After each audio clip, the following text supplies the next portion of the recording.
Okay, there's that. That's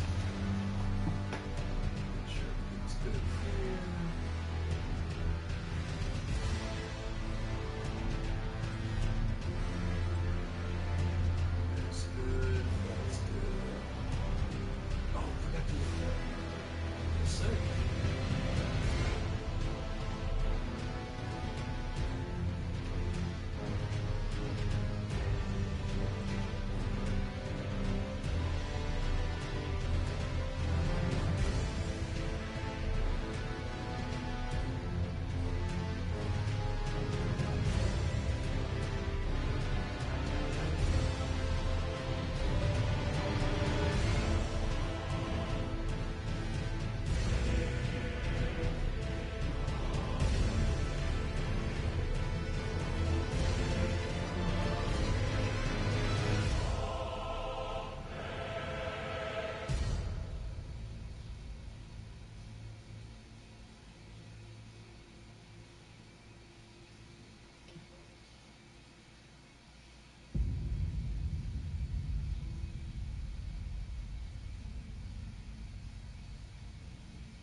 Okay, that's what I needed to remember. Okay, sorry about that, folks.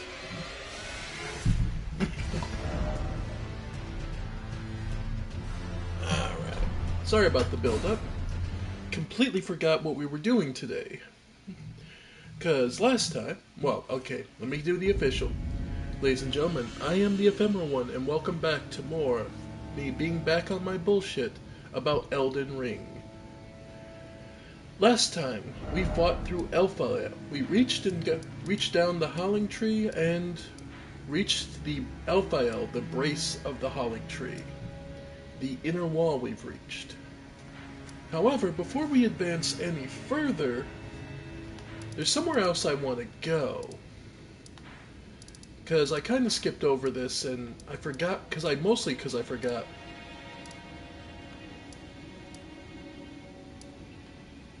Let's see, Windmill Village.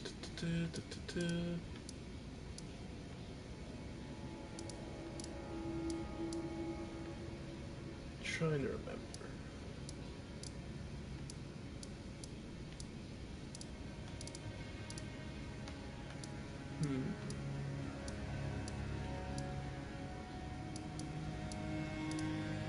No, it's out on the Atlas Plateau.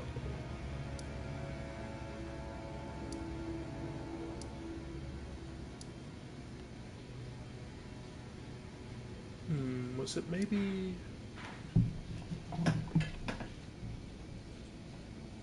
Okay.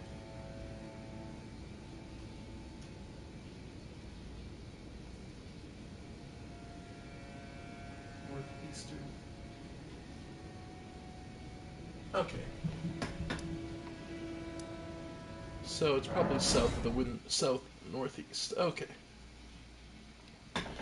Okay, so it's probably one of those I skipped over.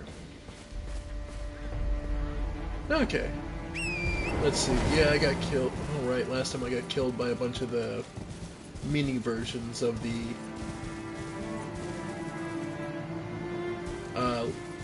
pests, but let's see. Earth Tree Gazing Hill.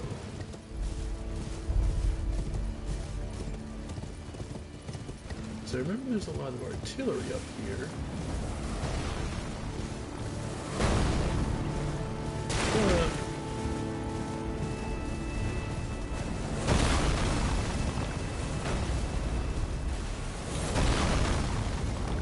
Yep. Nice part is if you pay attention, you can largely avoid it. Nope. Damn it. That's gonna hurt. Alright. Okay.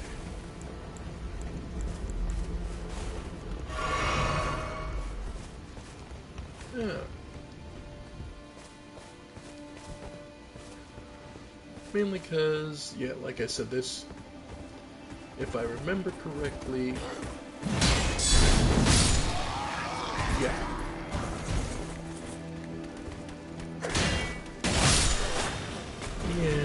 guys.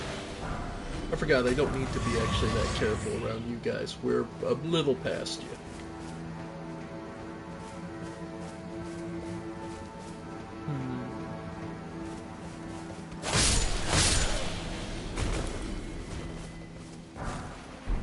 Yeah. I'm just trying to remember.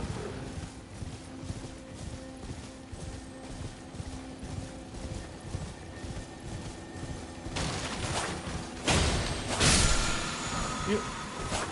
The lightning slash.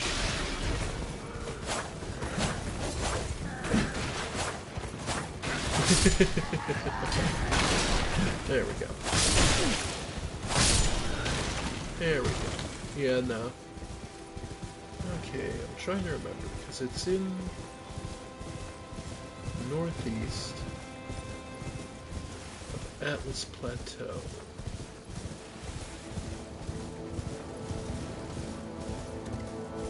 Because there's someone we're looking for, actually.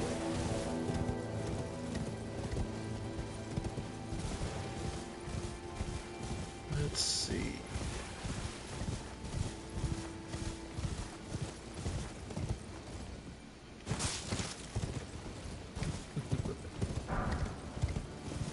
Golden Rune 1, which just kind of is always around.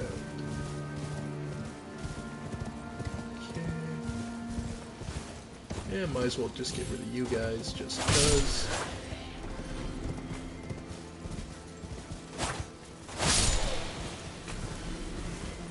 After all, who likes getting shot at by artillery, really? Anyway.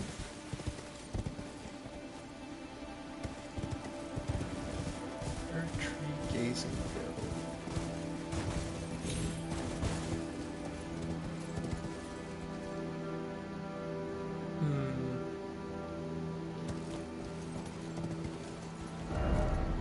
Because that all is just more the ruins. The woodfolk ruins.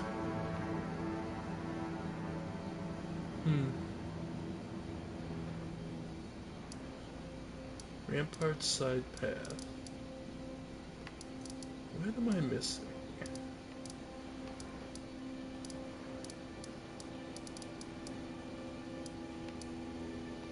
By the way, well, we needed to come here anyway because there was somebody's rune we had to reactivate, Mogs. And Easter. Divine Tower of East Atlas. Okay. So, the Noble Gold Mask.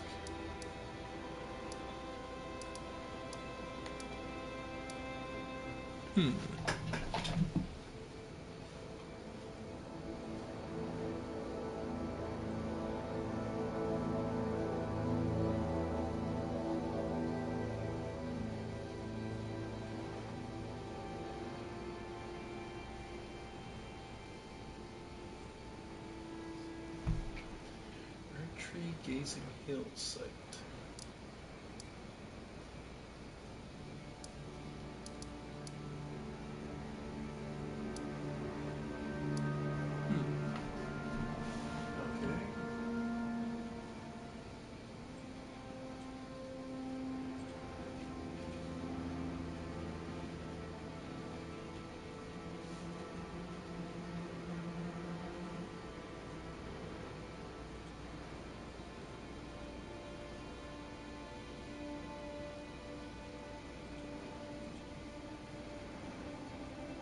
Okay.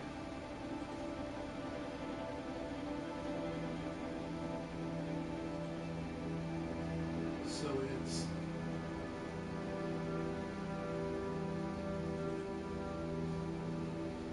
okay.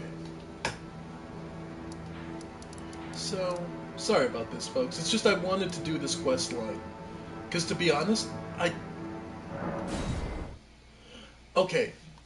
The only reason I kept going, and I'm sorry about taking so long to do this, is purely because my first time through, by the time I discovered Millicent, I'd killed Millicent. So, by the time I discovered Millicent, I'd already killed Melania. I literally didn't. So I couldn't complete this quest. So it was one of those moments of, oh, but okay.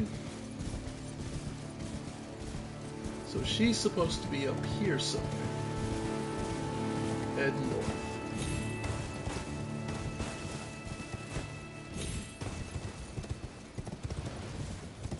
Now I'm just curious if I bypassed her or...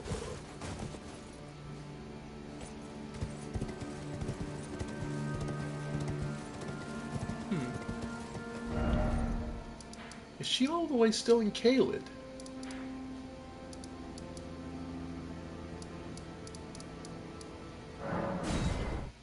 Please don't tell me she's all the way still in Caelid.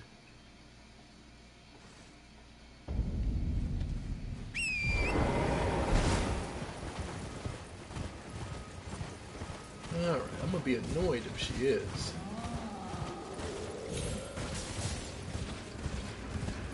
Yeah, and it's the first instance in the game of the pot.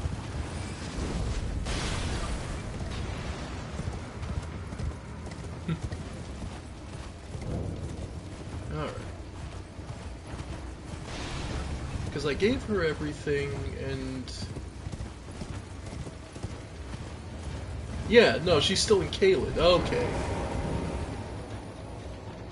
Oh, hello again. Something about this place felt familiar to me, so I decided to pay a visit.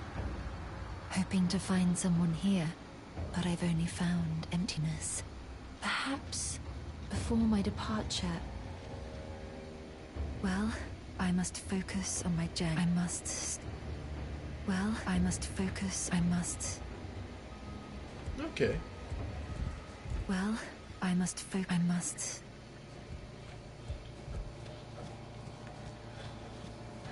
Okay. Wow.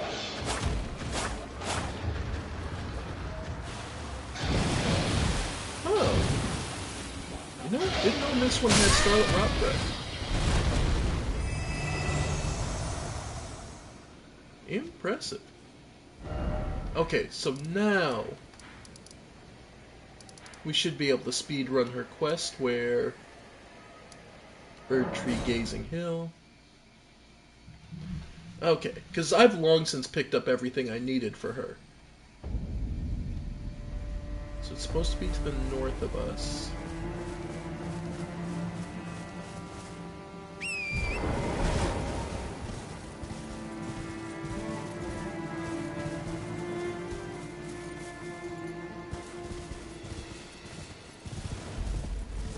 There she is. Okay. Yep. Okay, so Millicent, who we found passed out in the Cathedral of Plague with the Scarlet Rot festering inside her.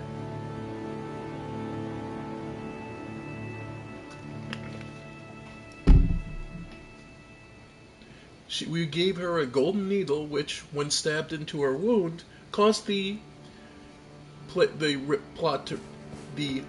plague to recede inside her.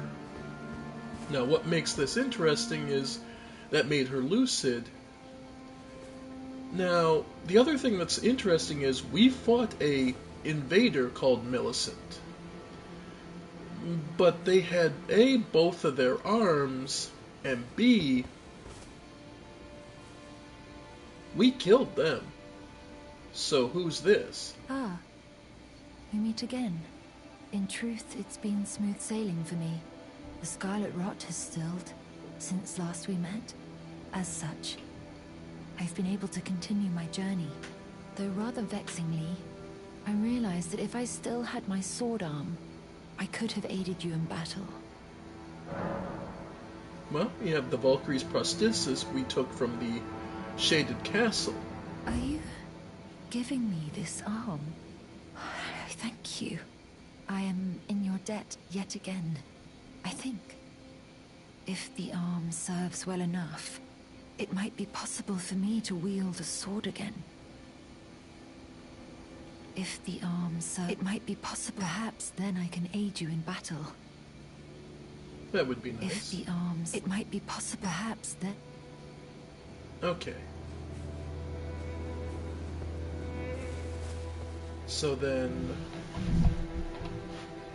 from there,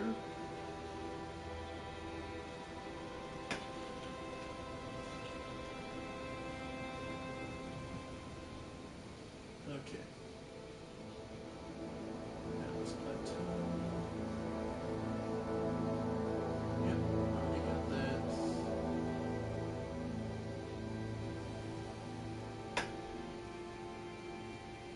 Ancient Snow Valley Ruin Summit. Again, we've done most of this quest, so...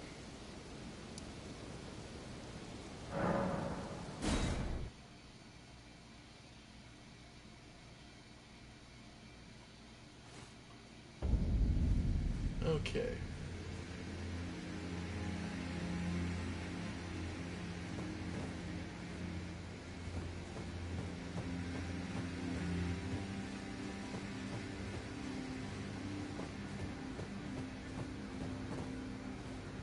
Okay. So let's see. I'm just doing this quest line specifically because I killed Melania before I discovered Millicent. So I'm just trying to see, so...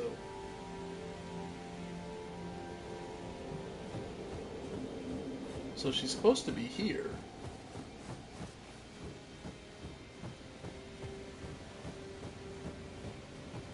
Hmm.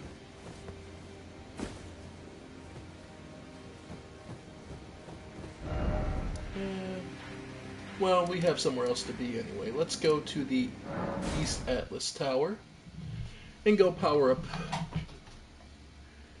And go power this up. Yeah, we even got to the very top of it, folks. Yep.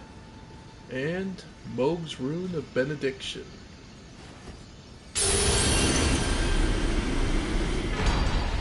Mohg's Great Rune restored. Grants a blessing of blood to phantoms. Imparts a phantom... Yep. Mohg and Morgoth are twin brothers, and their great runes are naturally similar. But Mohg's rune is soaked in accursed blood from his devout love for the wretched mire that he was born into far below the earth. So, where Morgoth's is more militant and complete, is a single straight line, Mohg's looks more like an eye looking out. Alright. Shabiri, who wants us all to burn.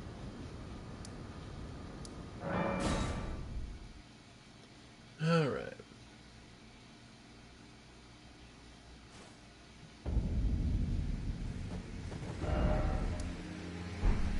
Nope.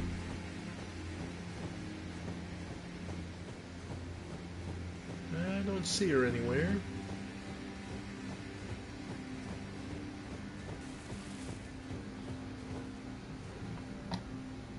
Yeah, okay. So maybe she's still over back in... Like, there's no symbol here. Maybe she's practicing her sword arm.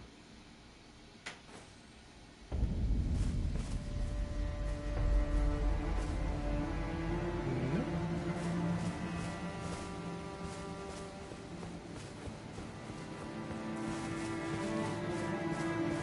Okay. Then... Well, let's head back to the Hailing Tree and see about trying to get our runes back. The advantages of Elden Ring. You can... This is hell/heaven for if you've got ADD, because you can just pop around and do whatever the hell you please.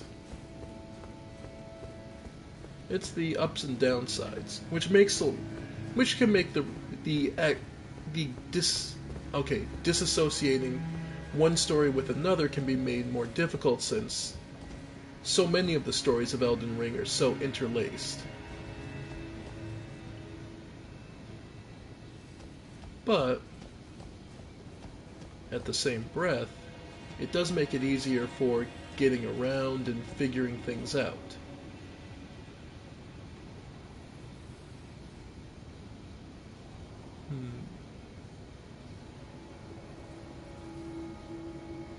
Alright. It's kind of interesting, though, that is a form of pose of worship for the pests, where their front body is down.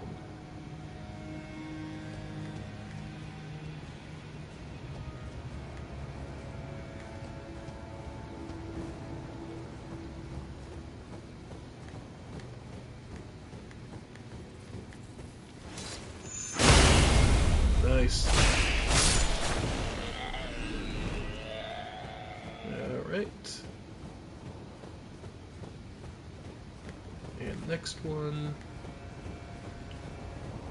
There he is.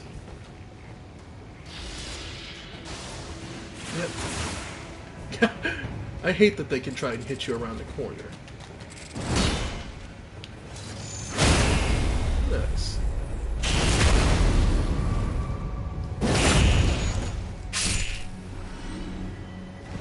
Alright.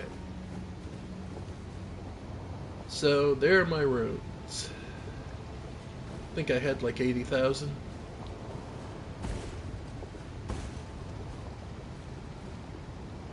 Alright. Yeah. And these little buggers are just all over the place. Yeah, no. Let's see. Yeah, Loretta's Mastery. Yep.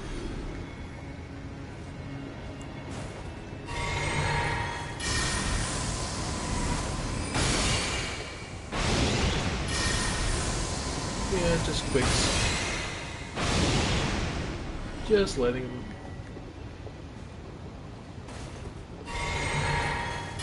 I could do other things, but it's just something fun about being able to snipe these little buggers all over the place.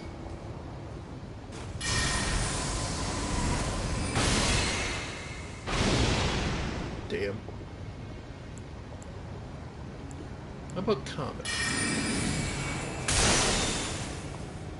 Nope, even that doesn't have the range. Okay.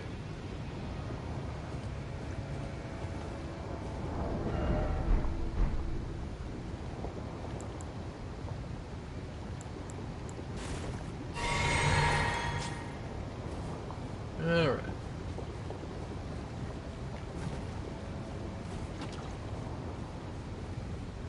Muck, muck, muck, muck. Not much you can do about it.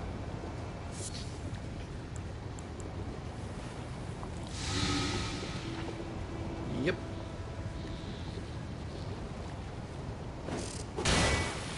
I mean, yeah, if I take the time to just fight them, it's not so bad. These are ungrown pests.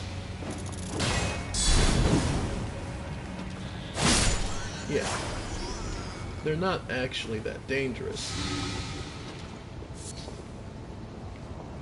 It's mostly just the remembrance that they are even there. Basically, they just got a really good hit on me after the Scarlet Rot had already done so much. Yep.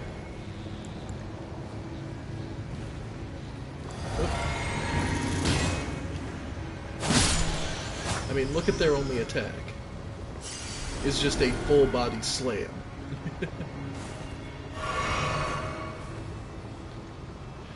And yeah, there's a pest up there. And this is just endless Scarlet Rot feeding down into the very bottom. Oh well, we're here, so we might as well keep going.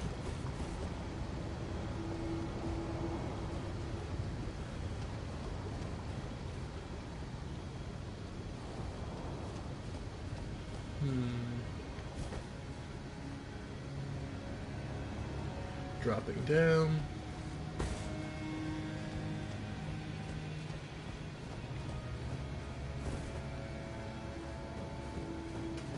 And place ahead. I thought so. Couldn't remember which way. Golden runes from the roof collapsing on that poor bastard. And yeah. It's all the way down here. Yep. And I believe that's enough for at least another level. So 68, so we should be able to memorize. Okay. What's the cost difference? Yeah. For what we use it for, at least while exploring, Loretta's Great Bow is obviously the better. For when you're doing bosses, for the damage output, Loretta's Mastery. So it's just down to your necessities. From there, we do have enough to use Ronnie's Dark Moon. So, I have enough melee options that I don't really need the blades, so yeah, we'll take Ronnie's Dark Moon.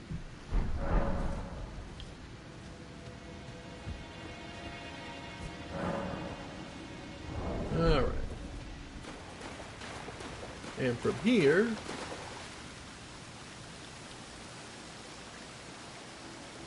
you could take a leap of faith. I don't know, if you want to die, that's on you, man. I ain't to stopping you. But in truth, where you're actually supposed to head is along here.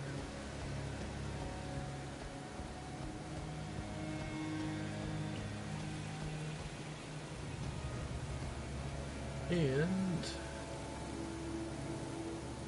further in, and further down.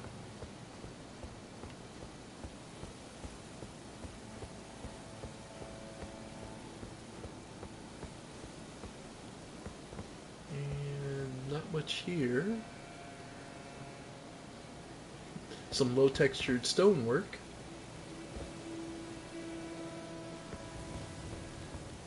Which still is impressive all on its own. That someone,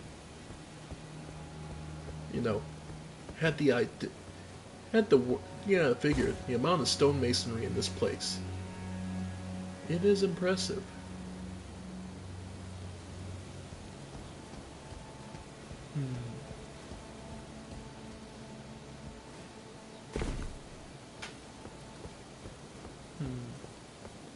I get the feeling when I come through this area so much that this place wasn't built specifically for Michaela so much as Michaela's affection for Melania, so to speak. In other words, this place only operated and worked so long as the two twins were together. Michaela's power basically balancing out Melania's, allowing them to effectively stalemate each other out. And the rot we're seeing and the changes are from Melania's power being able to run unchecked, running unopposed now. Okay. Sure.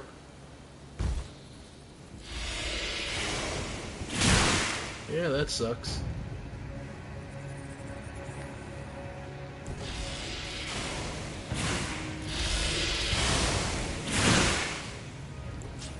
Let's see.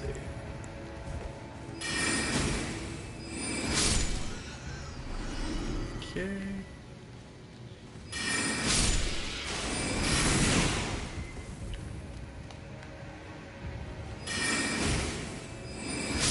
There we go.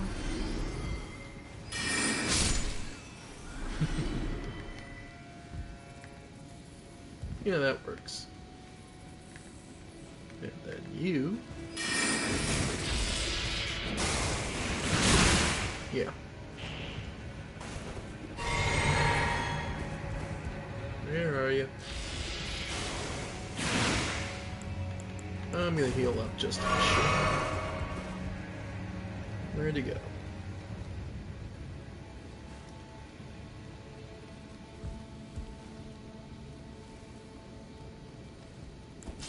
Okay.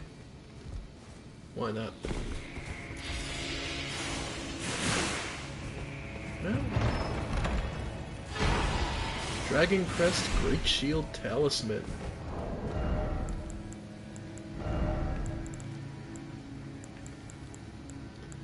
There it is. Enormously boosts physical damage negation. Holy crap. Legendary talisman of wrought iron depicting a massive ancient dragon.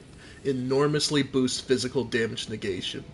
The ancient dragons, who ruled the prehistoric era before the Erd Tree, would protect their lord as a living wall of rock. And so it is that the shape of the dragon has become symbolic of all manner of protection. I don't remember if there's a +2. I think there's a +1 and +2 version of it. Still, even if there isn't, that's really damn good. What's interesting is, it's here, guarded by pests. But then again, the pests came after, and they're only following Melania around. Because rot is what allows them to grow and change. If anything, I wouldn't be surprised if the pests are simply a side effect of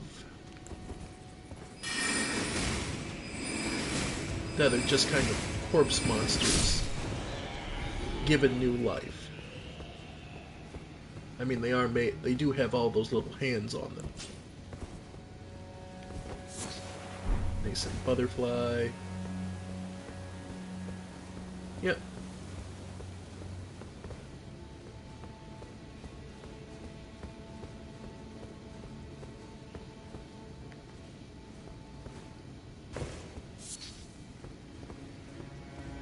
Faded hurt. Alright. Yeah.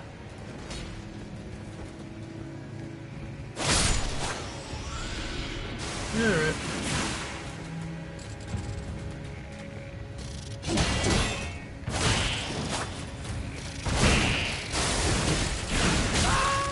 That's still... Man, that's still less damage than we were taking. That's a noticeable difference. Nice. But yeah. After all, you are what you eat, so... I suppose it makes sense that the pests would be nothing but corpses basically animated through the scarlet rot. Alright. Oh, make no mistake, we did skip over quite a bit by going the way we did. There are even more pests out here.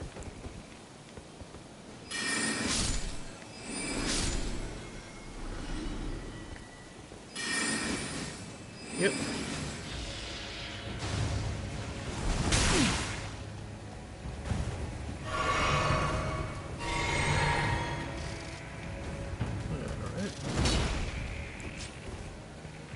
Though one thing you would note about the pest that kind of doesn't make any sense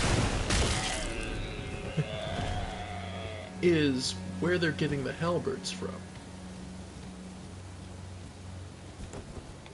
Seems simple question, but that means that some of the pests have to be some sort of craftsman.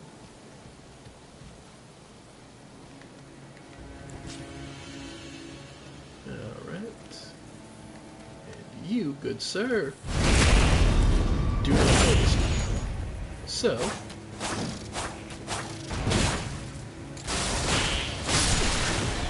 yep.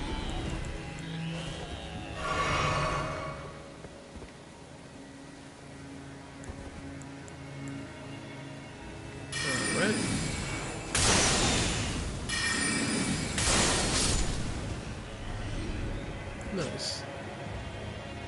the lesser ones don't work.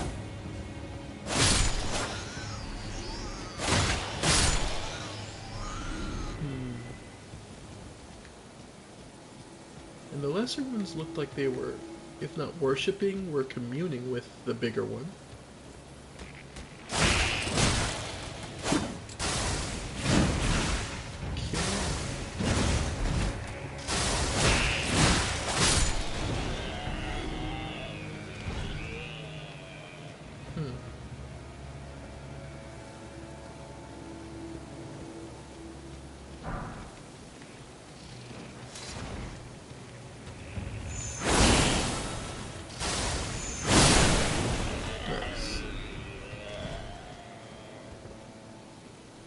Big cluster.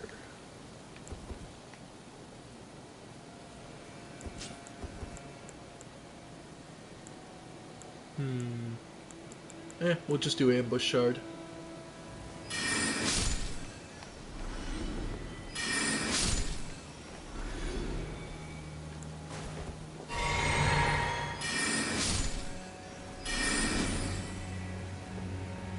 Ambush shard just remains one of the best ways to single target and isolate opponents.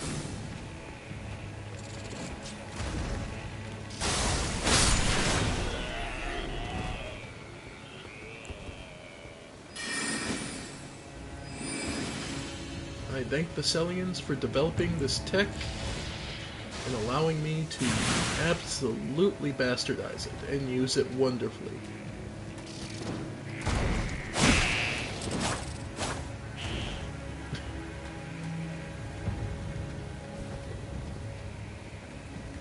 Alright, he'll be coming back for us in a moment.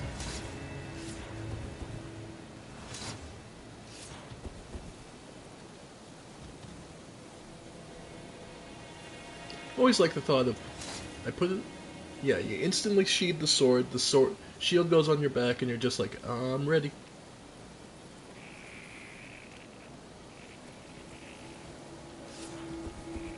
I do love that if you just release it, you're just basically pulling the weapons back out going, okay, on second thought.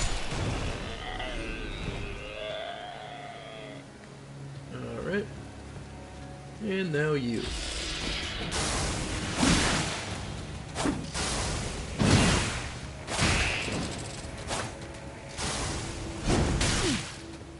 Yep.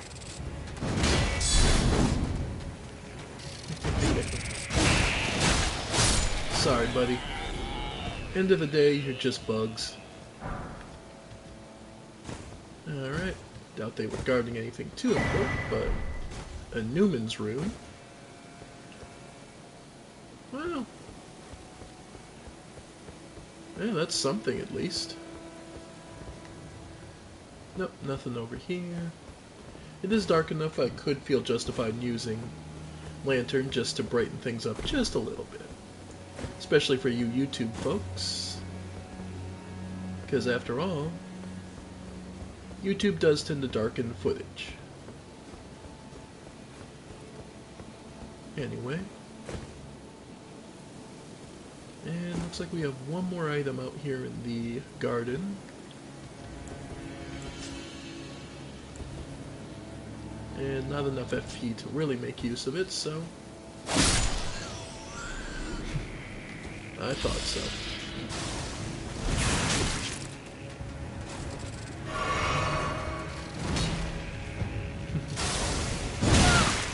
Wow.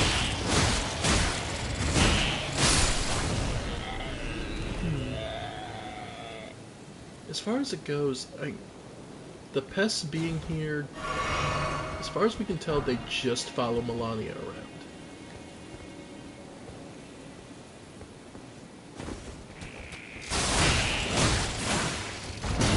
Yeah.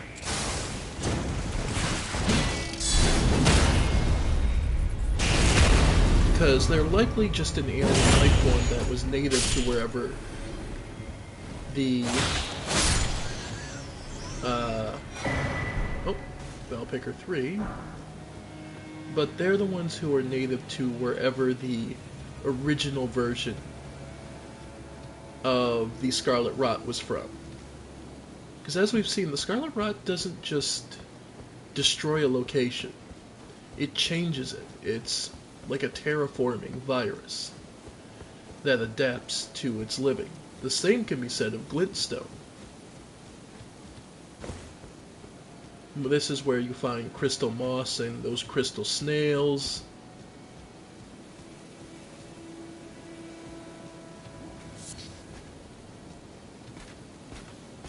Thought so. Thought I heard some rattling armor. Okay. Nice. Even without the magic damage, that's still pretty good. Yeah. The Howling Tree Knights are nothing to sniff at. They are capable warriors in their own way.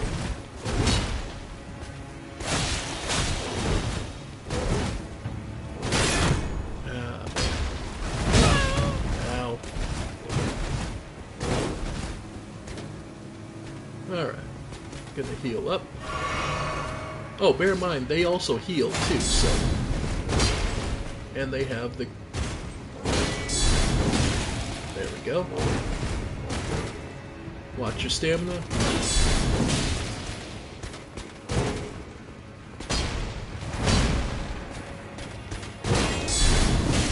Nice. Yeah.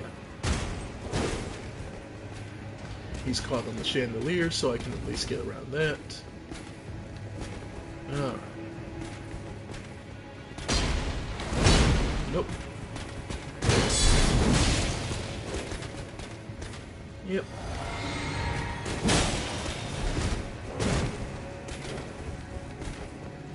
Just being patient.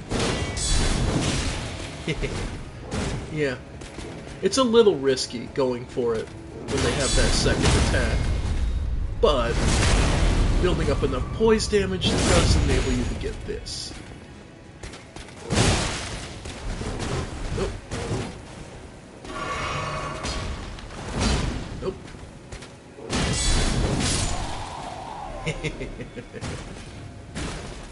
Patience is your best weapon. That being said, over there is a whole field of these guys.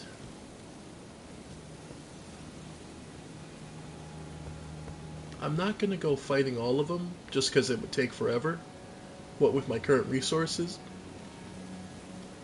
But it's worth noting that these guys are very much set up as if they're mourning something. Especially not with the two-handed guy here. This whole area is basically like these soldiers are mourning. And what they're mourning, from what I can tell, is probably their defeat by Moog and the abduction of Michaela.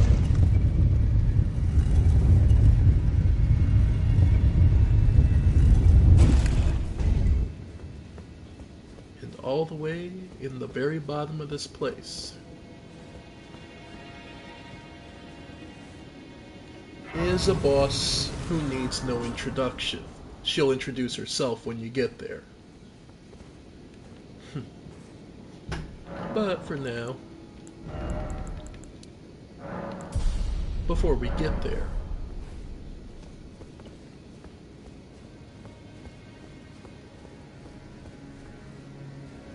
there's something interesting. First, there's a room full of Aeonian butterflies.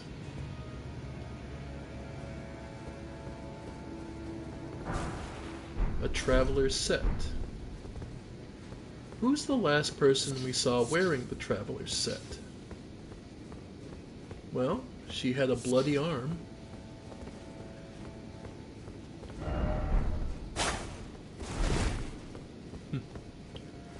And here we see the flower of a scarlet rot bloom. Remember how I've said, how we've heard, there's a saying that Melania would bloom 3 times and would become a god. I believe one is the underground under Limgrave. that led to here, the Lake of Scarlet Rot. I truly believe, because if we trace it up river, like it's blocked off here, and this whole region is on the map but not reachable, as far as I'm aware, which, if I'm honest, is very much a candidate for areas that will unlock through the DLC in my mind. It's this, and this Elphael inner wall. There's a golden light behind a door. I imagine very much those are the two locations we'll be investigating. If it's centered around Michaela and Melania, like everyone suggests, then yes, I very, very much will agree with that. If that's the case, then that's where the two areas I expect to open. Alright.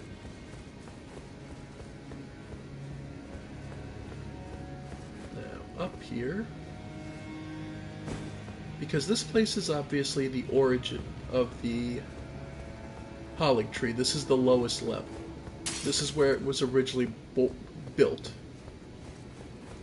Which is obviously a catacomb. The bodies and such are assembled. This is a catacomb for those who were buried here. The branches have simply overgrown.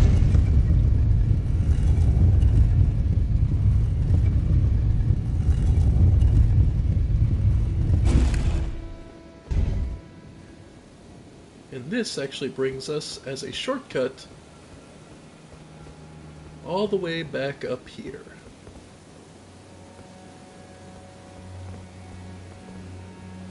Back to the beginning of Elphael. Alright. So we now have access to Melania. So let's head back down. The prayer room, I believe it's called?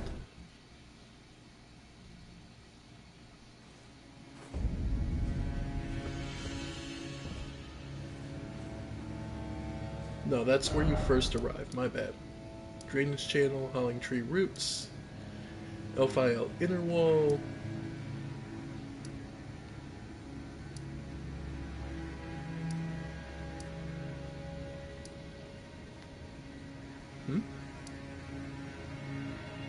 Oh gods, don't tell me I skipped over it.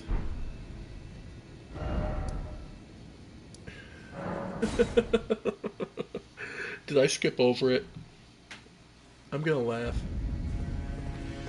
Yeah, I skipped over it. Whoops.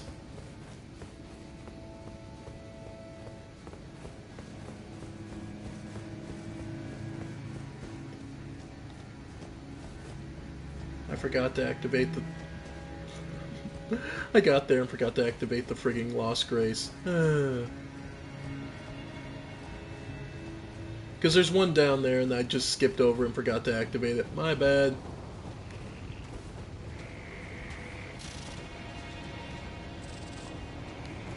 Come on. Come on.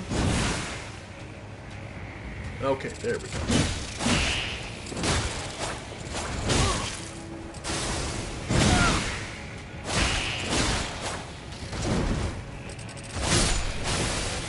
Yeah. My bad. Whoops.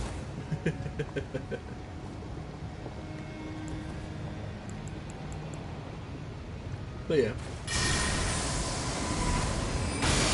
be honest, that's probably yeah.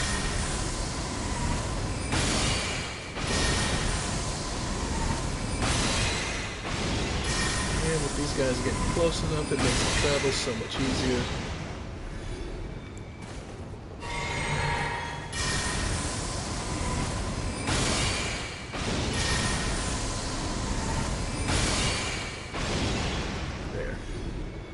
That should be more than enough to get us across. Because the biggest threat here is just the slow walking. The Scarlet Rot itself isn't even that bad.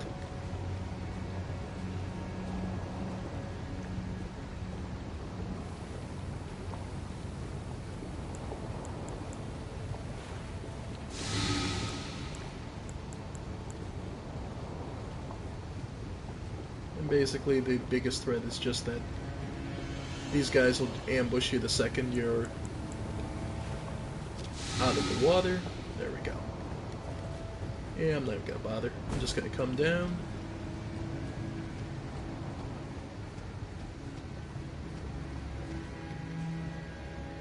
Yep. Still, that was embarrassing.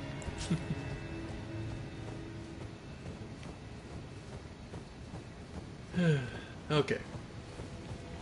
For those curious, up here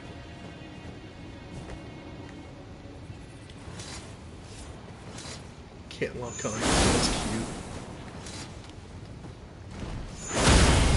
Nice.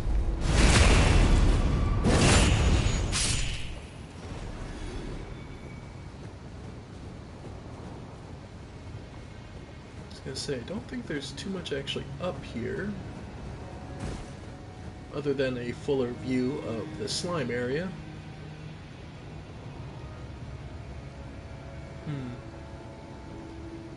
And the scarlet rot flows from above to below,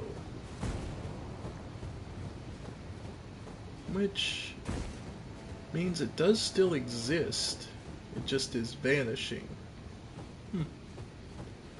Or at the very least is not.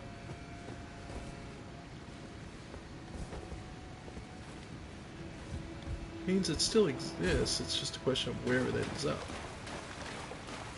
Which, considering the way it changes things and works on the bugs. So I got the drainage channel. And then down here is the whole process of getting low enough so you won't fall to your death, or get shanked by all the knights over there.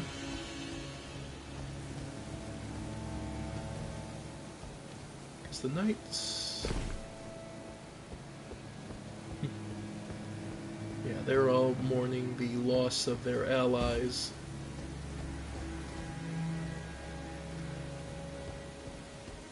Alright.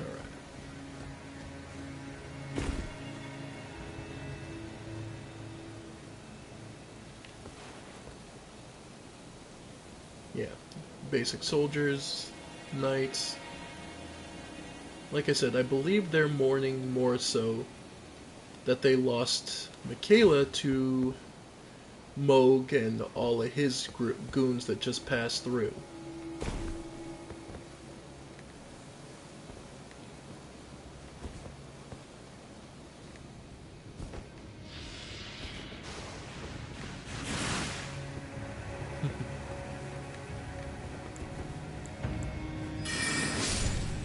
Go.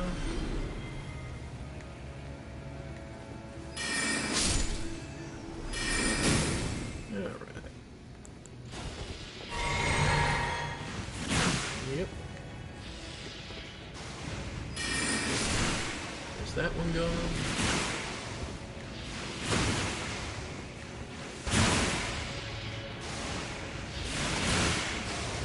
Wow.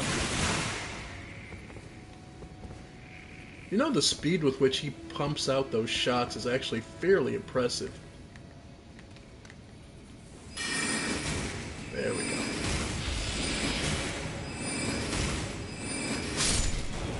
Nice. Just saying.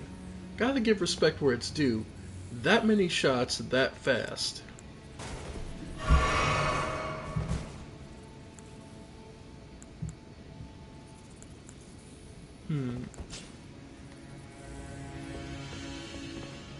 Could just try and walk past, but...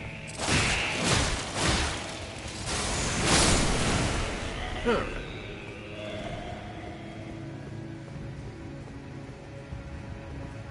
And the switch, which will bring us back down.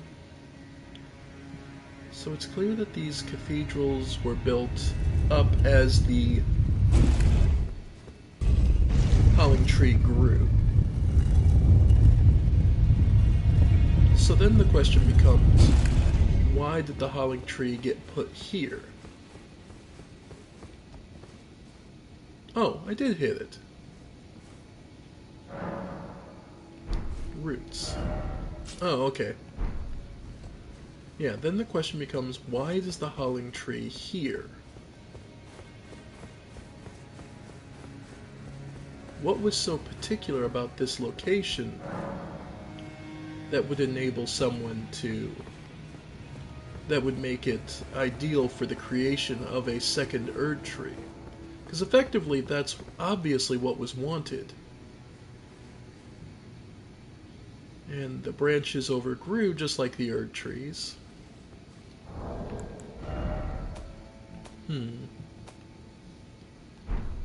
Let's see. How much is it? 124. So...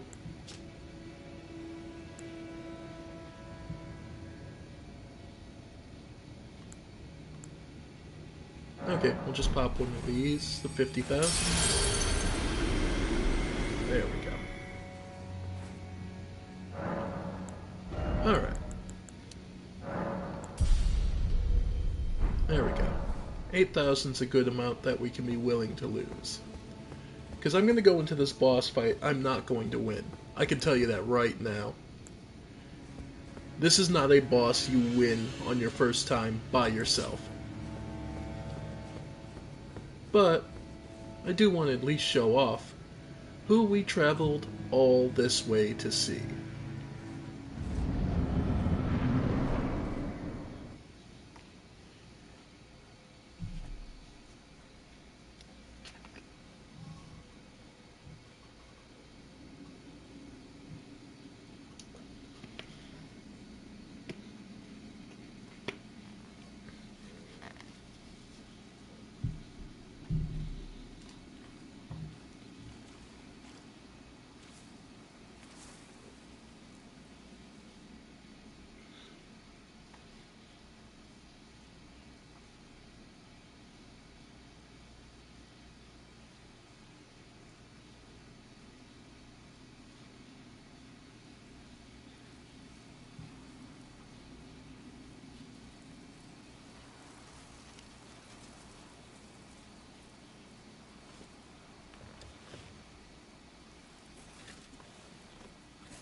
I dreamt for so long.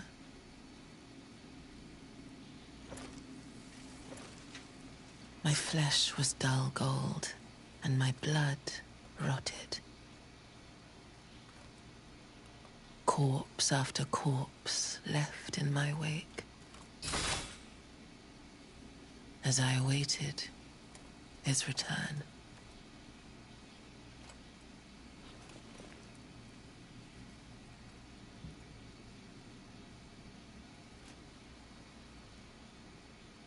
Heed my words.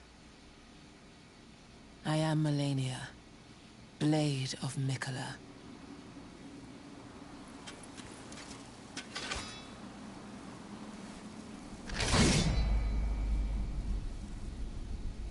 And I have never known defeat.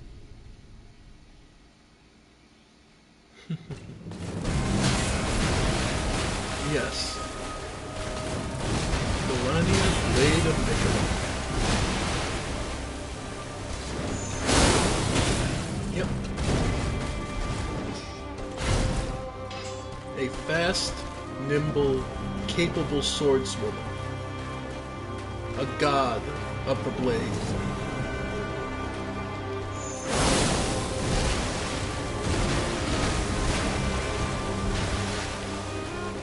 And yet, she seems so somber. Even her theme seems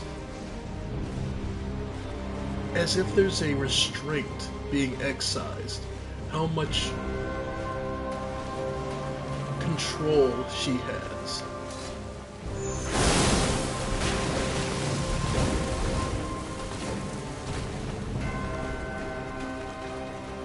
Down here at the roots of the Howling Tree, a second attempt at creating an Erd Tree to restore a golden age.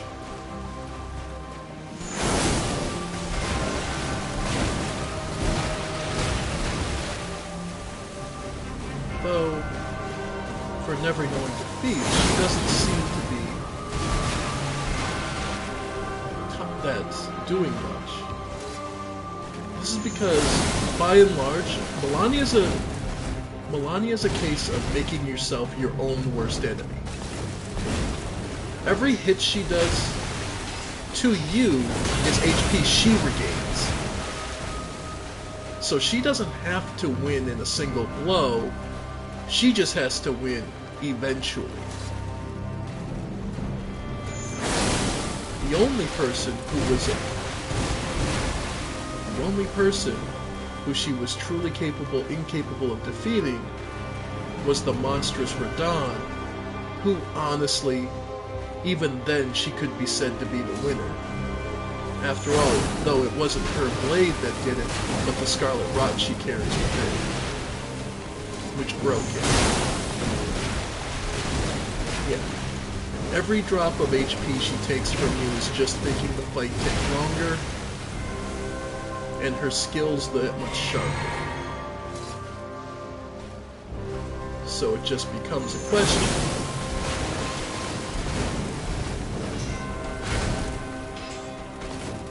How you want to do this.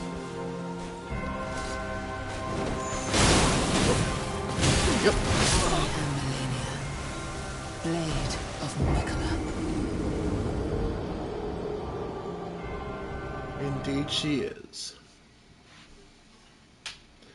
Like I said, this is not a fight you win on your first try. She is effective, she knows exactly what she's doing, and she doesn't need have any hesitation in cutting you down.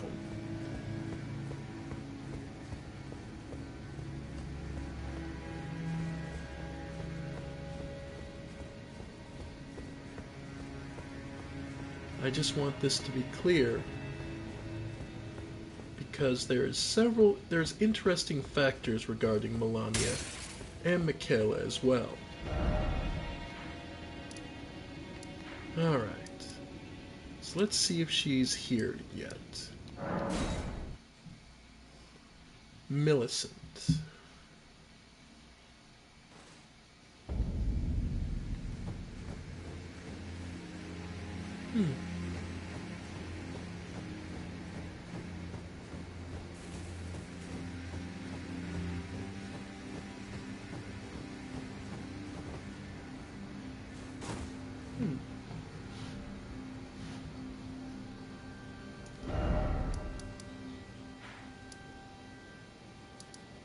Just making sure. Make sure one last time that she's gone.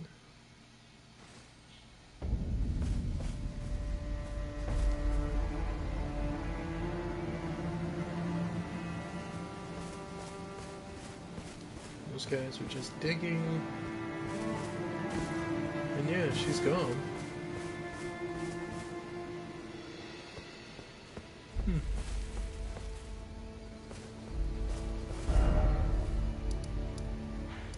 Yeah, maybe if we walk to it, so...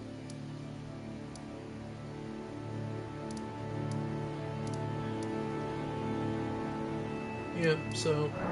Yeah, let's ride the chain.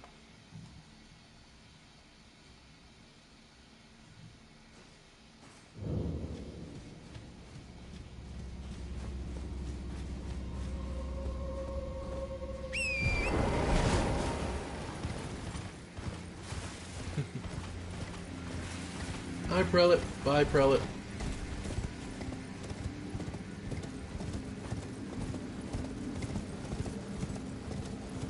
Alright. Just because I would love to get Millicent's quest. Because I've not seen it firsthand.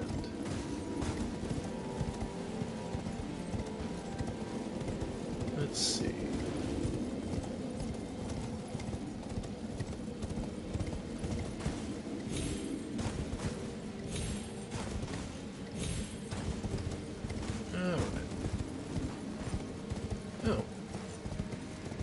Down here. Alright, I was so busy focused on the giant when we were coming up here, I completely didn't notice these. Drawstring versions of the grease don't last as long, but they are more powerful for short-term burst damage. So if you're looking to one-shot an enemy that you know is weak to a particular element, knock yourself out.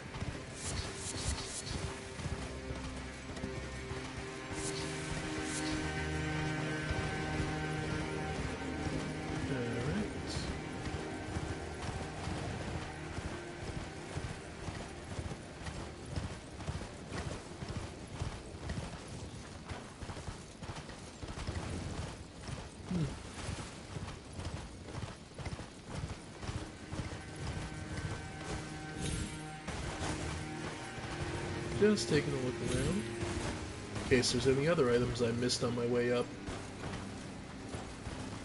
But no, doesn't look like it. So, up we go.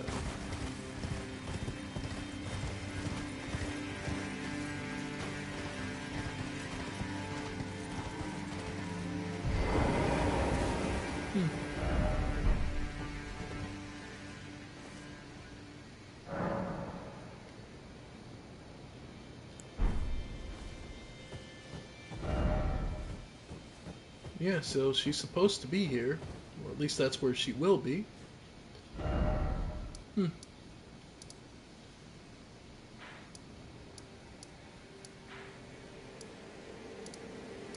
Maybe I screwed it up. Shabiri.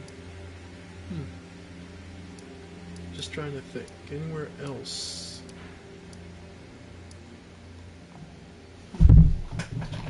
Alright.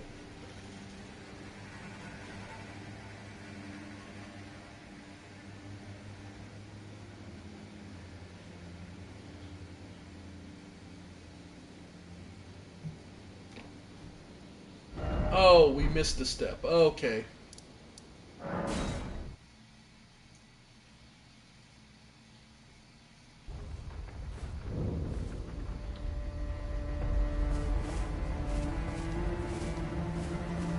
Yep. We missed a step. That's what happened. Okay. Hi, Millicent. We meet yet again. The arm you gave me truly is a thing of wonder. It feels just like my own. Even handling a sword.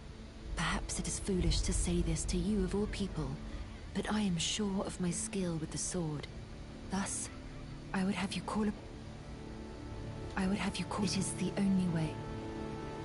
It is the only way. Okay.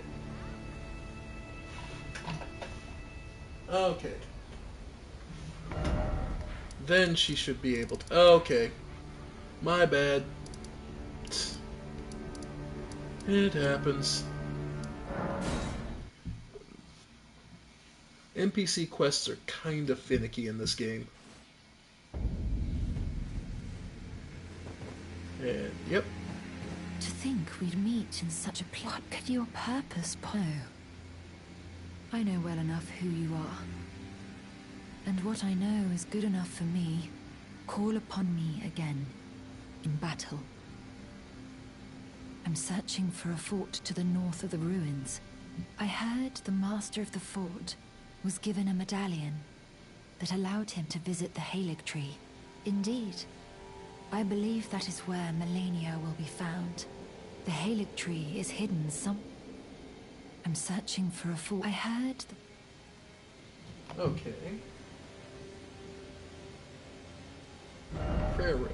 Okay, so then that's hers. So then she should show up in the prayer room. Okay.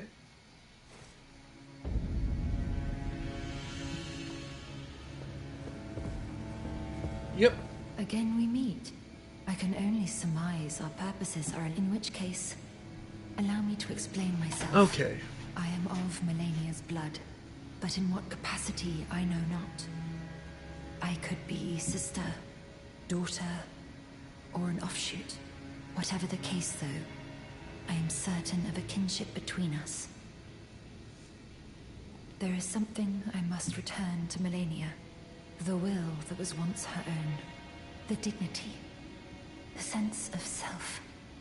that allowed her to resist the call of the Scarlet Rot, the pride she abandoned, to meet Radan's measure.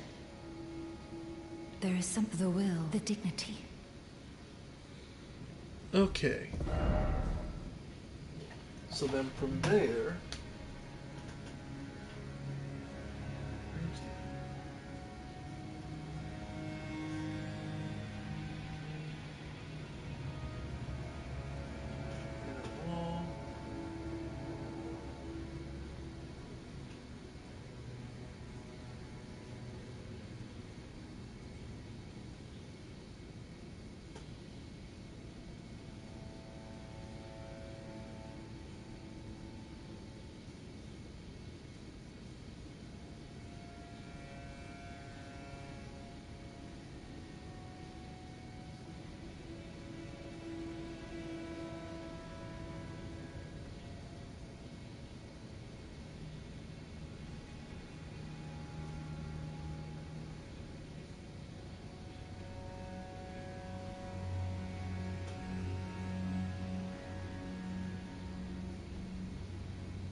Okay, that's what I thought.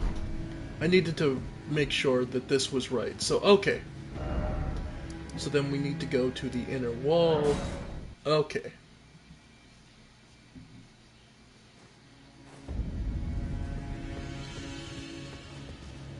Okay.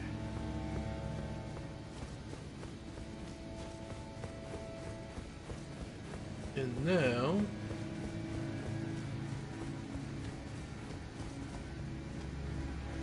we cross the Lake of Rot one last time.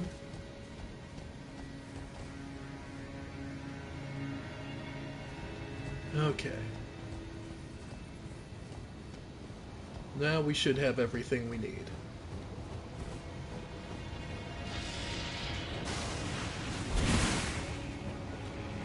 Because I wanted to get through what I wanted to think of for Melania.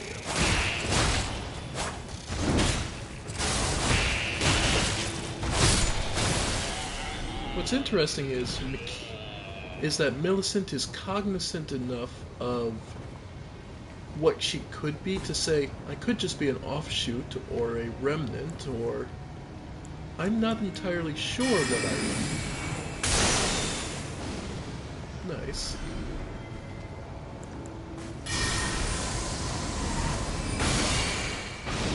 She could just be a daughter or something like that.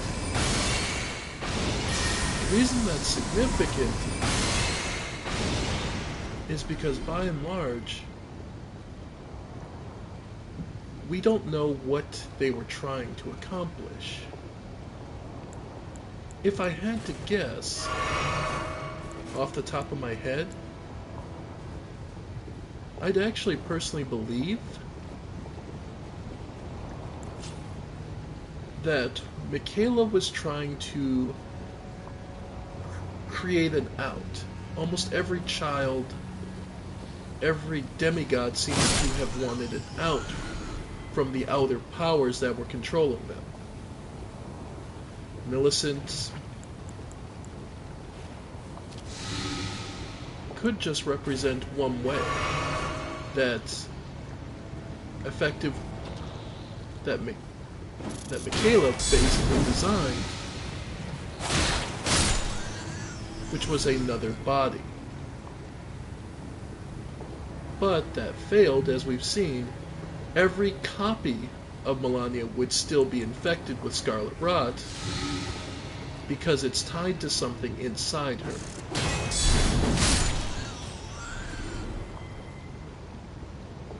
Something that would bypass the usual rules of, well, it's not the same body, so it's not the same person. This is because it was dictated by the Outer Gods, and the Outer Gods' curses, as we see in Bloodborne, work on very different rule sets, let's put it that way, than what you would normally expect.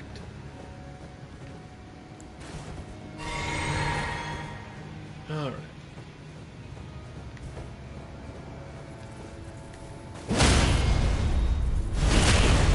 Nice.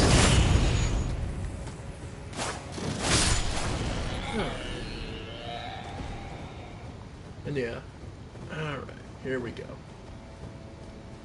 This is the spot I didn't want to come till we had to. Because there's one of the annoying enemies over here. Okay.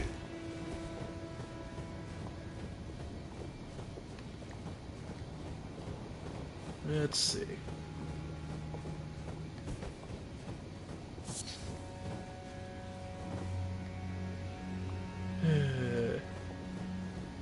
You're gonna make me walk in there to spawn this, aren't you?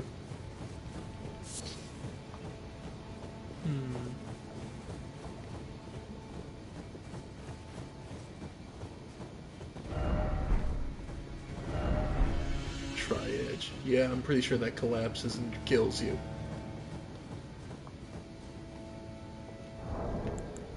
Alright, fire bombs, anything like... Ooh, I do have Giant's Flames. I'm actually out of Volcanic Stone. Do have enough Fire Blossoms. And Oil Pots, why not?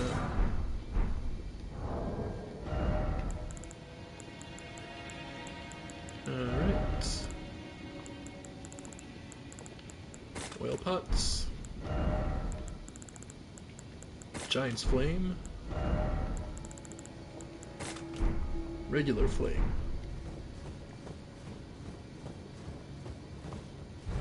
There it goes. Okay.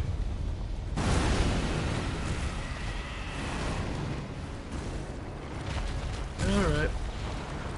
One of the ulcerated tree spirits, but this one... Yeah. Thankfully. Yep.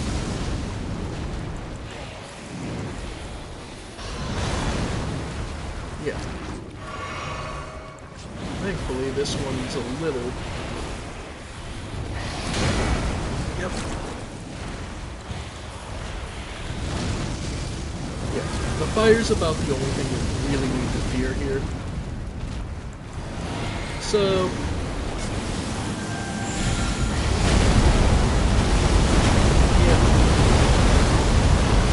I'm just gonna go. Might as well. 3 MP.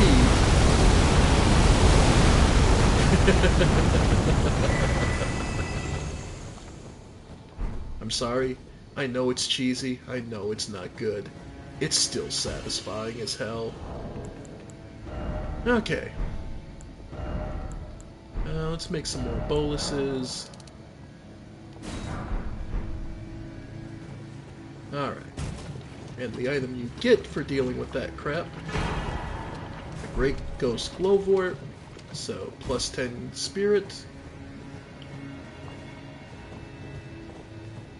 Alright. There it is, okay. And now you get your choice.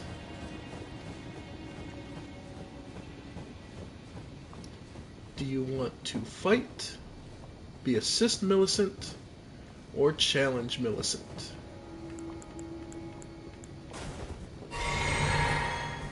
Oh, you have... I'll help her out.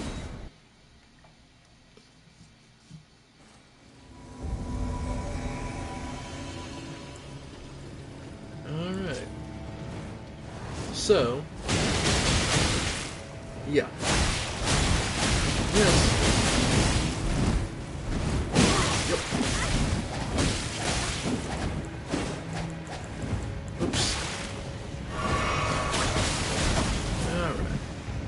Pollyanna's youngest sister. Oh, wow. Okay. Whoops. Yeah, try again. So it's a 4-on-2 fight. Alright, so we really do have to save Millicent for this. Third sister.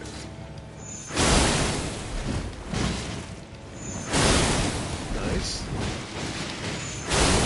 Millicent is capable of fighting her own. She's not capable of winning this bad of a fight on her own. But second sister down. Eldest sister.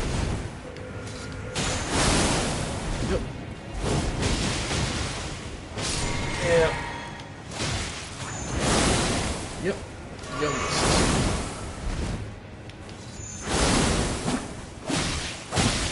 Yep.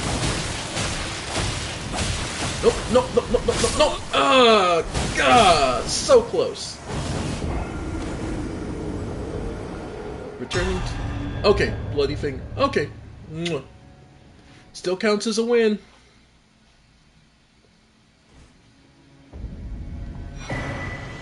Rotten winged sword insignia.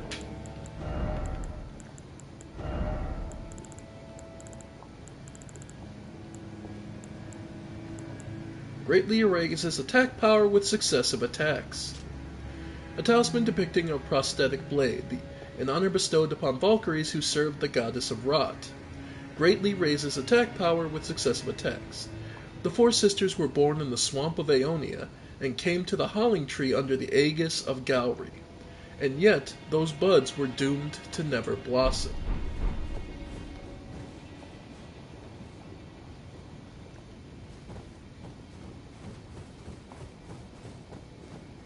Alright. So Gowry the Sage was the one who helped raise each of them. That's kind of interesting. Gowry the Sage, who was effectively watching over each of them. Ah, and there's Millicent. Oh. Hello. Thank you for lending your hand. Without your help, I could not have defeated that quartet. I feel as if I've been in your debt from beginning to end. Thank you. With your help, I was able to live as my own person, if only in passing. But this is where things end. I paused to even tell you, but I took out the needle myself. Tell whoever put you up to this that if I am to flower into something other than myself, I would rather rot into nothingness as I am. Please, let me pass alone. The scarlet rot writhes now, worse than ever. Soon, I won't be more than a mound of flesh, curse-laden, untouchable. I wouldn't want such a thing to bring you harm. Please, the scarlet rot soon, curse-laden. I wouldn't want... Okay.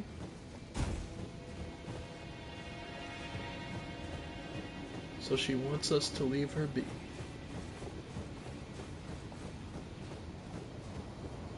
Now I'm trying to remember how you get back.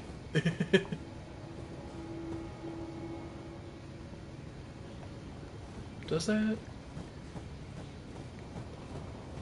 Yeah, I think this is... Okay, yeah.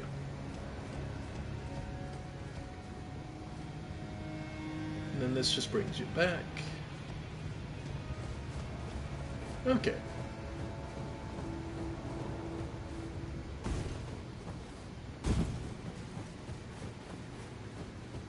So then we can go rest, come back up.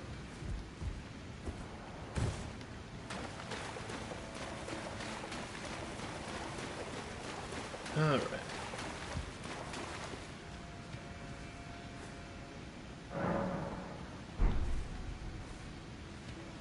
because... Alright. So what she wanted to return was the golden needle. The unalloyed, so pure gold needle. That was used to resist the rot, the god of the rot.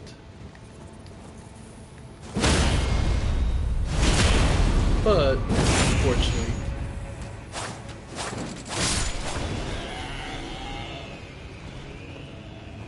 so it wasn't a case of them her splitting.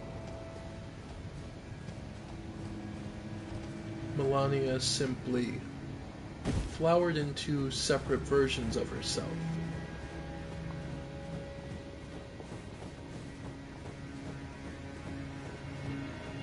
And there she is.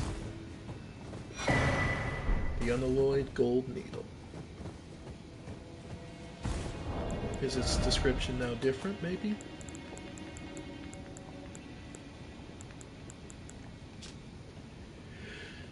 Removed by Millicent from her flesh, bears no trace of befouled blood, but is mostly faint with dew.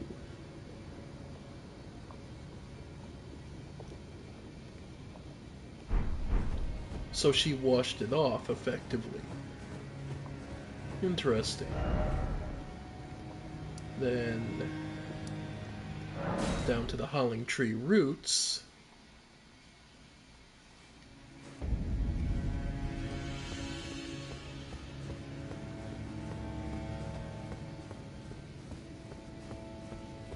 No, I was going to say, I was pretty sure you couldn't use it on this.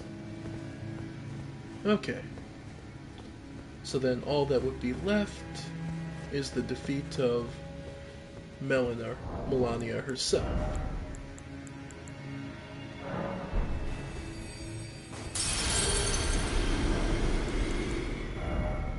Uh, 126.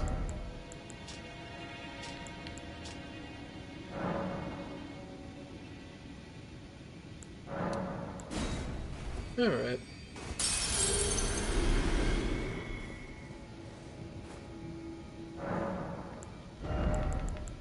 Alright. And at this point, more HP. Okay.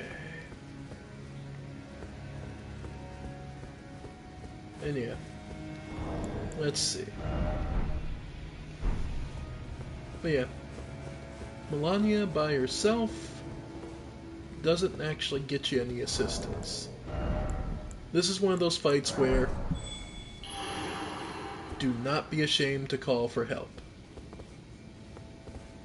This is one of the toughest fights in the game.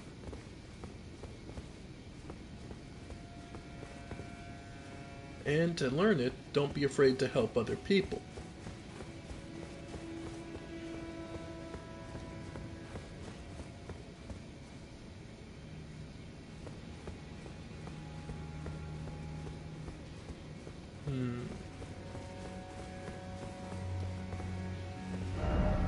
Be wary of Sword Fighter.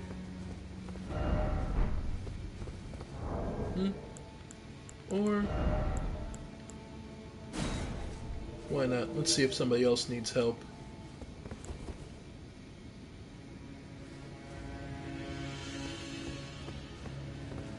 Because this is one of those fights that is, oi. Melania is by and far one of the toughest fights and one of the hardest, your uphill battle. But she's also, I guess I got lucky. I never had too much trouble with her my first time, but I was also doing a physical build. So,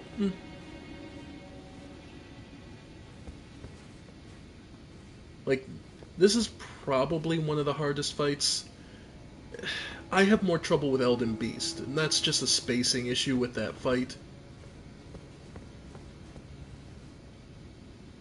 At least in my experience.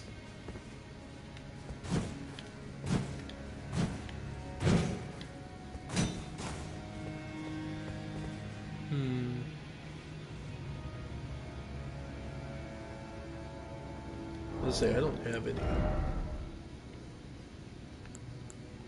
password settings. Oh, I do. That's the problem.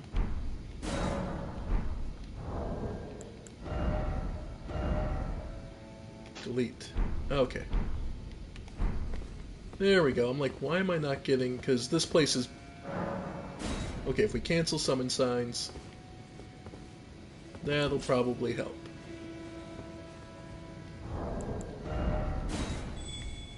Because this is one of those...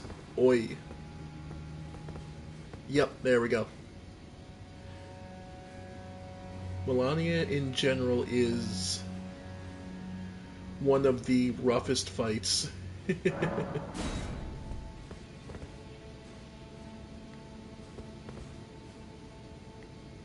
Why not? We'll just take random collaborators.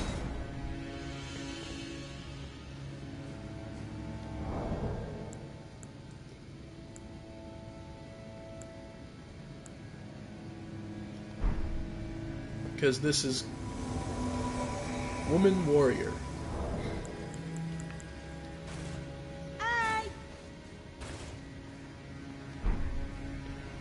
And Curled Finger.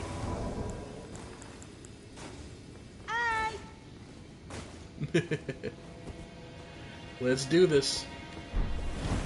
Oh. Alright.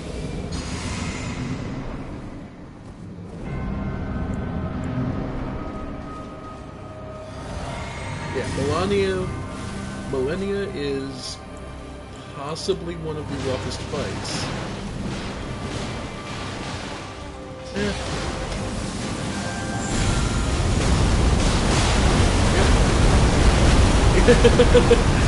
That doesn't mean she can't be hurt. Yeah.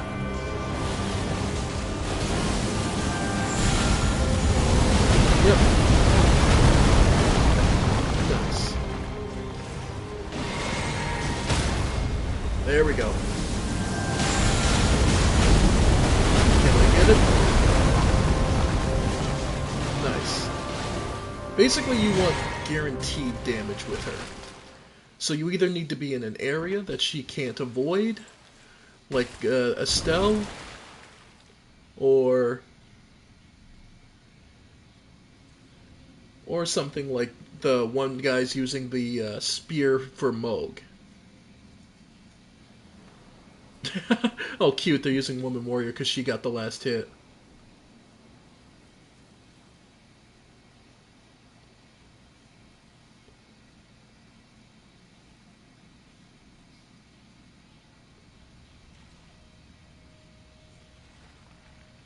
Wait.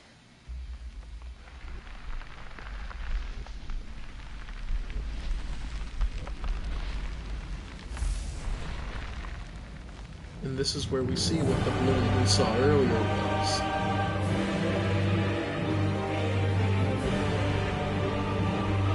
It's when Melania accesses the full extent of her connection to the rock. Scarlet bloom flowers once more.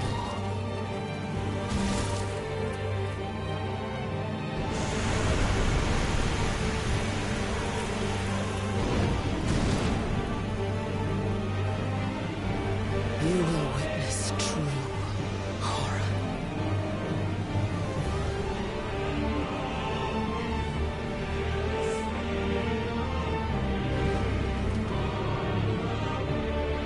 Now, rot.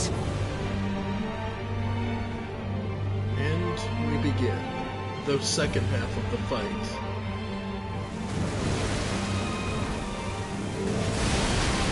Yep. Okay, I'm not gonna...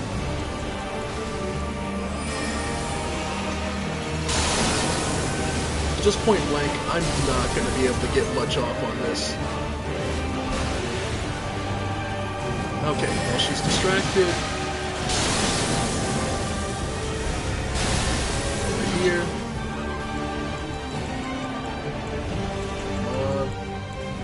Okay. Like you can see... Melania's abilities were just enhanced Every swing and combination.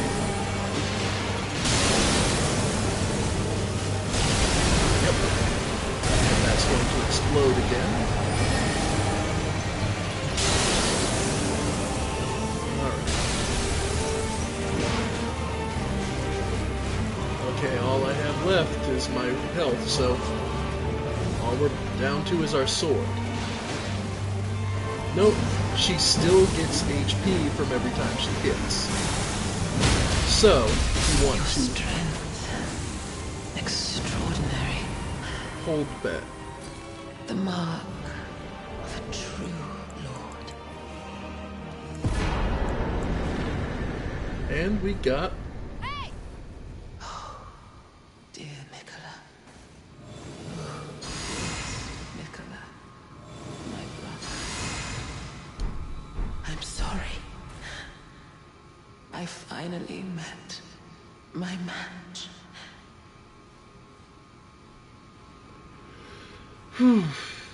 yeah. Like I said, there is no shame in asking for help with this fight. Melania is very much one of the toughest bosses in the game. If not the toughest, depending on your personal opinion.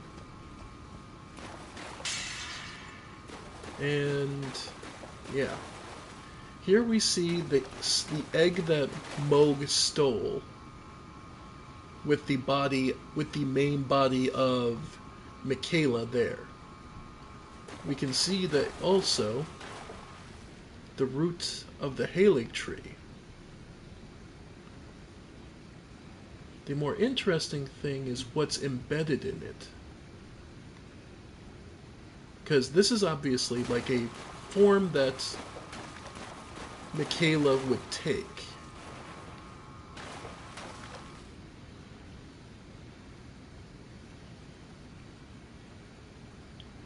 Note that there's some carving or something symbol in the wood there.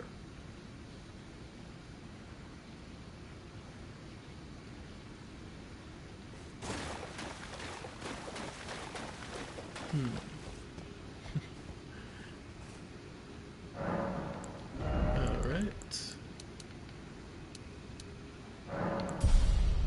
We now have enough strength.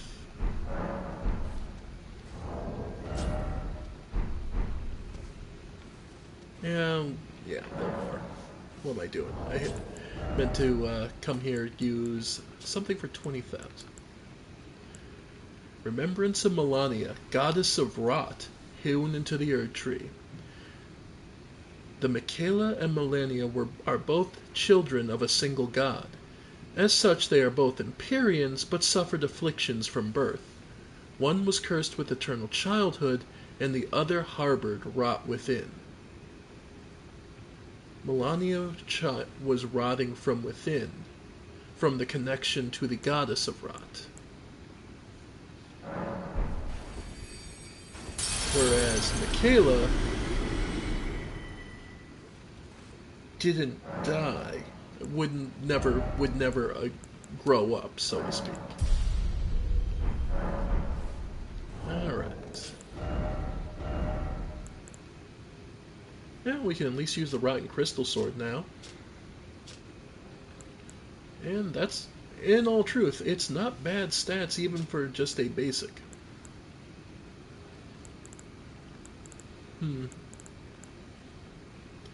Oh, we can two-hand. Yep.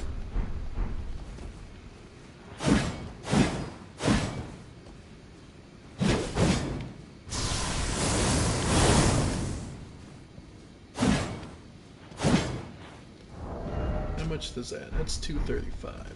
Not bad. Let's see.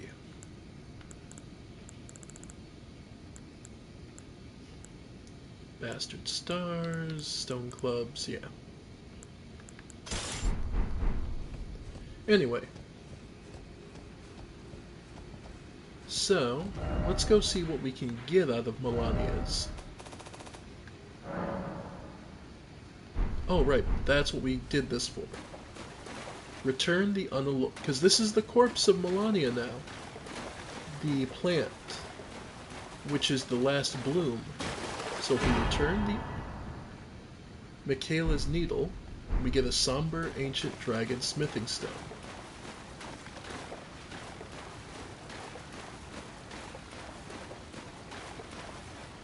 Basically, what she wanted was control of her life.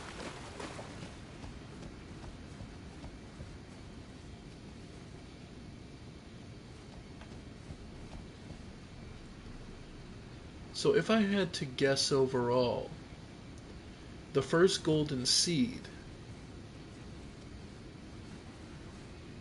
they started with that, and they needed something. I'm still trying to figure out what would be here specifically.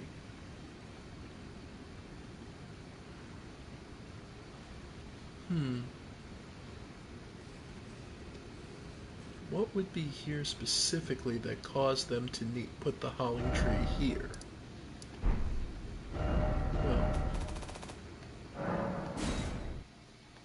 let's go see what we can get.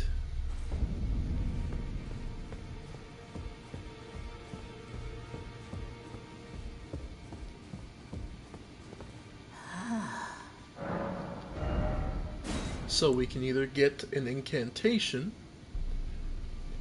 creates a flower that explodes with scarlet rot.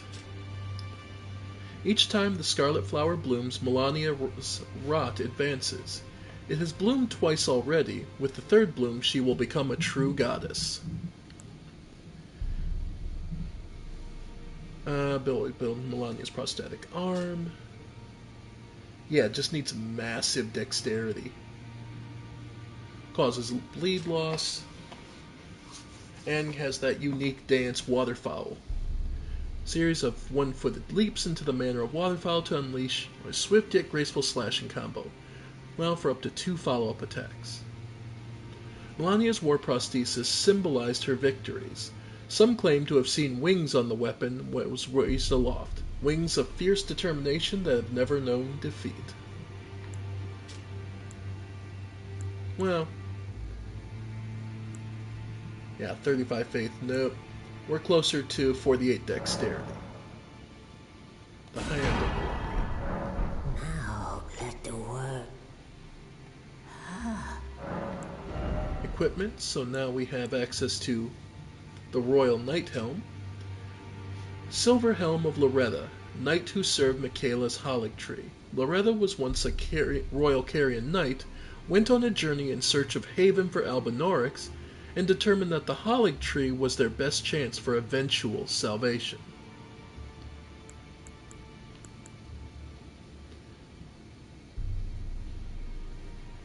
Loretta's once her lapis lazuli blue cape is the emblem of the knightly pride that continues to guide her. Melania's gauntlet. My brother will keep it. He possesses the wisdom, the allure of a god. He is the most fearsome Empyrean of them all. We're unfortunately probably going to see that out.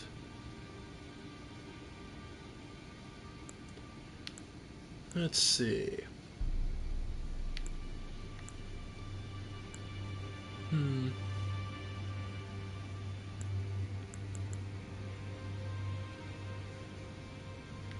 So Melania's there. And her headpiece, she doesn't have a chest piece because, as you saw, she was pretty much naked, so I guess if I was to pick anything, yeah, the Royal Knight set.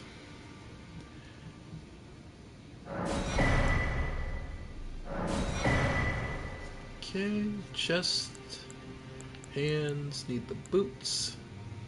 Now let the work. No, I'll be right back. I just need to pop. There.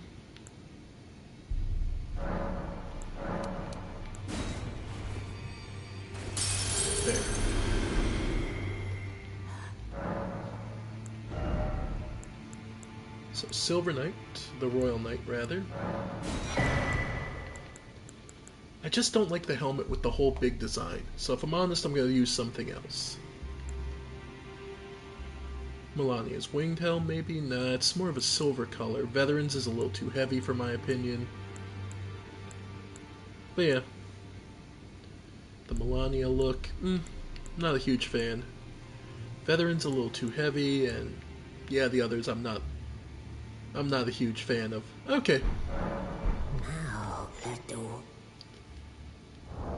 Yeah. I may just keep I may keep the black knife hood, if I'm honest. I do like the look of it.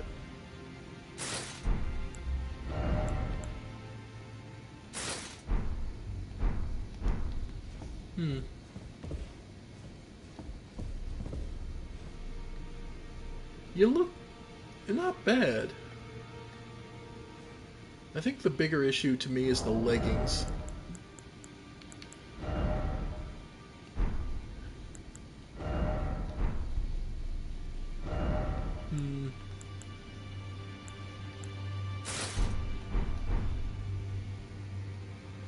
Because I get the hip protection. I actually kind of like that. I know it's silly, but I kind of like it.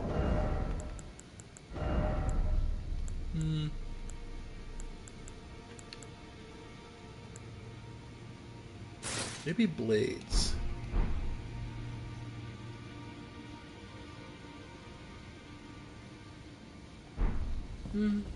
Not bad.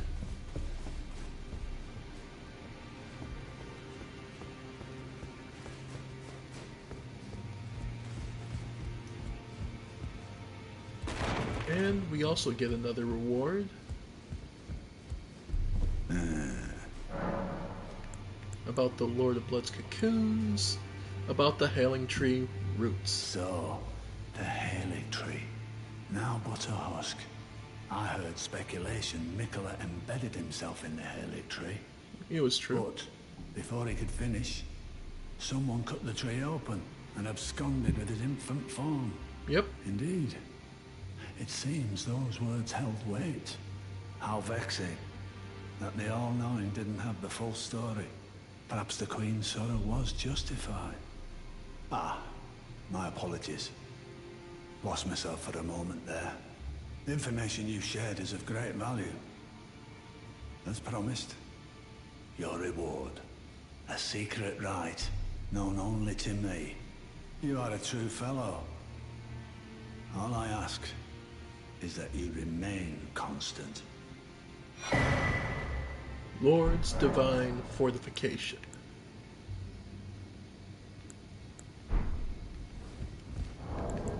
Again, this game has a lot of incantations that can become quite useful. Taught to Gideon the All-Knowing by the Two Fingers. Greatly increases holy damage negation for caster and nearby allies. Gideon gained true knowledge after his long exchange with the Two Fingers, discovering all had been broken long ago, that the trembling fingers bent with age and the Erdtree itself were no exception.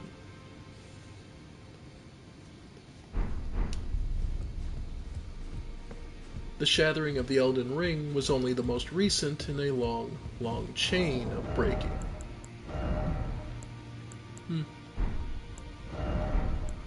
So what I may do is go back to the Royal Knight.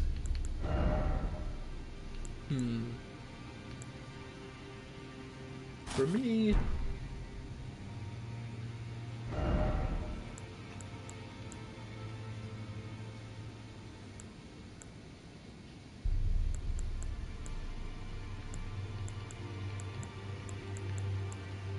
the scaled armor just... yeah. I think it looks better with the glove. Yeah, no, that works for me. The scaled armor just works.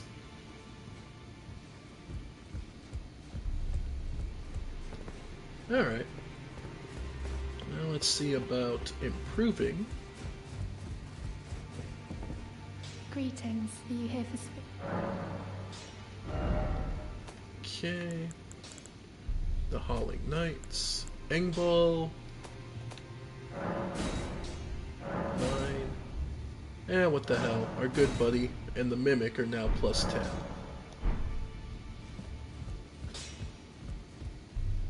So, the story of the Holic Tree is unfulfilled potential. Melania, Melania and Michaela brought forth this massive tree, basically intending it to be a second Erd tree, to restore a golden age by their own. And would they have succeeded, they would have brought about effectively a second age, so that the Erd tree could wither and die in peace, and their age would rise. However, Mikola was cut out. Melania went out to, with the War of Shattering, Melania went out. And with her Clean Rot Knights, basically helped clean house in the name of Morgoth. But by the time and then going so far is even to essentially destroy Caelid for the sake of restoring a peace and neutral situation. By the time she would have returned, Moog had absconded with and hidden away the Howling Tree, and had hidden away with Michaela, hiding him all the way up in the cocoon of the Empyrean.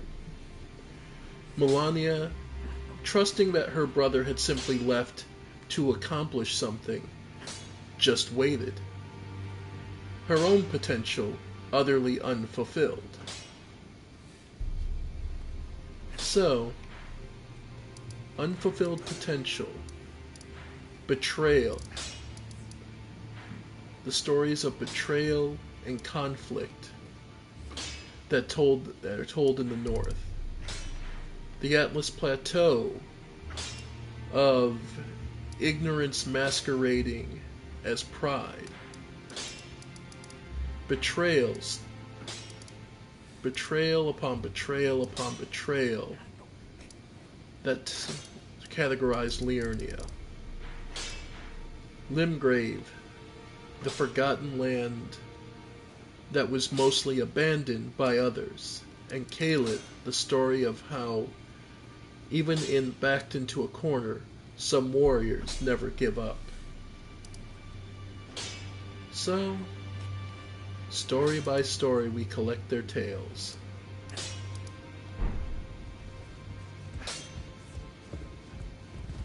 And there are oh so many stories to collect. Alright.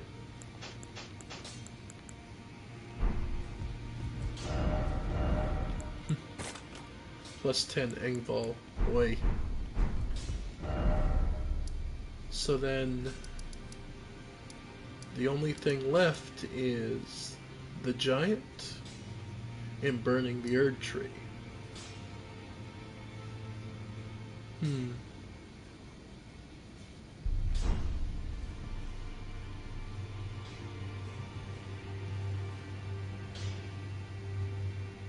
I'm just thinking of anything else. Well, Mount Gelmir.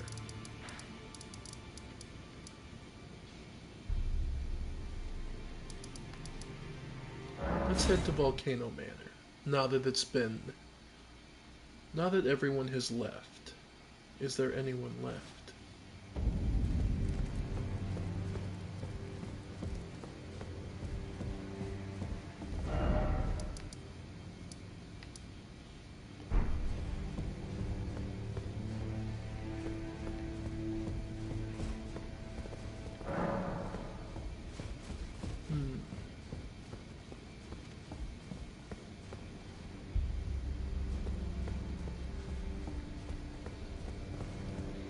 Just thinking.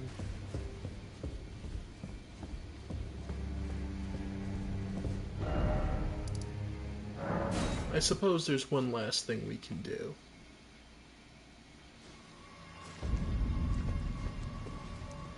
Let's put an end to all the legacies and all the half-hearted. Oh, you allow me some time. Our Lord's carcass isn't... Dear, right. I wish to be one day. Let's end this. Ah, my lord. Rykard. Naturally, though, invaded by Tanith's Knight. Of course, there's repercussions for your actions.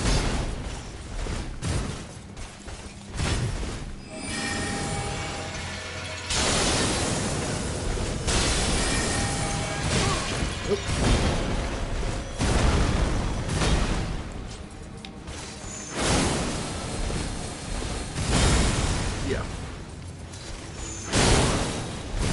Yep. Yeah.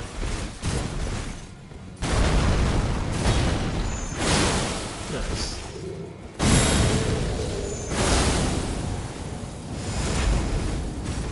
Yeah.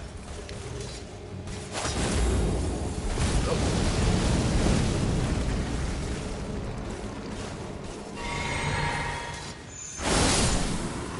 Good.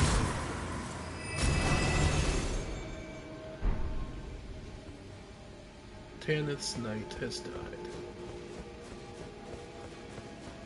And so, the serpent shall never be again.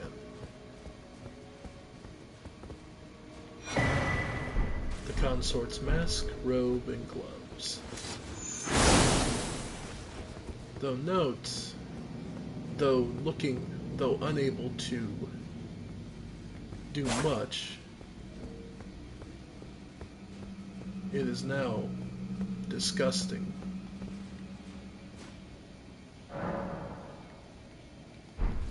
But remains, looking for whatever it can to reconstitute itself.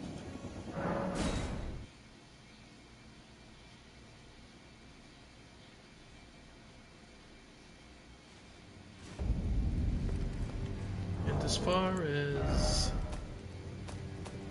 the consort's set,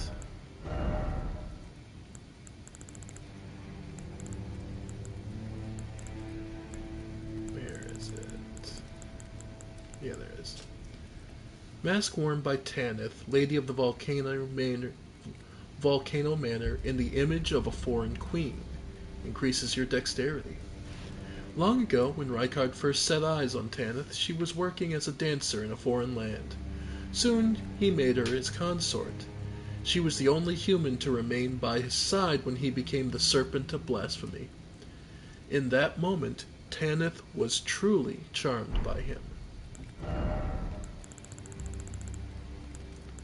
Well, like they say, there's no accounting for taste.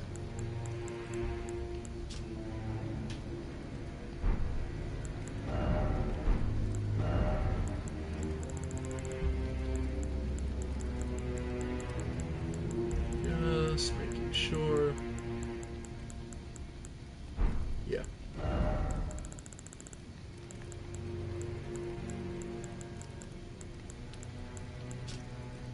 Fine white trousers perfectly suited for wearing beneath a silk robe. Okay.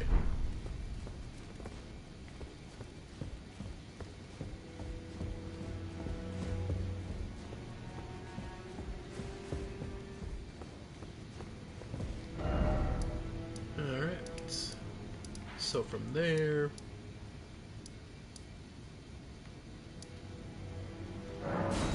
Temple of Agley.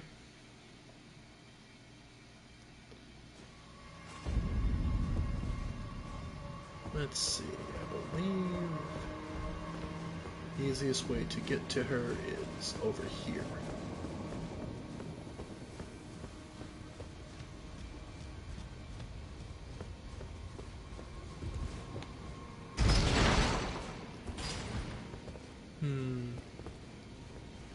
Because honestly, folks, we're in the point where the story starts to get very straightforward of, this is your final ascent to the throne. Though what happens when you reach there will depend largely on what you pursue.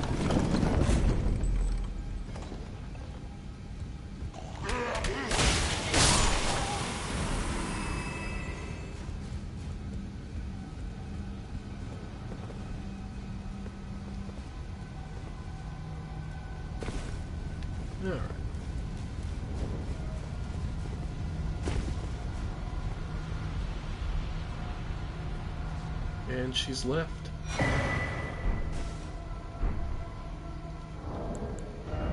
So first, her letter. Farewell letter written in an inexpert hand.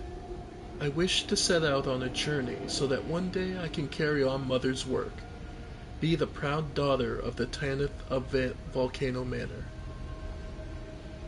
Farewell, you've always been so kind, so uncompromising, my champion. It is a bit cruel what we did, not allowing her to forget, but I personally think it's for the best. And as far as the item she left behind, disturbing likeness of the woman whose skin was flayed. She smiles with a serene tenderness. Just increases the damage you take. It is said that this woman, named Daedakar, indulged in every form of adultery and wicked pleasure imaginable, giving birth to a myriad of grotesque children. You get this item no matter what. And it's one of the reasons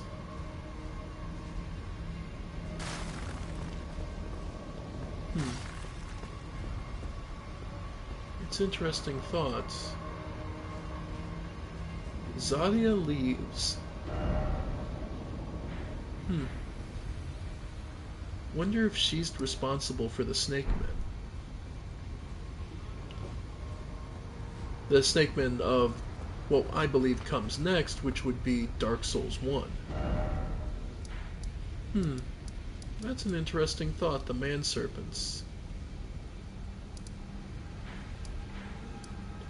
Though they're a bit different in that they seem to be a stitched-together collection, an artificial creation. But I wonder if they're an artificial creation based on someone meeting Zarya. That might be an interesting idea.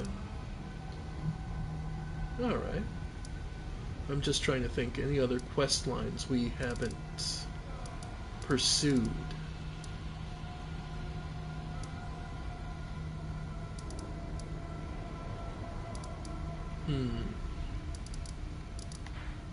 One thing I would like to do. Godric the Grafted. Let's head back here.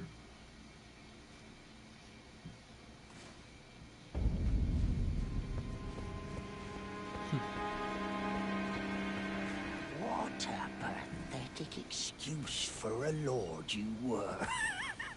Craven to the bone. Pushing me about like that. And after all that grafting, where did that get you? Look down on me, would ya?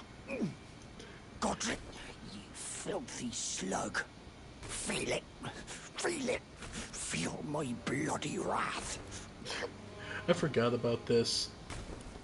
Well, everyone has to have their sort of revenge, and I suppose screaming at a corpse we butchered is the best he can hope for. Oh, hello there. This weasel was... Godric was always looking down on me. He got what he bloody deserved thanks to you. I tell you though, what goes around comes around. He had an ugly heart, an uglier countenance, and met the ugliest of ends, eh? Makes one wonder what he'd say about us if we weren't facing him. And still sells you stuff. Nothing too new.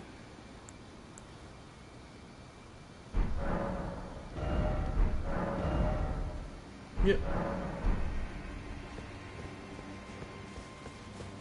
I completely forgot we never saw that.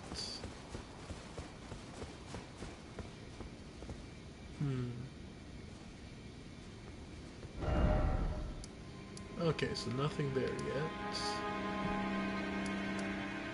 Liurnia Highway.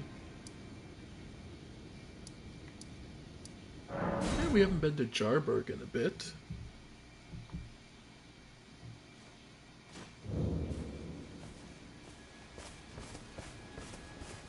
go talk to and see what's here. How you doing, Jarbear? Ah, hello again.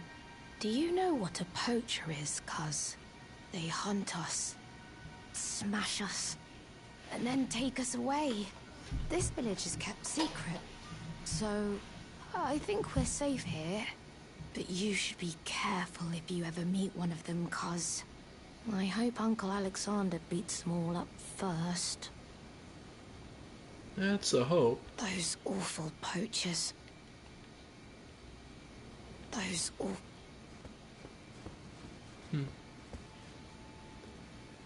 Well, one can always hope. Let's see.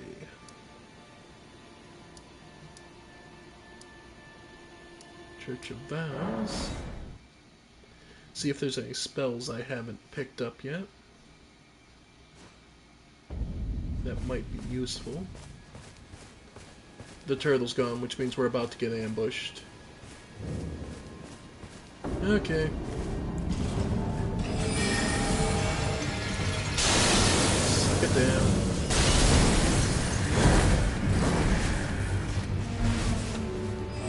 Alright.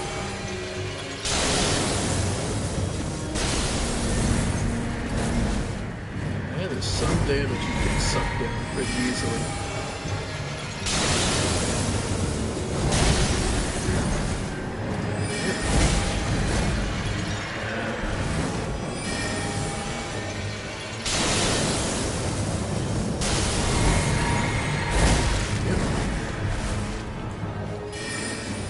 Yeah.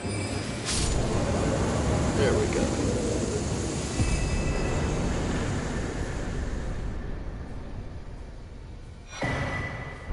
Meat Peddler's Bell Bearing. Ugh. Sounds like exactly what you think it is. Church of Vows. Bear in mind, this place has only an ultra-specific use, which is if you hit someone you don't intend to, upset them, and then run away, resetting them will and this will help reset it. But a good number of NPCs are actually fairly protected, so it's not as big a deal. But yeah, if you walk in here and the turtle's not here, that means, and you haven't killed him because you're a monster, I mean, just look at him, he's just a giant turtle. Don't kill him. Greetings. Yeah, study sorceries. I was gonna say, I think I got everything out of here. Let's say magic glint blade, yeah. The two basics. Incantations. The black flame stuff. To expand solution. Alright. So, by and large, we're good there.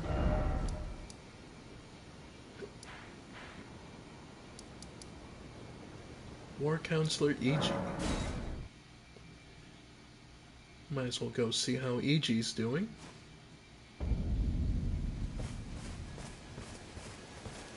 Now that we've helped.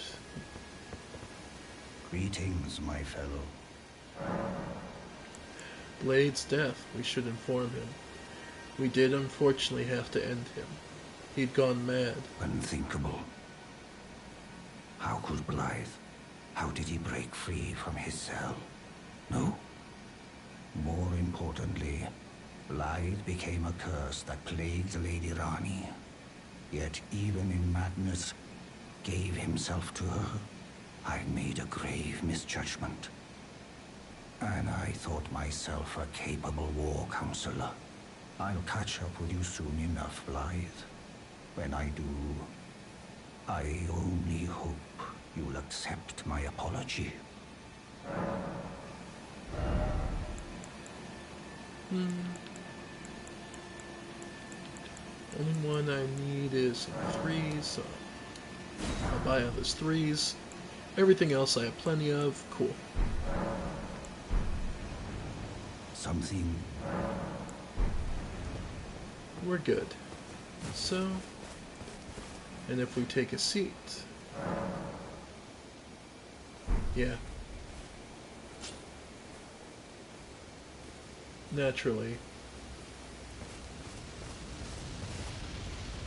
Yeah.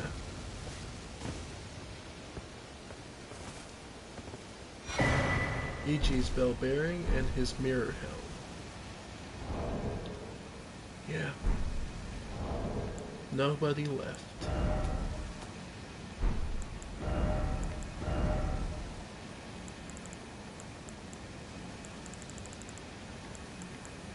Mirror helm, where is it? There it is. Helm fashioned from crystal-looking glass, said to have never left War Counselor E.G.'s head. Easily broken and weak against striking attacks. Worn by those committed to high treason, it wars off intervention of the greater will in its vassal fingers. E.G. was afraid, terrified of his own treachery. Yeah. For its weight, its negation isn't that great. But what it did do is allow him to resist and rebel against the greater will.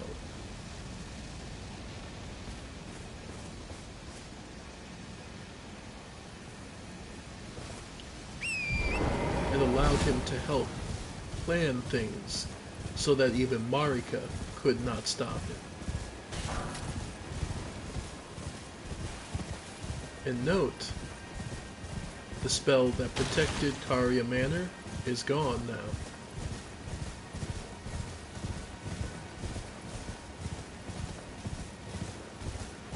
Yeah, he was the one doing it.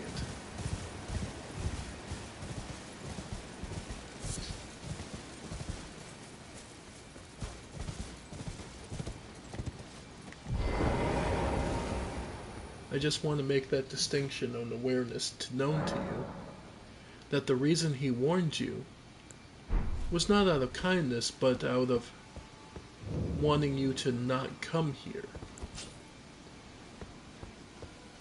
But we did so anyway.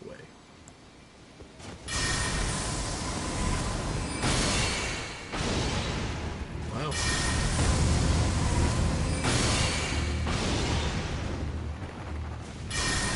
And is it fully charged and instant kill? Nope.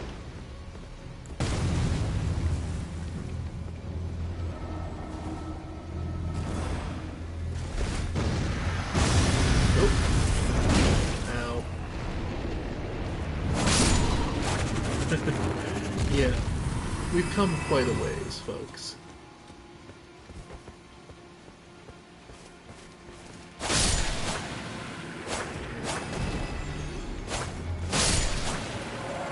Yeah.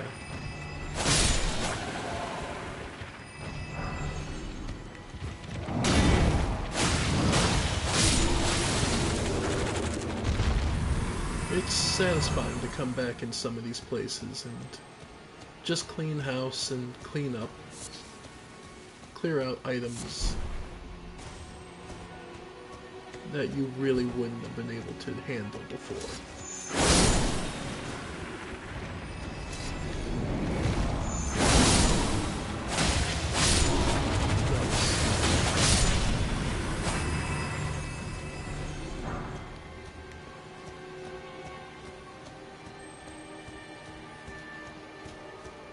To get stronger little by little and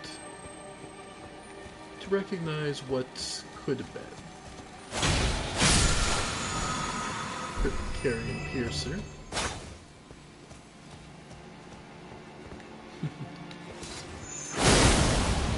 Nice.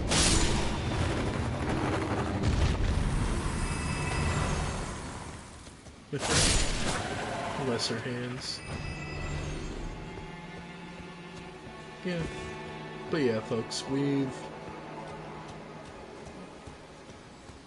what we've been through, you're obviously strong enough now to just, most of them, a good amount of the game is now not particularly dangerous.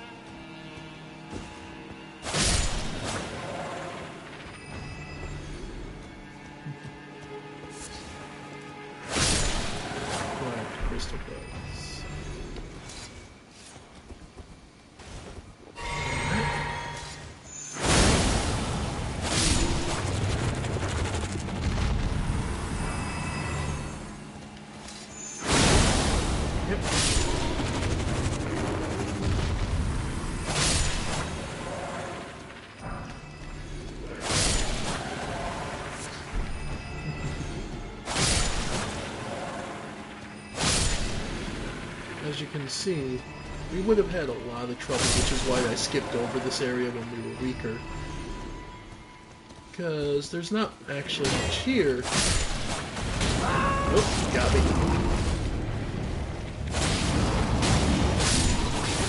Yeah, there's not much that would actually here would be worth it.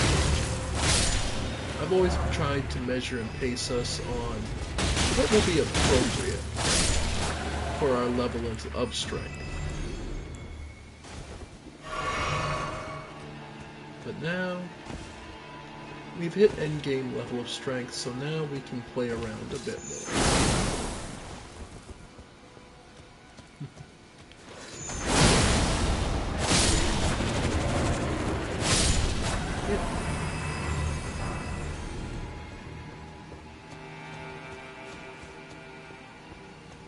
Let's see.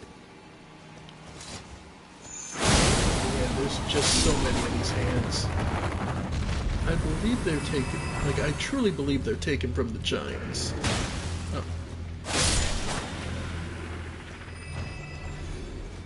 That the Carians found a way to animate them, basically binding whether constructs or just souls into them. I don't know.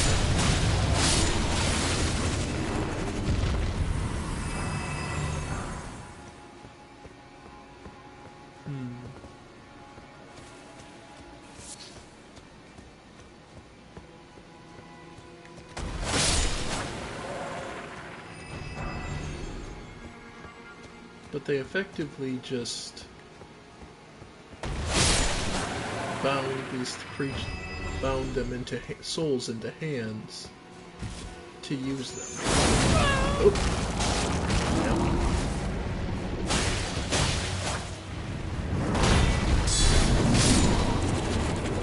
Yep. And though grotesque, it's clear that it was highly effective. After all,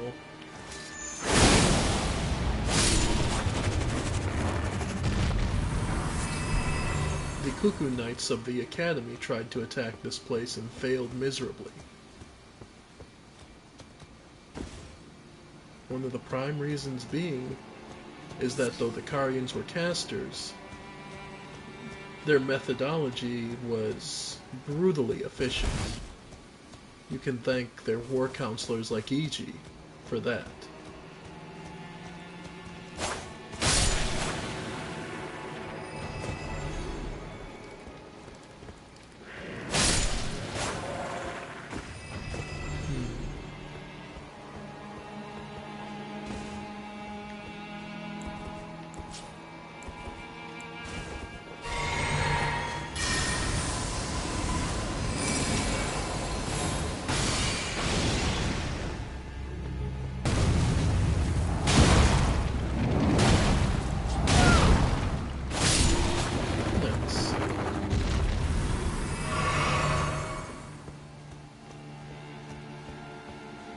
Say, I think we've cleared it about out.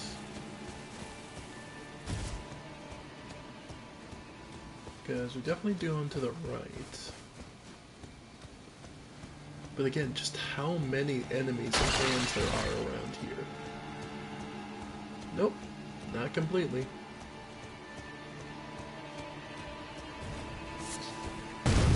Yeah.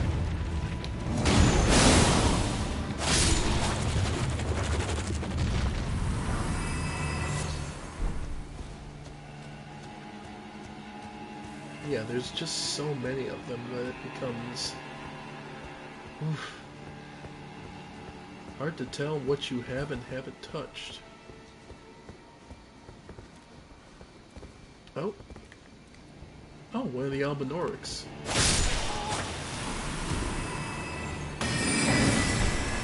Windstone Craftsman, number 6.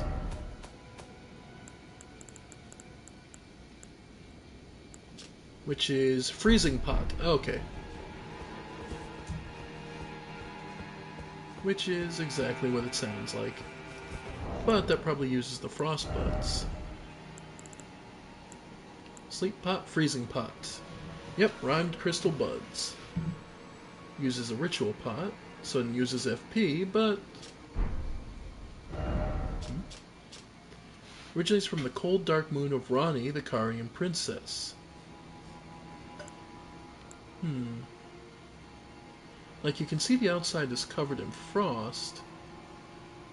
I wonder what that is over the cap, because it uses crystal buds, which are kind of just pockets. Albinorix.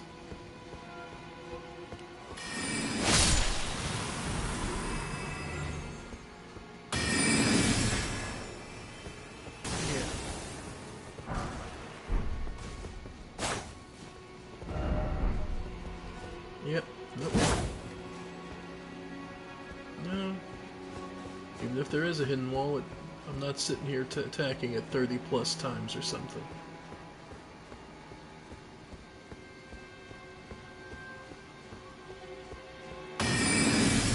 Yep. Okay, they've got an insidious trap with that one. Okay. Gonna say that's just where we were.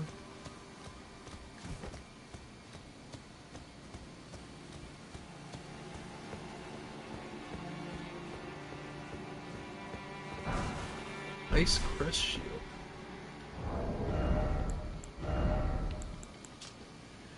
Small metal round shield, heavier than the wooden shield but boasts higher damage negation. The Ice Crest originates from a Karian princess, though the effect is slight. It boosts magic damage negation and resistance to frost.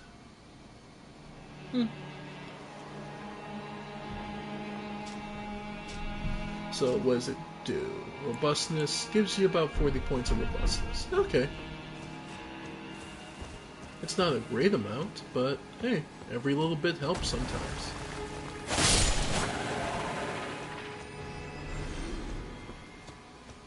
Alright.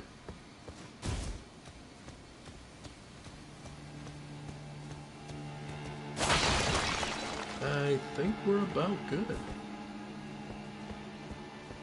So next up would just be the hands moving us further ahead. Pretty sure we got all that, so then it's just the one on the wall here.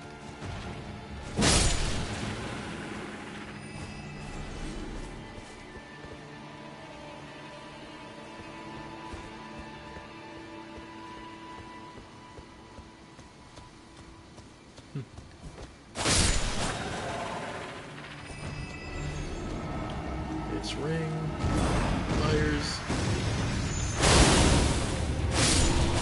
Nice.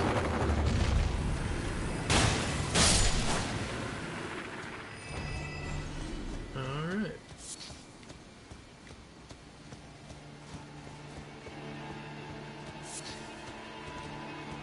Nothing else here.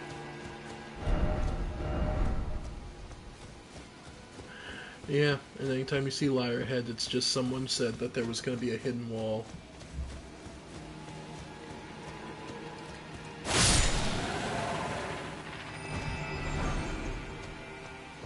Alright.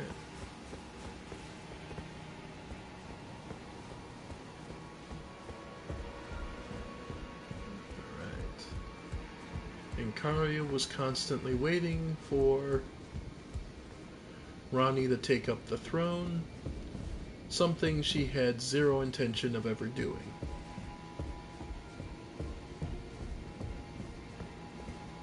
Not that it mattered too much in the end. Alright.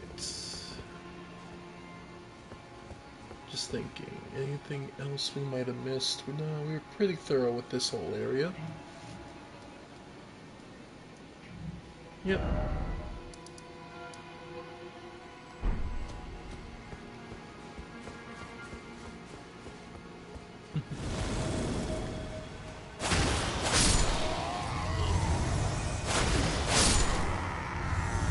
Funny it is after all the trouble we had with this.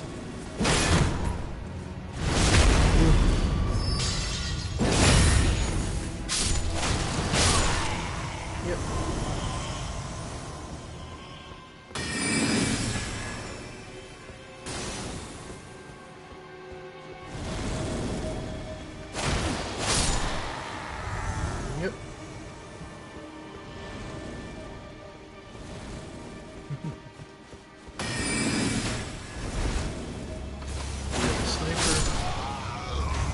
the other sniper.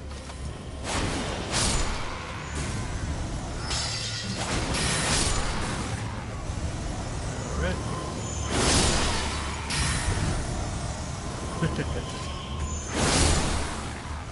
And there.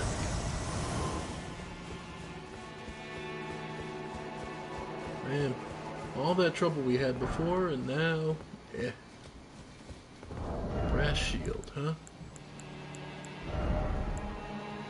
Need another point of strength.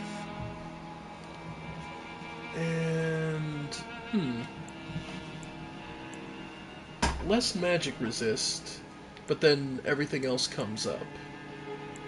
And that guard boost actually isn't that bad. Yeah, probably be a medium shield. Brass shields, which are pretty common. Face has been covered in brass, commonly employed in the shattering, which is why so many of the soldiers still have it. Because brass looks like gold without having to actually be gold, and yeah. If nothing else, you can say that the gods of this land are very dedicated to their themes.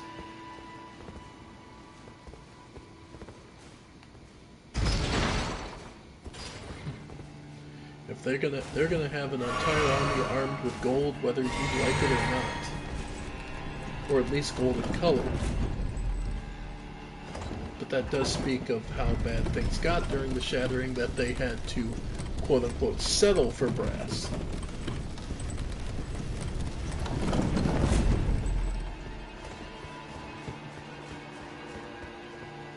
Alright.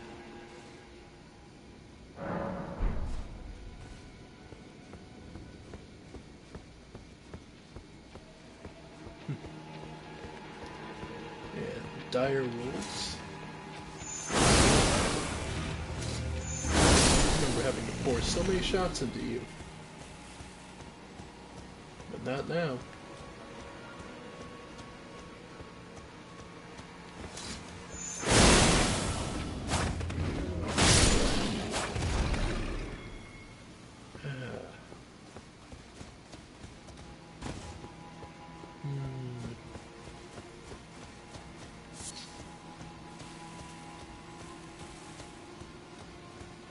Let's see, I'm pretty sure I got everything over there.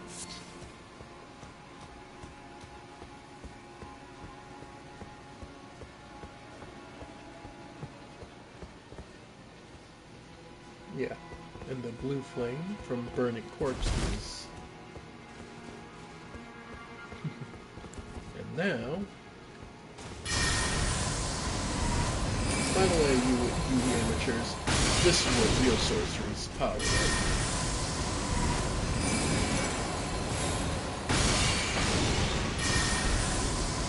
Alright.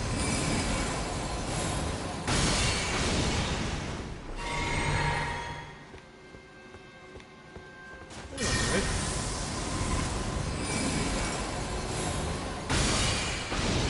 Nice. Give them points for wearing them. The guy who armed these guys is pretty smart. Okay.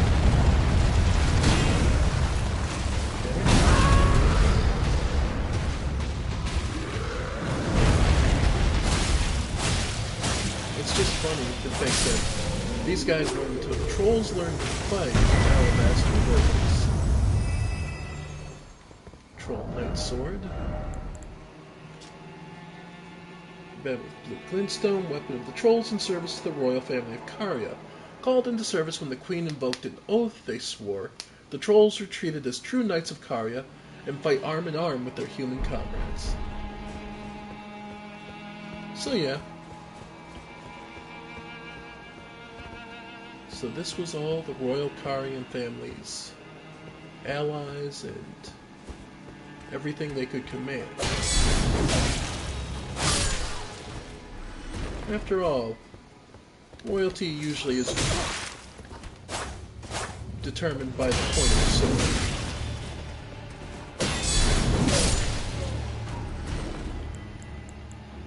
By and large, being a king is mostly do what I say or I'll have you killed.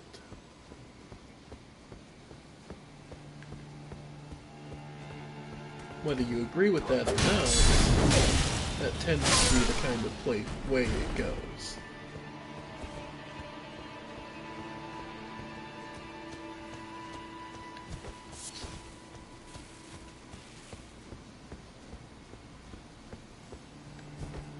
Alright.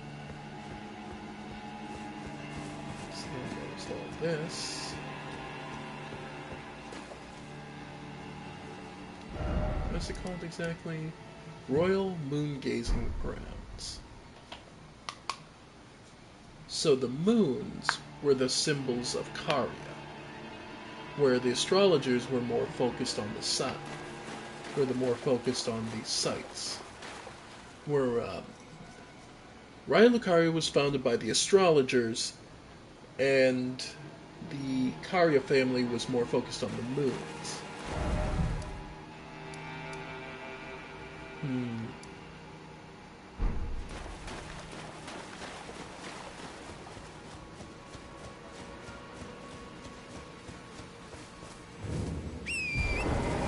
three sisters of Caria, Rena, Ronnie, and Selvis. Though we don't. Rena, Ronnie. So it's very clear that Selvis just took over someone else's role.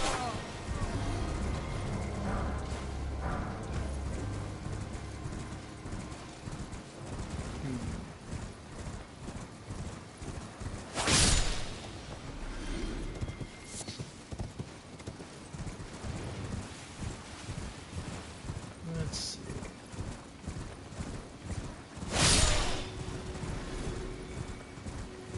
Suppose we're hitting a point of no return, where we conduct our final business with the boss, with the final bosses.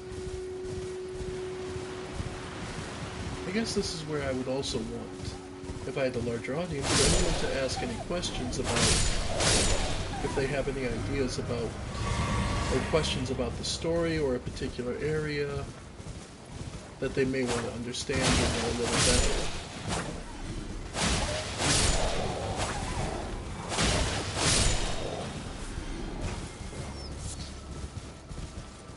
Because there's a lot of story in this game, and it's easy to get lost and forget what's important.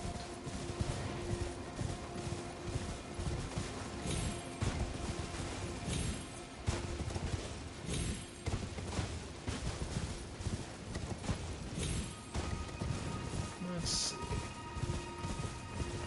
Now, let's come here. Royal Grave. Let's see, who was in here? I truly don't remember.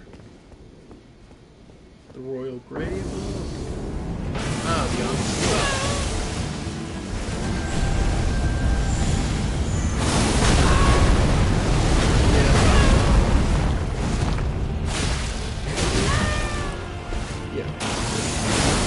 So I guess it makes sense for him to have a place of honor, like I mentioned before, about because he's the one who helped teach the trolls how to fight.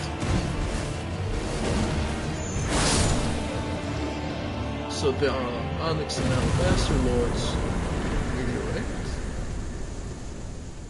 already have Stells, so not too useful, but he probably sought to betray the Carians or refused to fight Raya Lucaria, and was simply told, well, then we're just going to have you sit there. He goes, what? And they go, yeah, we're just going to have you sit there for the rest of the time then. And thus he was trapped in the Everjail. Either that, or that didn't want to give all the secrets to the Carian, who obviously would have very much liked the secrets of all the gravity magic,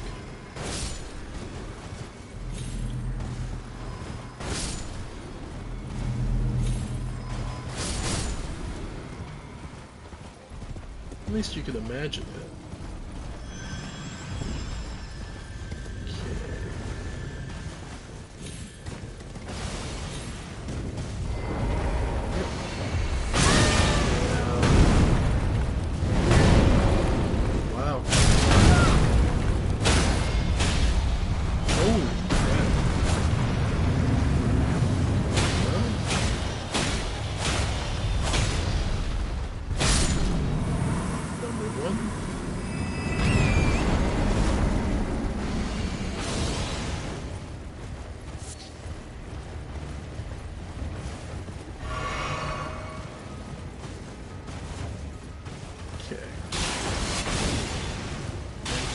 There. And now for this one.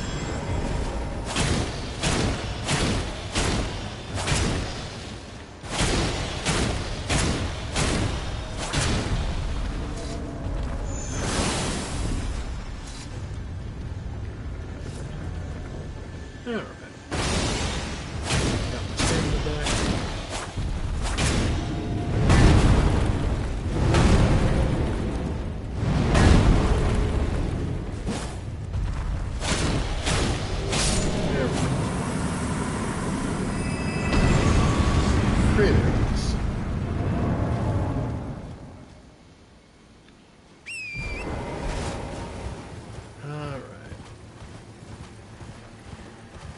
So the next thing we can do to clean up is to face the champions of the pot.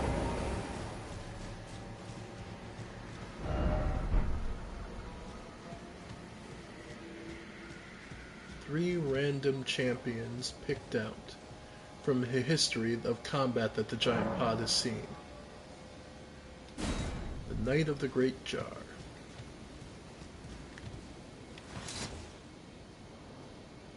Note that you aren't transported to a pocket dimension, nor are you invading. You were just simply summoned as an adversary. Wow. Even now.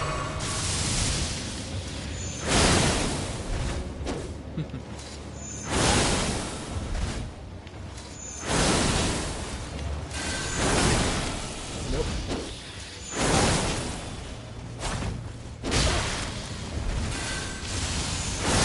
Goodbye.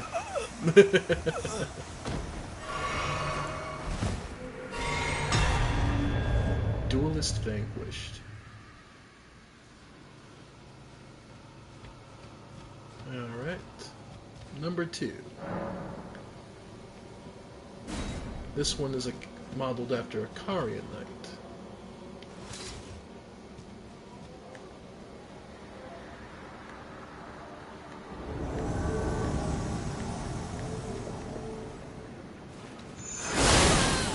Go.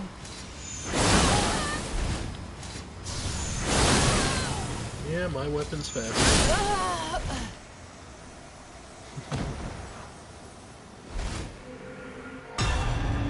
Number 2.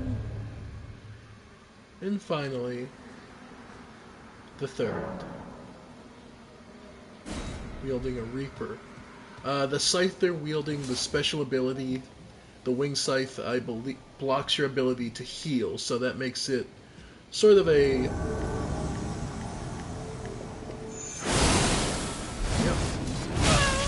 Yep. Right there. I'm no longer able to heal for a bit. So naturally, the combo he uses is...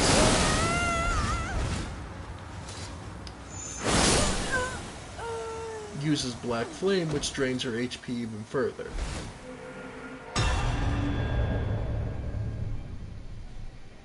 And that's all 3. We can now talk to the jar.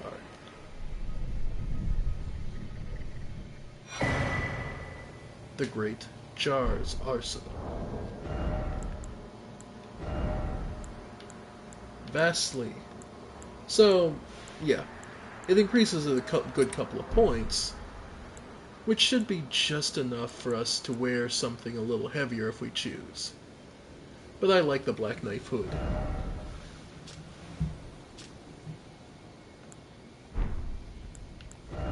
But we could get one of the armor sets if we wanted. Even the Hauling Tree set, boy. Increases faith.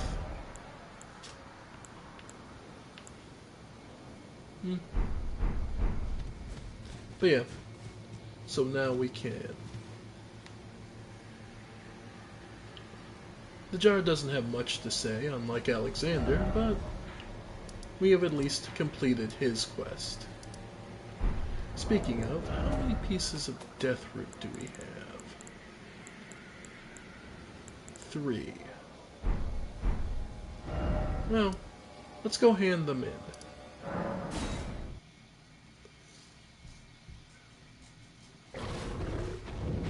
Uh-oh, that doesn't sound good.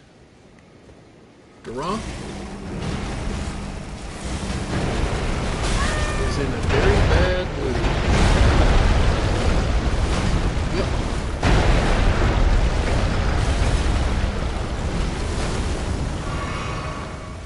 Alright.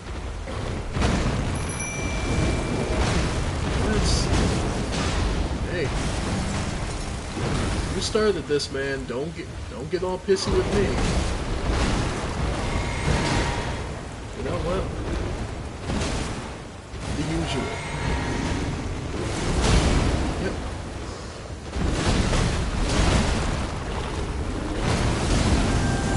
Well, I can hit him here, so let's see how he likes this.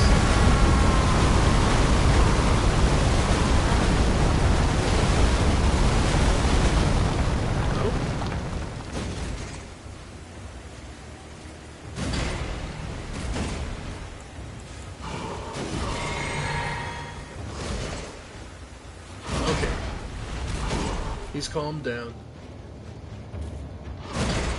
We're good, Engvall. You can go back. Alright. Now, what was all that about, Garrosh?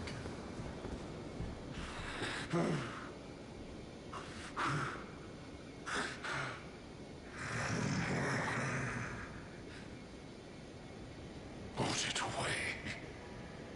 I won't forget. Again. My appetite. My sin. Oh. So please. Enough. Put it away. I won't mind. So please. So he was driven mad by the hunger for the death root.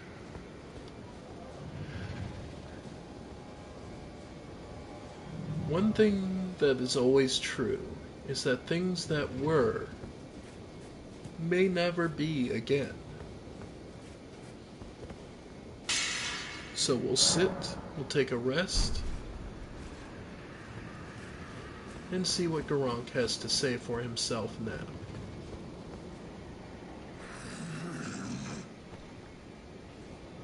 Hand over death roots. All 3. My thanks, death. My sin should not be touched by the hand of man. I shall grant thee. My claws feed me. The Beast Claw Great Hammer, the Stone of Garrosh, and Beast Claw. The hammer... Great hammer with a striking end modeled to resemble 5 beastly claws. The black nails protruding from the golden fur are said to represent Sarash, Lord of Beasts, who went on to become King Godfrey's regent. Slam the hammer to the ground and rending the land asunder with armament's 5 bestial claws. Oh, okay, so that's like the ground stomp that the others have. I shall feed me. Okay. So we're still missing some death root. Well, good to know.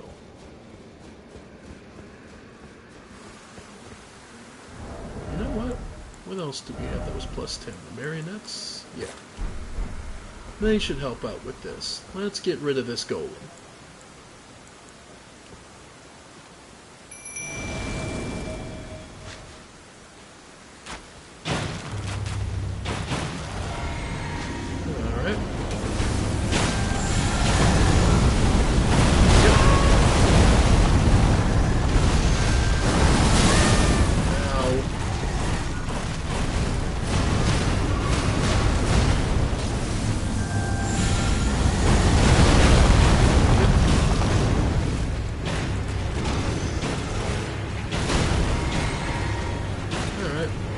distracted for a second.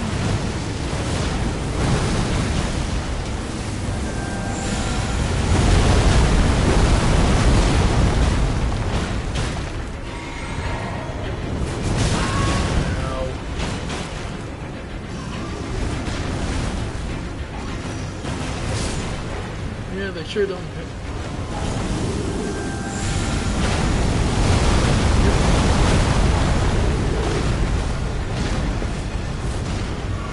Okay.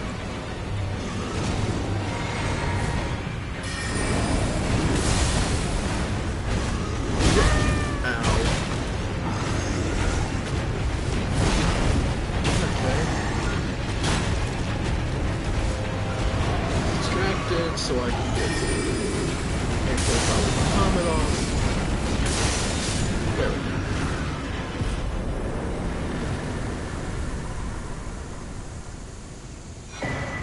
Gargoyles, Black Blade, and Halberd.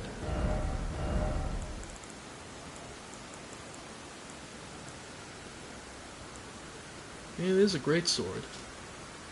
Bronze greatsword wielded by valiant gargoyles, mended with blackened corpse wax. Ends up dealing holy damage, though. Such is the mark of those who serve Malekith, the Black Blade. Garank's other persona.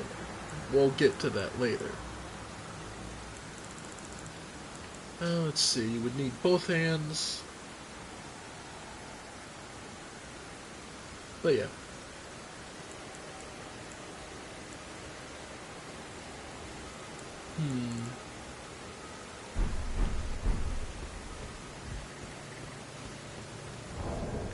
Let's see, we need another, maybe 15,000?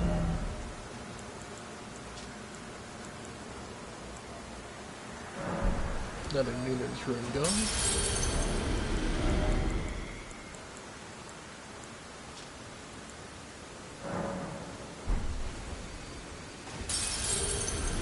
There.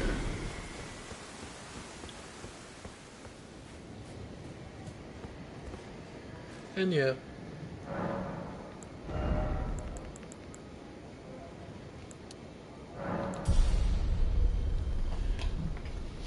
Alright.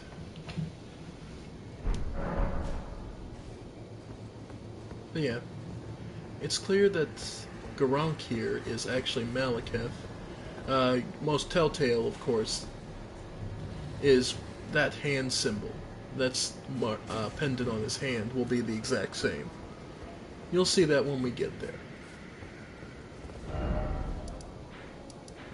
The reason being is that... I'm trying to remember where... Now the tricky part. Where we have and haven't gotten Deathroot from. Let's see. Lens Rise. Melted Catacombs. Yeah, because there's a bunch of catacombs we never touched. There's a lot of stuff we didn't touch.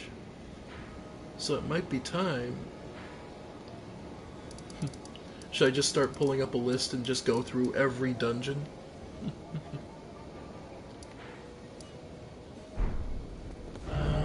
Actually, we did... Before I forget, did we... Yeah, we did get Melania's. Seek the isolated divine tower which stands beyond the lost Great Bridge.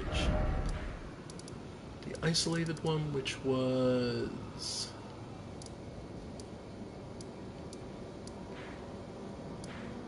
This one? No, that's the West Atlas.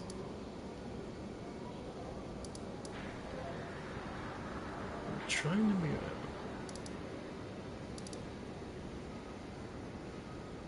Because you have to be beyond the Great Bridge. Hang on. Seek the isolated which stands beyond the lost Great Bridge.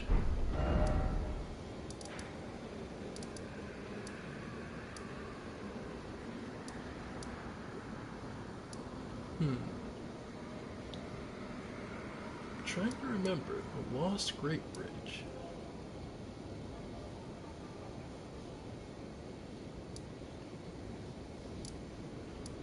Yeah, because that's the East Atlas. I'm truly trying to remember. Divine Tower Limgrave.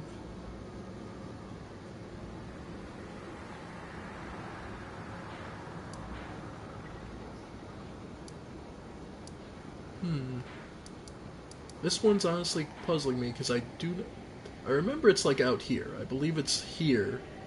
I just don't remember how you teleport to it. The Lost Great Bridge.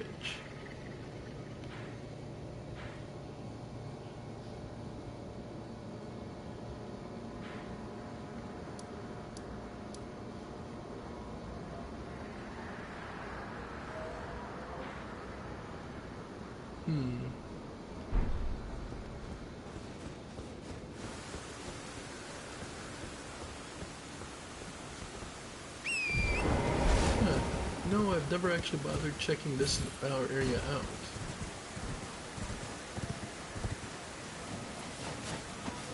Yeah, that would be her Divine Tower.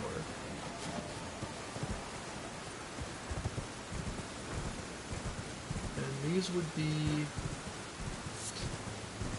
the corpse remnants of Forum Azula.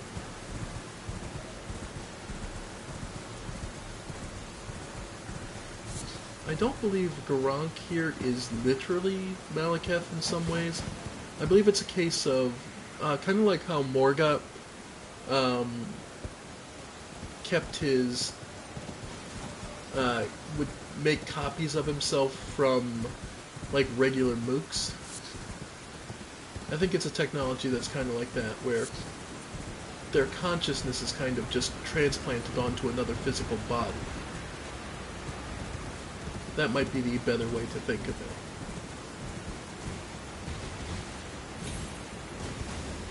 That's kind of like how you didn't fight Margot, but Margit in Stormvale Castle.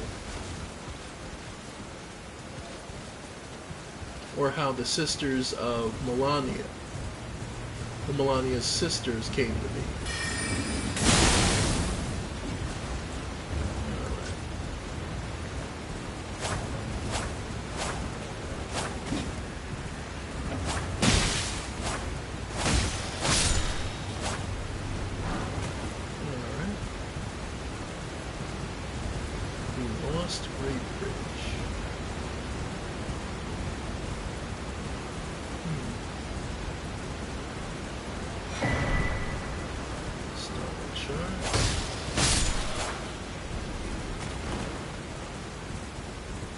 But yeah, these are all clearly remnants. Military shuttle. For Azula.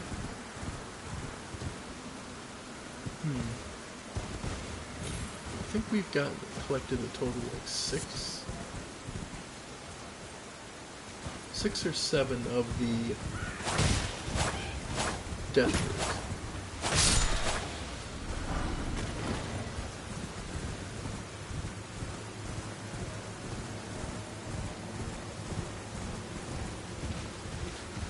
The Broken Great Bridge.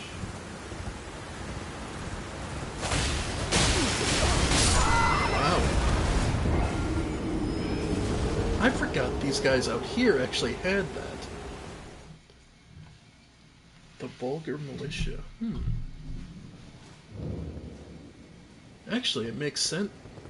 Okay.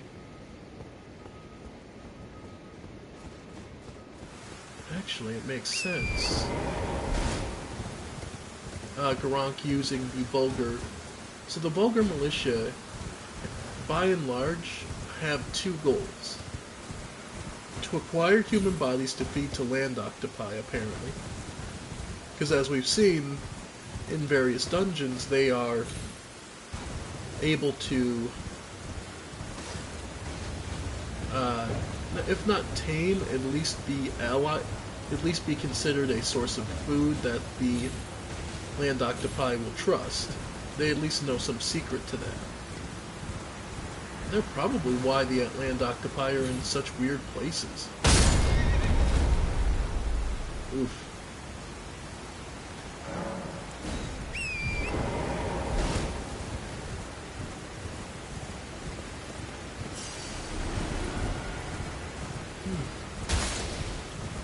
That's not a bad, actually, hypothesis.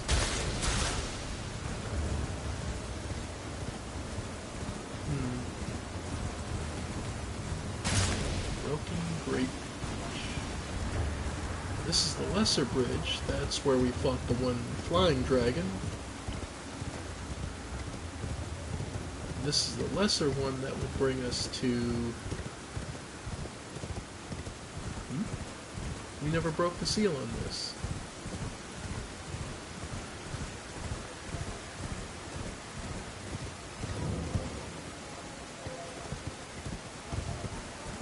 Oh, right, because you can't officially. You have to just find your way around. Okay.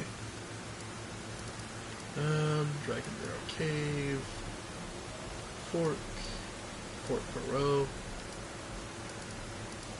Selling back streets. Chair Crypt of Celia. Understair. Church of the Plague. Yeah, let's go say hi to Gowry.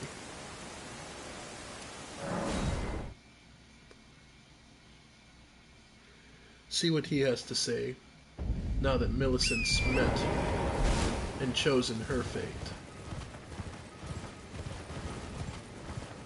Because after all, he apparently knew all 5 sisters.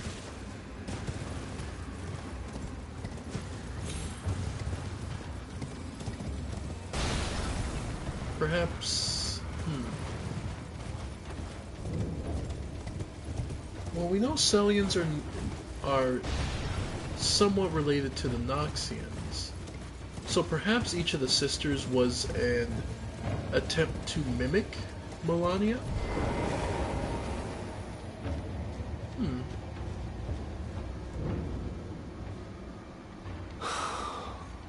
Millicent, my daughter, why would you take out the needle?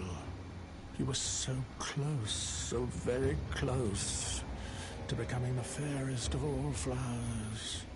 Would you disown us, too, as your mother did? We, children of the Scarlet Rot. Millicent, Malenia, do you detest us so utterly? Millicent, Malenia, do you detest...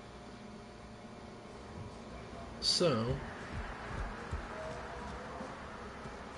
he's a follower of the Scarlet Rot. Millicent would probably be the daughter who resisted the hardest.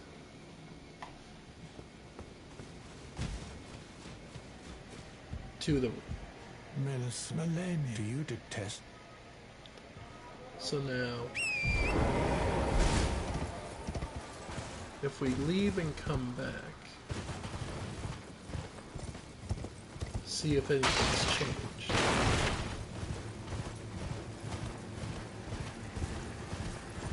So them flowering would be them...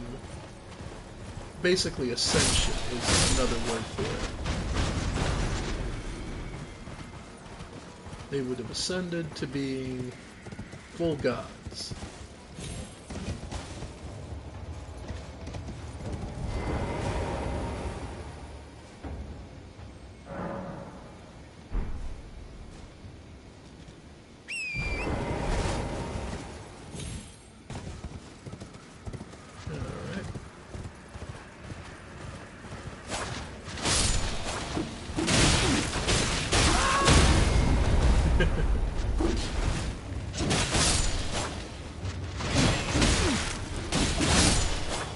Yeah.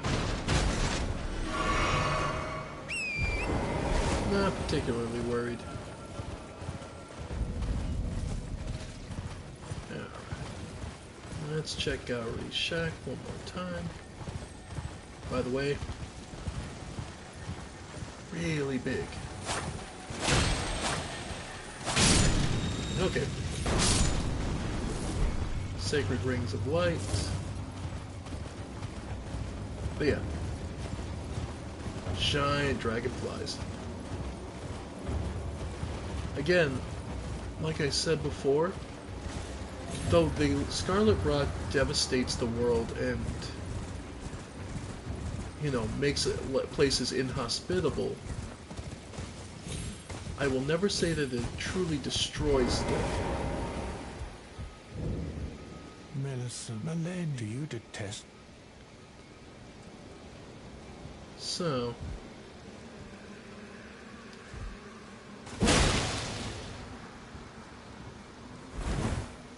go have your rest.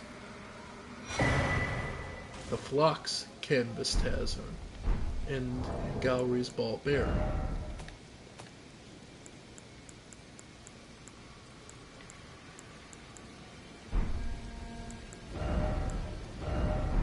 Let's... Okay, this is a talisman. There it is. Okay. A talisman bearing the icon that depicts a mass of masked figures greatly raises the potency of incantations. The figures represent the flock at prayer, their firm belief in the intangible inspiring even solitary founder of their religion. What is faith if not an affirmation?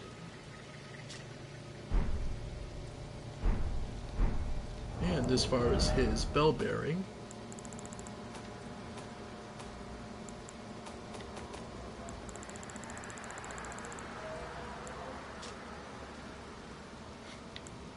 yep. So, put him to rest. He had trust in the Scarlet Rot as a new sort of religion.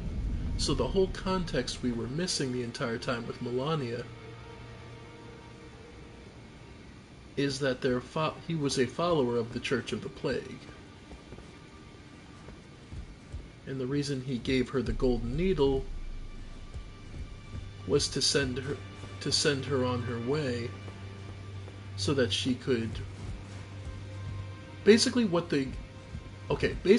happens is he puts the golden needle in her. That would seem to counteract his want of, her flowering by contacting the god of Rot. The truth of the matter is, what it does is it temporarily interrupts it, but by doing so it allows it to grow stronger and more potent till it would overcome it. The needle is just a patch to it. It doesn't cure the infection, the problem. You would need to utterly remove the rot from her, which is an impossible task, as we've seen. Alright. So let's go offer some bell bearings and see what we can get.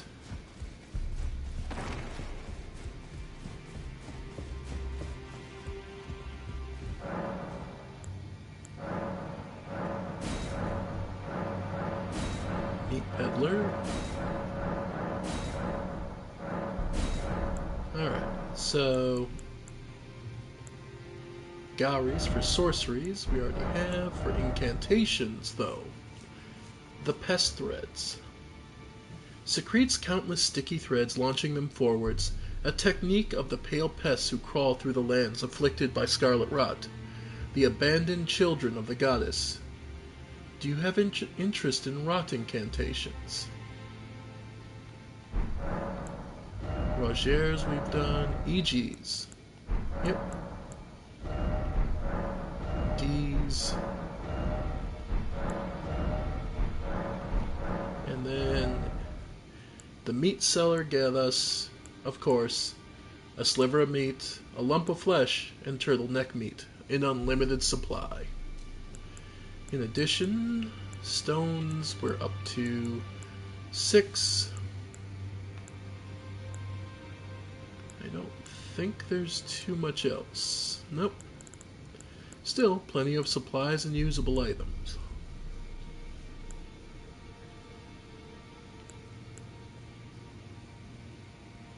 So this would be if so you get invaded, someone would help you. We're good for now.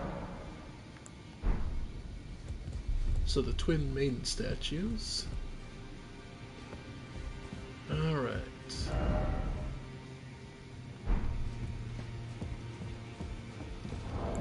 Nope, we do not have the gold, unalloyed gold needle anymore. So, there are certain quests that, there's a certain quest line that if we did it, we couldn't undo it. Alright. Whetstones, Spirit Calling Bell. Just trying to think of anything else. Amber Starlight.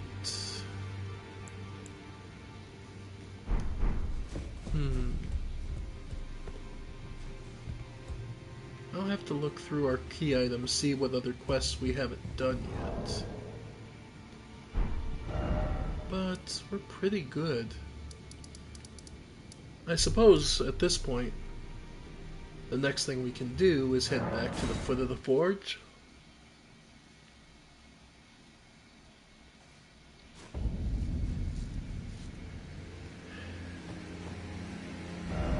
Actually, you know what? Before we head there, let's head to Mount Gilmere real quick.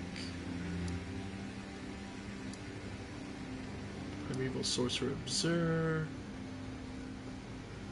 What am I thinking of? Down here. Seedwater Terminus. Yeah. Because there should be someone we haven't gotten to see in a while. Actually, thinking of character arcs.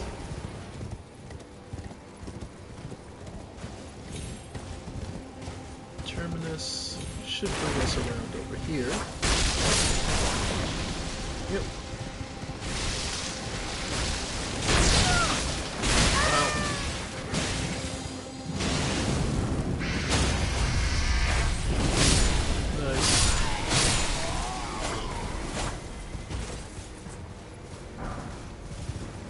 Okay. But if I'm not mistaken, there should be someone we should recognize.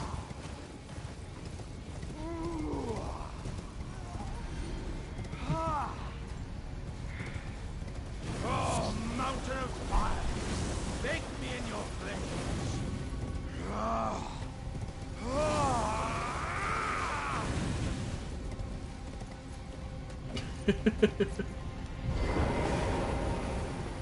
Hey, friend. Ah, good lady. What business might you have in such a place as this? I hardly think you're here to temper yourself with flame, considering that fleshly form of yours. Your timing, though, is impeccable as ever. I've been making just the thing for you on my journey here. Take it. I'm sure it'll suit you to. A jar helmet. It's hardly more than lukewarm here. I won't be able to temper my body such that it'll never crack again. Perhaps I'll head eastward. There's an old saying I've caught wind of. Above the lofty clouds, the icy giant's peak doth soar. Here lieth the flame of ruin, which ever burning roars. Perhaps I'll head east. There's an old saying above the lofty... The Flame of Ruin, huh? Well, he's not wrong. It's actually where we're headed next.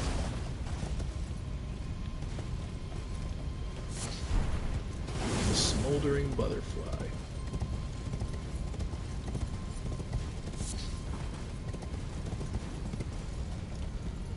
Yeah, I suppose we've gone long enough.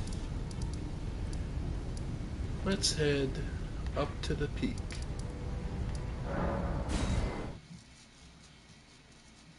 And the reason I went to see Alexander is because if I remember correctly, if you come up down here,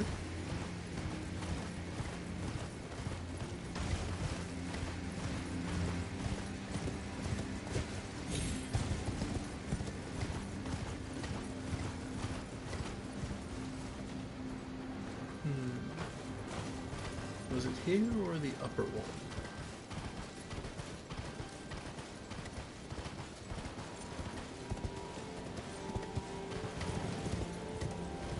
One of these, you can actually get him to help you. Which, all told, is not a bad thing.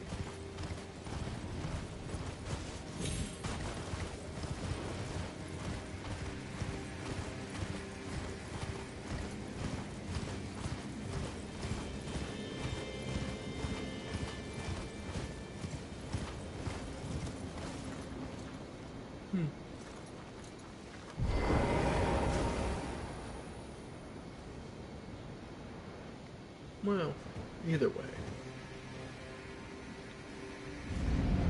we must face the fire giant. Oh, there he is. Alexander the Warrior John. Yep, we lose access to Torrent for this fight. So, that's where your balance is.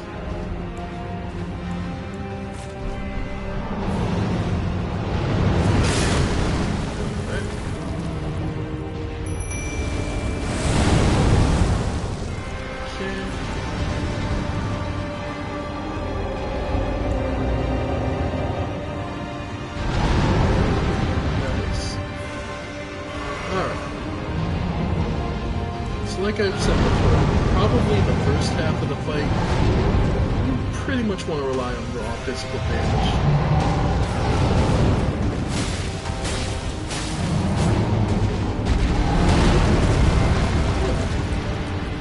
Just let him get a little off put by others.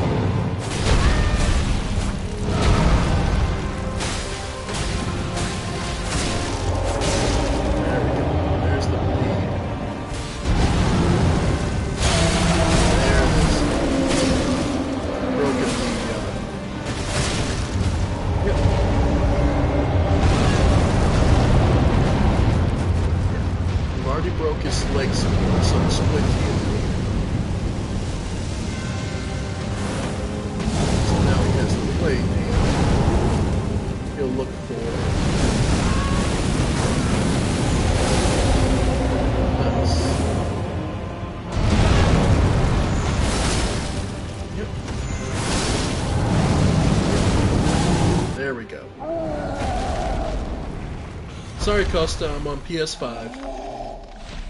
And there goes that leg. Oh, that just looks so nasty. Alright, but this is where the fight truly begins. This is honestly, that first part is the easy bit.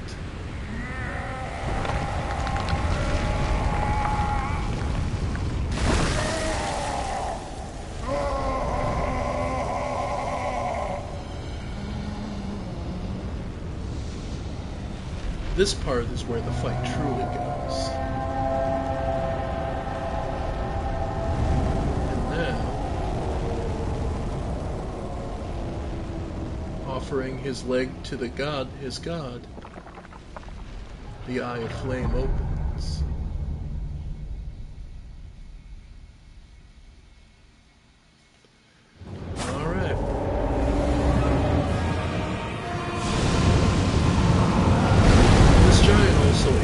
What was ripped from the center of the trolls, if you've ever been curious about that.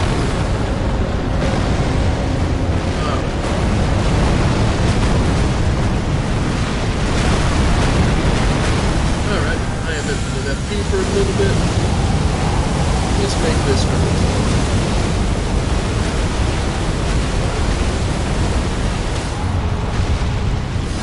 Nice. And for the finisher, straight in the eye.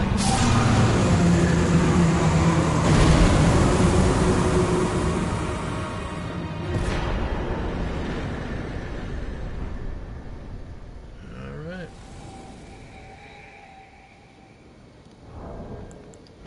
And we've done it.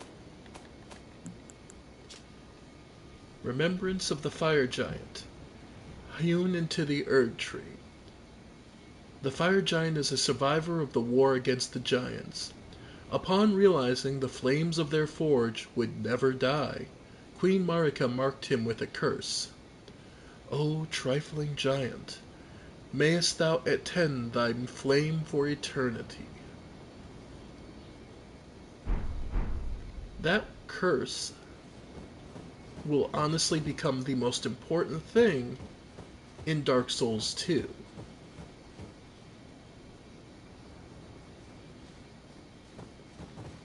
That is when that curse becomes applicable. And why it's important. We'll come to that when we get there.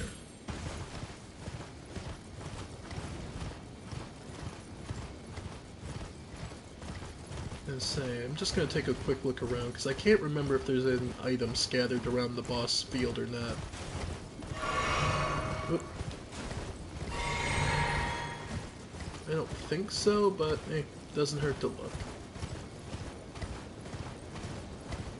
But yeah, we now have free access to the forge of the fire giants. So we will have the ability to burn it at our leisure. However, know that I don't think there's anything you can truly miss by doing it, but doing so, burning the Erd tree, will change the game state. And once you do so, there are things you can't undo.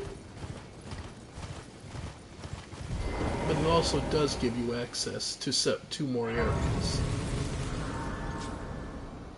Alright.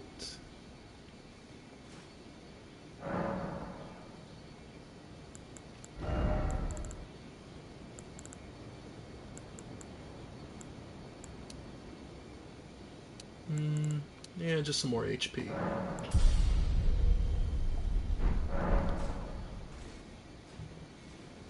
Alright.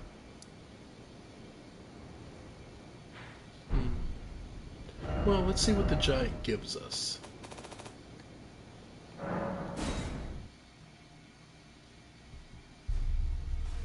I truly don't remember.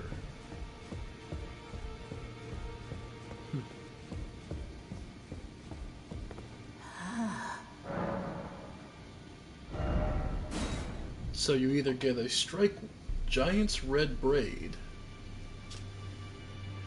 hefty whip woven from the flame-red hair of a giant. Every giant is red of hair, and Radagon was said to have despised his own red locks. Perhaps that was the curse of their kind. One of the incantations that draws directly from the power of the fire giants. The giants borrowed from the power of a fell god, and still they were defeated. Yet their failure released them from their solitary curse, to serve as serve as keepers of the flame for eternity.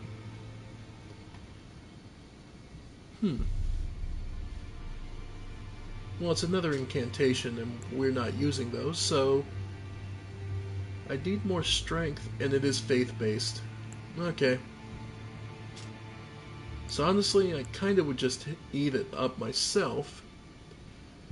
But what's interesting is the unique skill. Yeah, I'm not big on this. I've never been big on whips.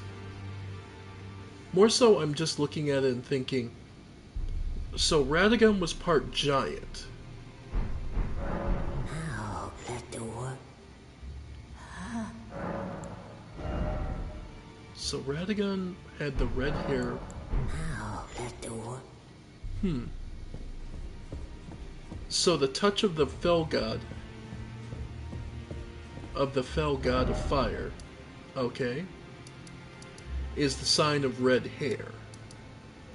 Which means you have all the wolves, Radagon himself, and the giants.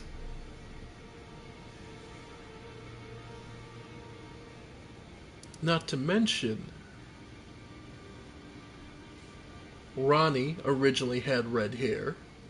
We can see that with her corpse at the top of Liurnia Tower. So did all of Radagon's children have red hair?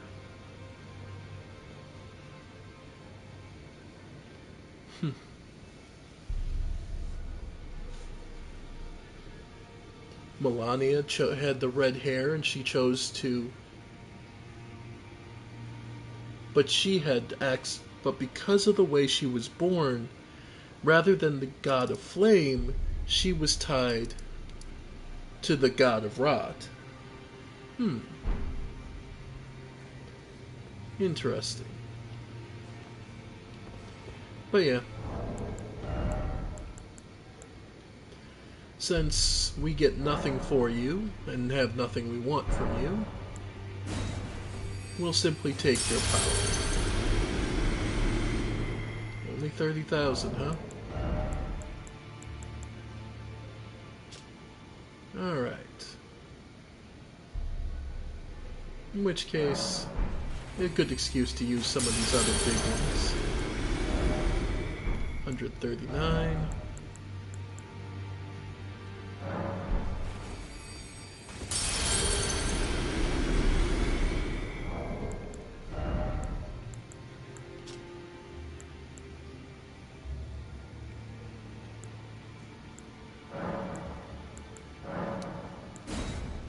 Alright.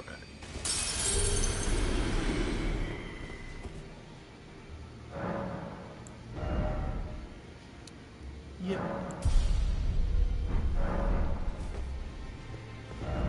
So then,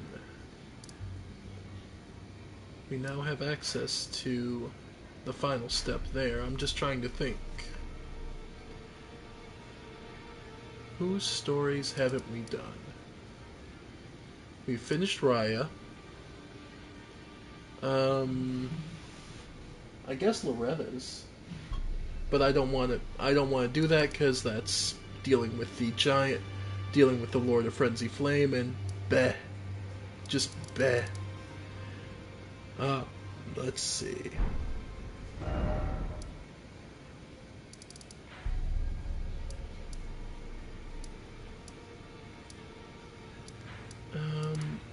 Just trying to think.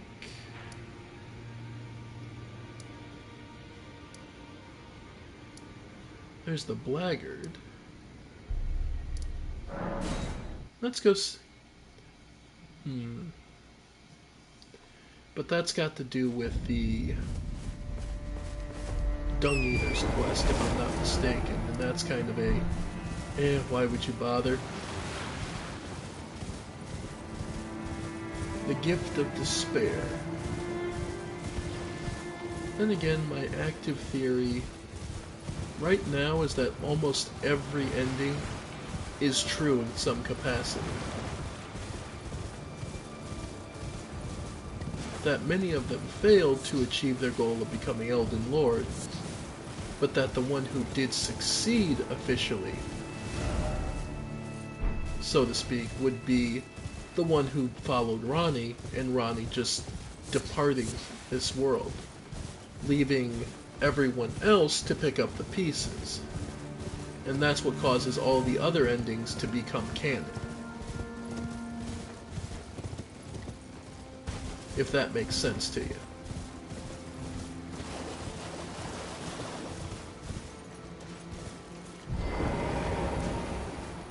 Alright, mate. Yeah, not bad. Yeah, I'll pick up some extra crab.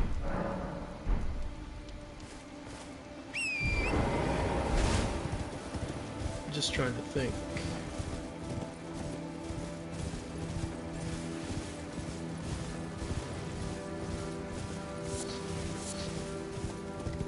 What else?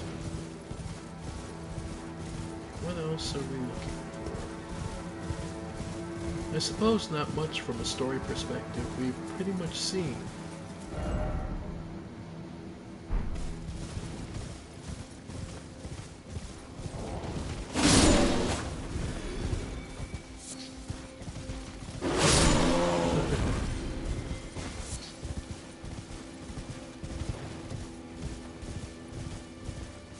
because the big one's over there.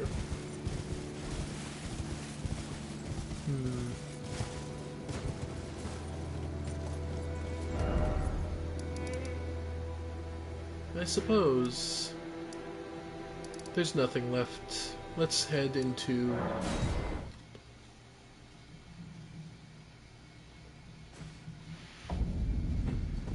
Let's begin.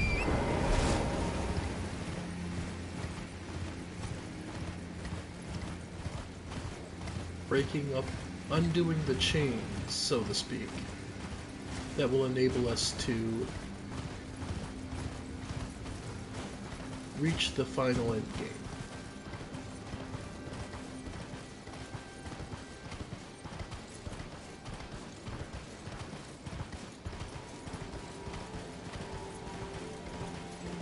And I don't care what anyone else says or what proof they want to offer. You cannot convince me this is not the kiln of the First Flame. I'm sorry. The Forge of the Giants absolutely is. Oh, there we go.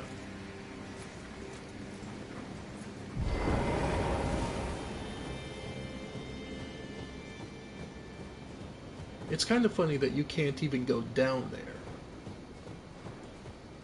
Like, that's an instant death plane. You will just fall to your death. It's actually kind of funny. Because it does look like you'd be able to walk down in there.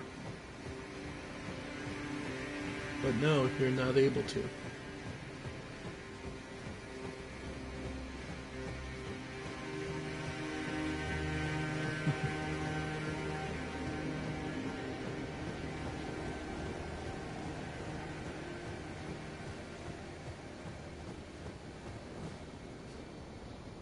It's funny though, all the way up here, all you can make out are those golden branches of the Erd Tree and the quiet, slow burning of the fire.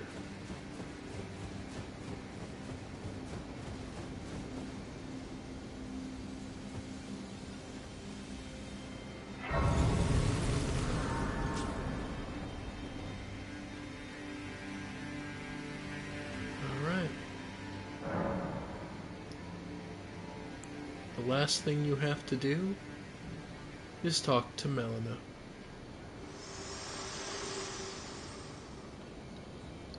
I have long observed the lands between. This world is in dire need of repair and death. Indiscriminate. Are you prepared to commit a cardinal sin? I'd like you to... Very well, tell me. So,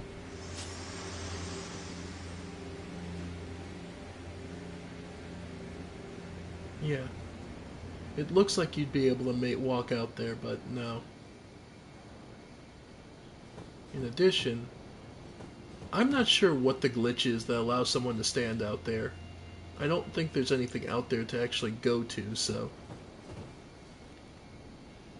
But I suppose if we're going to burn the Erd Tree, there's one last demigod that goes unlisted that we should face. You are never required to face them.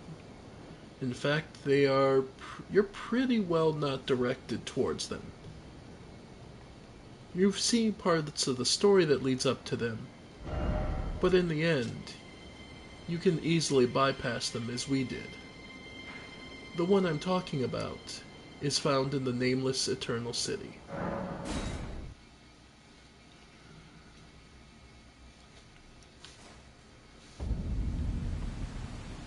This is a place whose lore is incredibly significant, but can be overlooked so easily.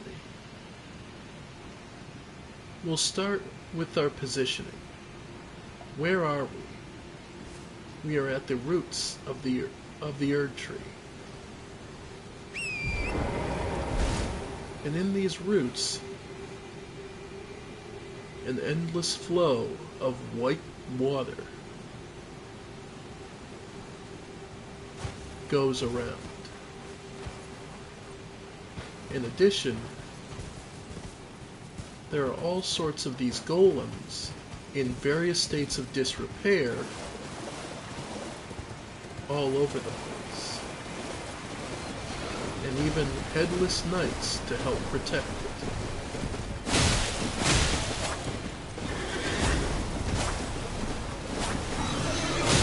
Though you'll note the symbol wrong on their shields. It's not the usual headless knight symbol, or the blessing.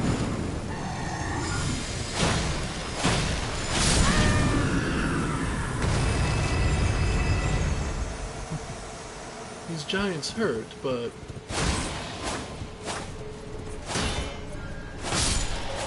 yeah. And these knights, though headless, carry the generic bronze shield. Nothing too important about that. Let me head back real quick because I skipped over one quick Lost Grace. I would have preferred to come here from there, but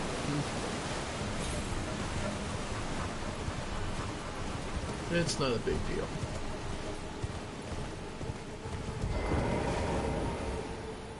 Again, just one of those easily missed kind of things. But yeah, this is the roots of the Earth Tree.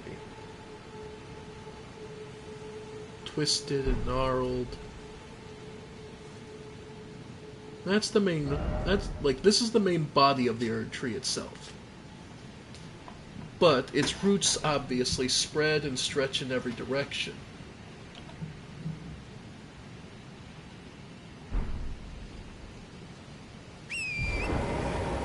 What made this book?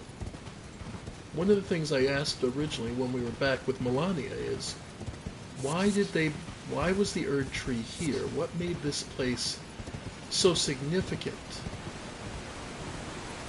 And the simple truth is, the city that we're in, the Nameless City. The Nameless Noxian City that hosted so many secrets are what they needed. Because this was the place that Estelle attacked and destroyed, and in addition was taken over, and of course we know Marika was a Newman. As I've said before, Newman is a BS made-up term for that the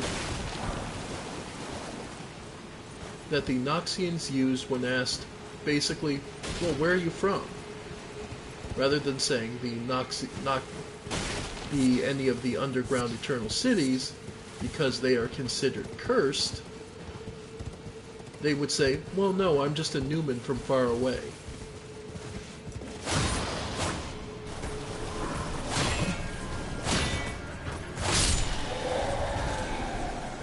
The reason that's significant is because that's how Marika knew of this city in the first place.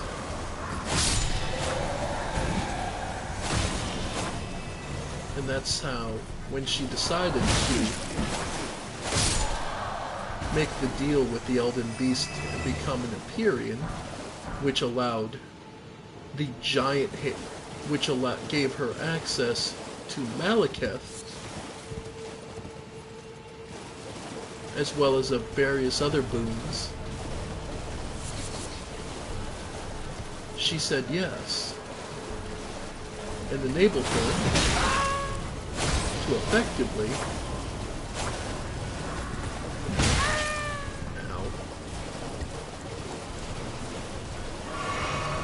basically what happened is she effectively, because Marika had no real use for Malekith beyond just holding something to protect something dangerous, the Rune of Death. After, what Marika was after was the power of the Elden Beast itself. The power of control.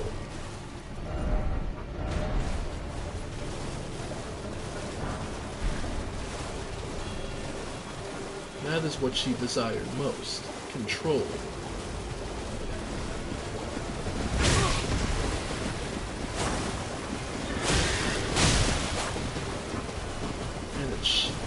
You'll note that the shield is a very familiar for a Dark Souls fight.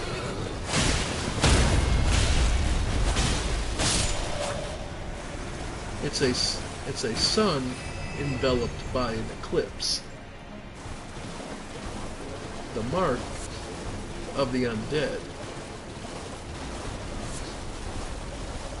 Something that is tanned into your very flesh unless you're playing 3.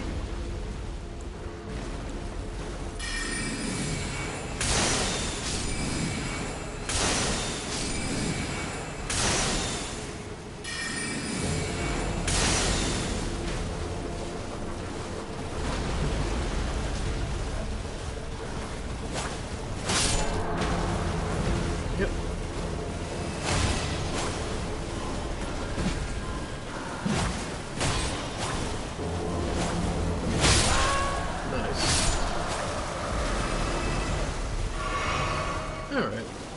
Don't mind me, I'm just cleaning up a lot of the refuse in case I fall. Because this particular walking mausoleum doesn't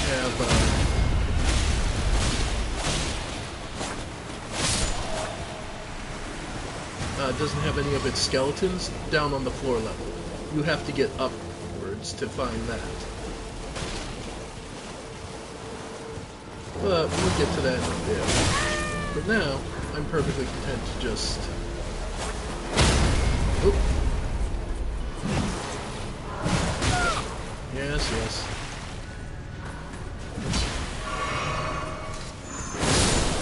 Nice.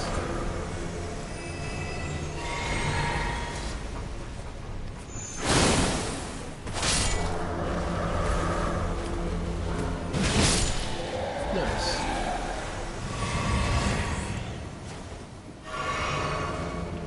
But yeah, effectively, and these all golden knights here were naturally assigned to protect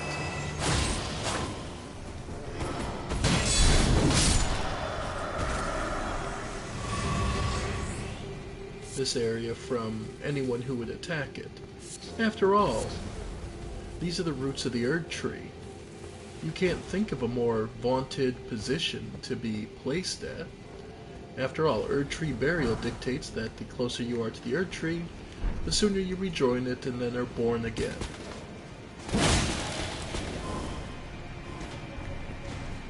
Wow, that sucked for you.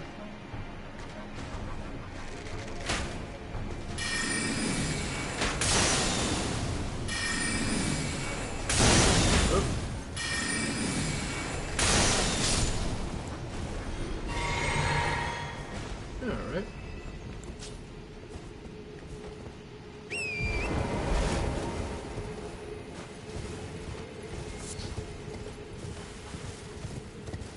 And now the reason Gideon the All-Knowing doesn't have you going after the demigod here is because his title's a bit of a misnomer. He doesn't know everything. He knows a lot, and that's related to the Golden Order. After all, he's a vaunted knight of it.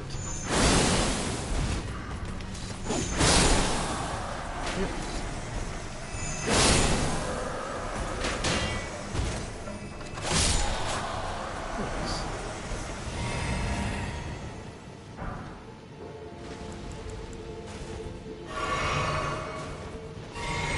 Okay. And as you might have guessed, you have to go up the branches to be able to reach that. To reach the walking. So let's see. We'll go Sleep and Madness, Poison and Rot.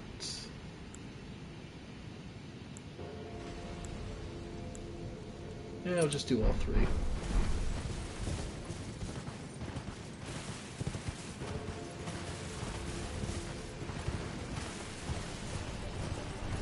Because in addition to the ghosts here,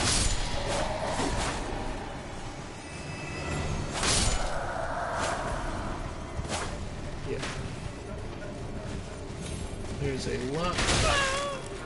Oop, took that hit myself. Nice. Yeah, there's a lot of these.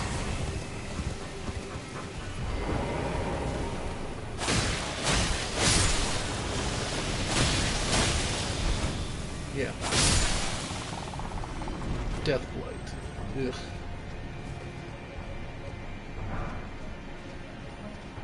Not much to say about it. It's just an instant death if the bar builds up.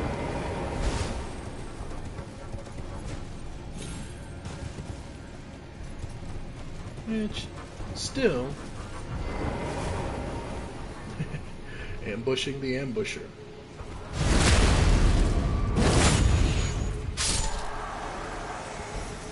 Alright. Nice.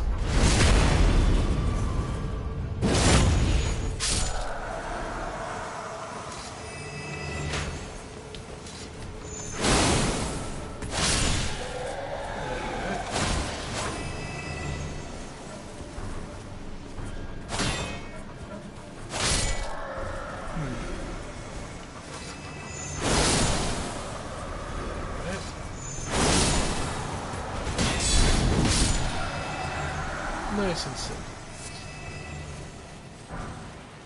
Yeah, they expect you to go straight for the golden rune and get yourself killed by getting shanked in the back. But if you're at this point of the game, you probably have figured out how most of the traps are going to go. If you haven't, well, there's no real hope for you at that point. Okay, yeah, what the hell.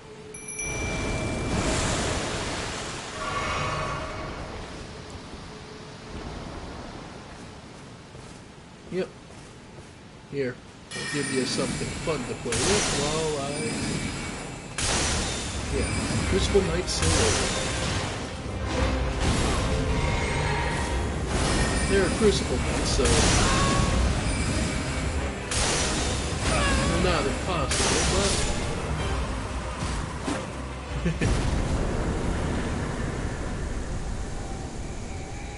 Yep. Siluria's Tree. One of many, many holy heavy weapons. Siluria's Tree, weapon of one of two honored as foremost among the Crucible Knights. The primordial form of the Erd Tree is close in nature to life itself, and this spear, modeled on its crucible, is imbued with ancient holy essence. Thrust the weapon in a spiraling motion, surrounding it in a vortex of wind. Charged attacks have the power to blow away enemies and can fire the tornado forwards. Quite a potent weapon.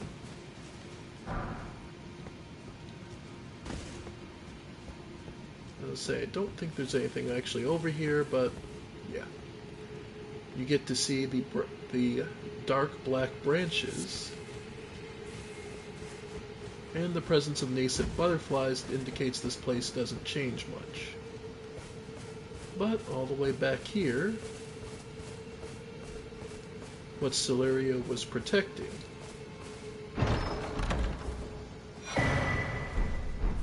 The armor of a Crucible Knight.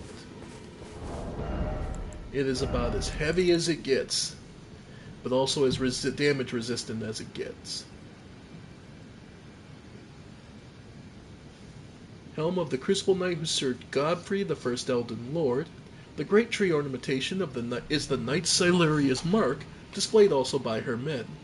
Holds the power of the Crucible of Life, the primordial form of the Erd Tree. Strengthen aspects of the Crucible incantations. So, all these incantations that, like, let's see. They're down here. Where is it? Yeah. Aspects of the Crucible Breath creates a throat pouch on the caster's neck, allowing them to spew fiery breath while walking. Charging increases the duration of the breath. This manifestation of the Erd Tree's primal vital energies, an aspect of the primordial crucible where all life was once blended together. Effectively, the long and short of the story of the main push of Elden Ring would be a conflict of many sides, all looking for one thing: control over who dictates what life is.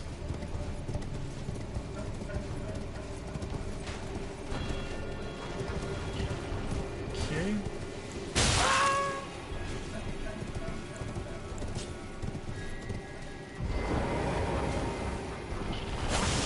I mean, when it comes to... Yep.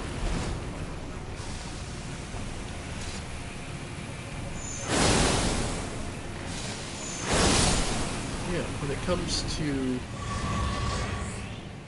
basically how I want to put it, who dictates what life should be?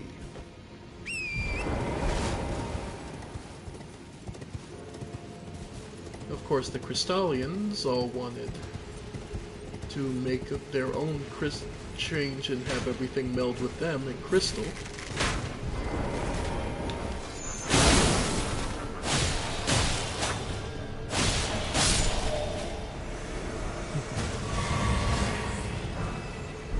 Alright.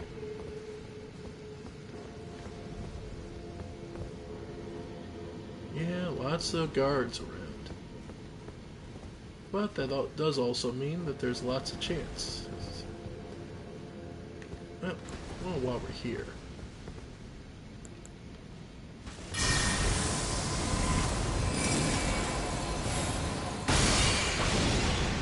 Nice. Yep.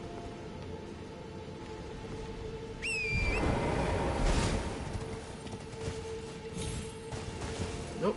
Okay, made it back onto the tree branch. Whew, that's rare. Okay. So now... Oh. One more item. Always seems to be one more item. Oh. Damn it. Oh.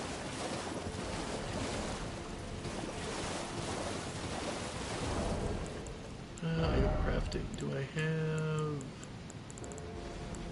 I don't have the frozen. Okay. Well.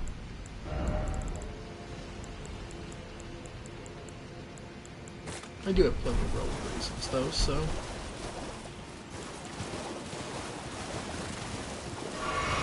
Yeah, heal up Torrent when you can. There we go.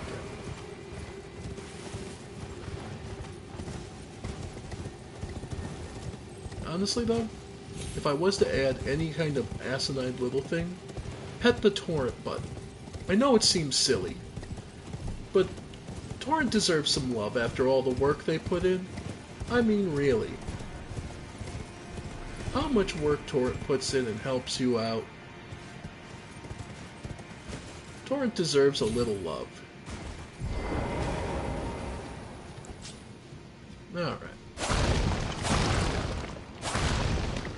Bear in mind, you can't go in till it's down, and so just keep pushing it. Yeah, it's starting to tilt. It's gonna start fall here any second.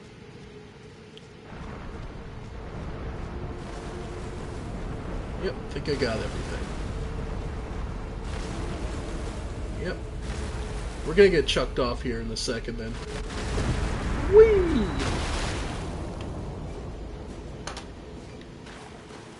Alright. So yeah. I don't remember which remembrance gives us the most. Just raw runes.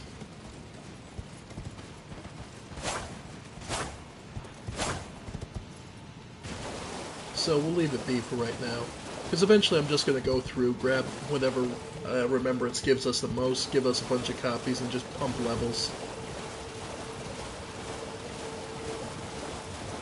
But yeah, either way. The reason the place draws blood, the reason I always bring up the color of the water here.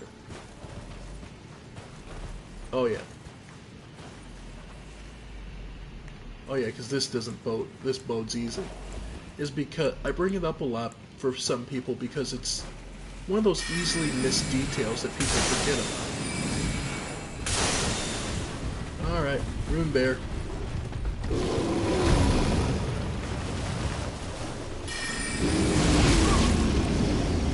Yep.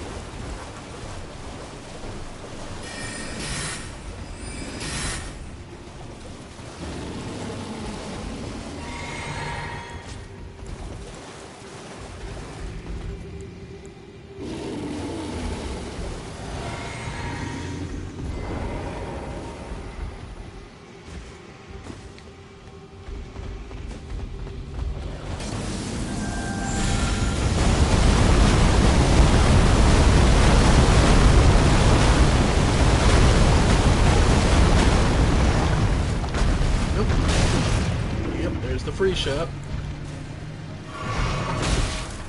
Yep.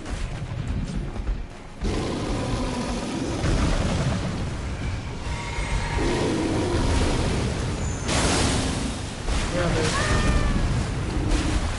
my personal belief is that this is the homeland of Albinorans. Yep. Yep.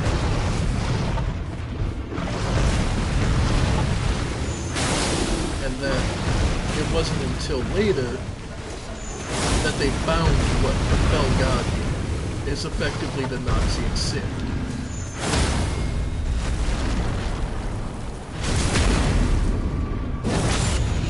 The presence of a rune bear just dictates how much of a natural preserve this area was. Cold tinged X-ray. Even its crap is gold. Huh. But, was it guarding anything worthwhile? I mean, it was feeding off everybody who... Yeah, no. Well, it's just one of those curious little details. It makes sense that that would be here, because that would be one of the defenses the ancestors would have had. Note that no other of the cities have one of the rune bears.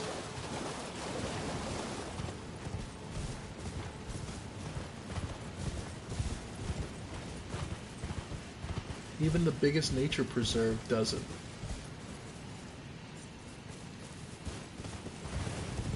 Alright. Yeah, this whole area was a major city.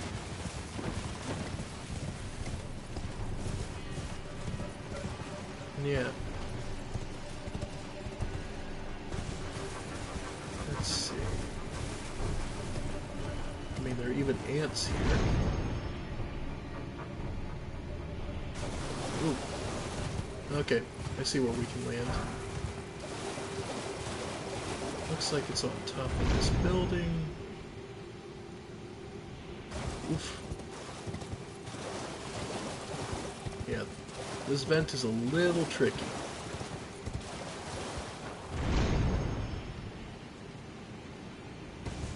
Okay. Because it would be fine if this building was still upright, but with the angle it's at, it becomes a little tricky to maneuver. Alright. So now, let's head up towards the path that'll lead us to The Empyrean who was assumed, forgotten, and lost. Or rather, you don't talk about in polite company might be the better way to. Because I'm sure many people know. It's just a case of I wouldn't bring it up in front of those he was related to.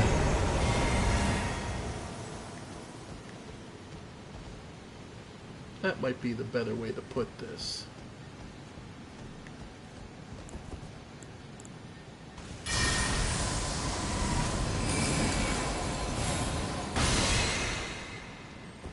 Wow, so far even the Loretta's great bow doesn't reach.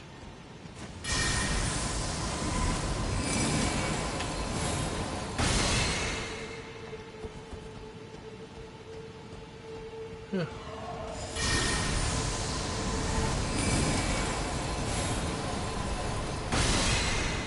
There we go.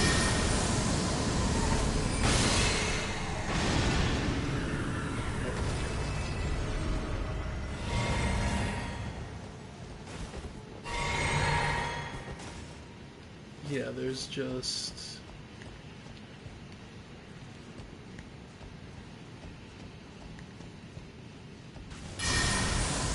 Let's see.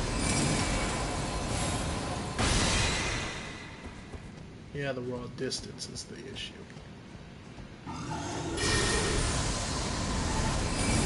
Because these golems are out here. Note that they're all broken.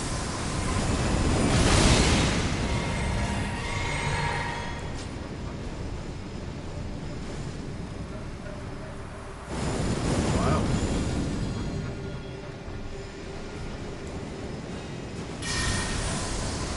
Should be far enough back. I should be able to. Yeah, we're fine. Nice.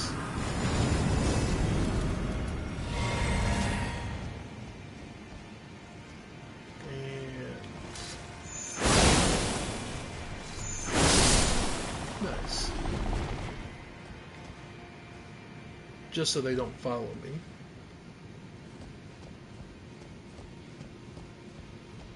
And let's see.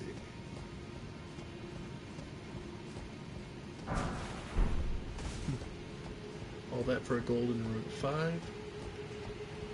Though it's interesting, the pheromones, the perfumes they're using to spit fire, were famously known only in the capital originally, so it makes sense that the perfumers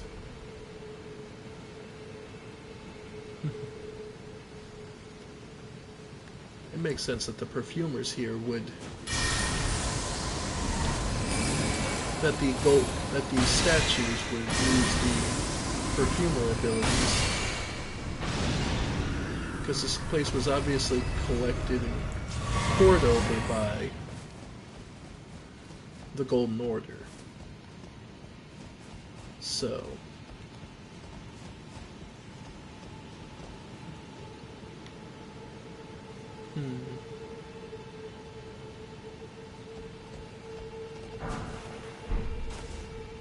Alright. So one way we need to go is over there, but there's also something over here at the top of the falls. Effectively, my belief is that this is the homeland of the Albinorics, at least the very first generation of them.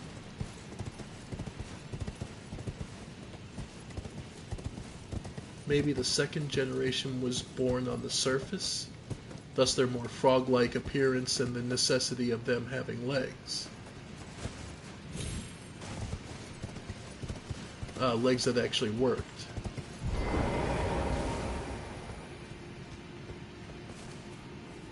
Alright.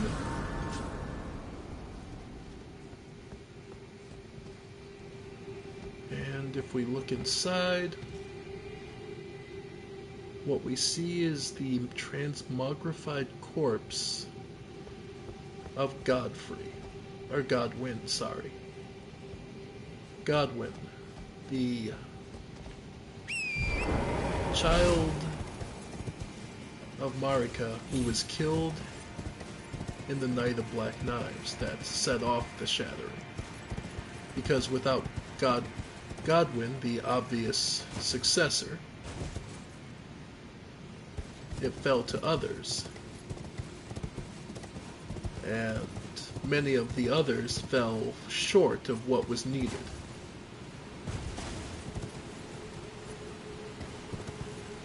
People like Vike,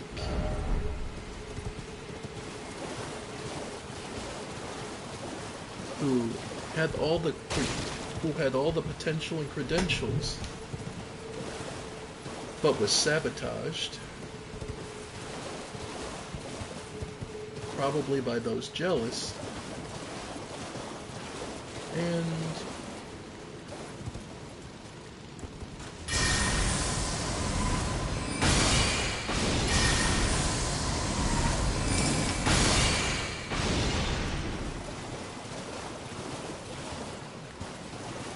fell victim to the three fingers of frenzy.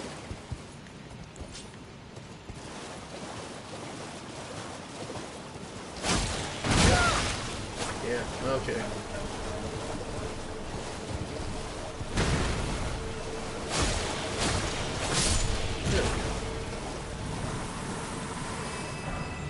Yeah, the only reason those shield heads are any kind of dangerous is just because I don't have the mobility to run around behind them without Torrent.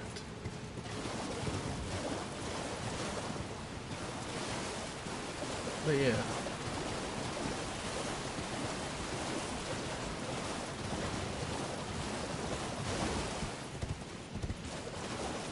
My belief is that this water is what created is sort of the lifeblood that ended up creating the Albinorics. Actually, yeah. Now there is a cave down here.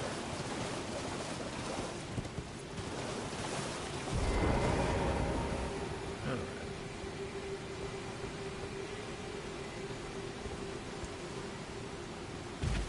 Trying to remember where this leads. Or maybe this is one of those areas I hadn't explored before. Wouldn't surprise me.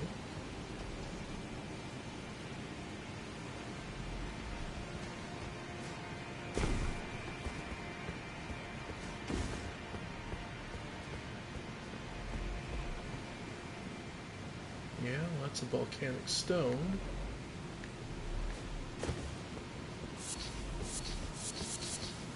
Formic rock that's... And yet another room bear.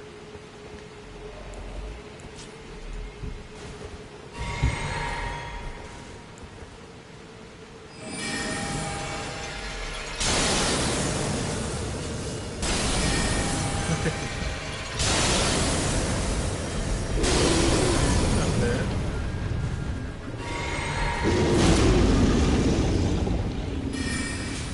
Yep. It's magic. I'm just gonna stay safe and ambush Shard it to death.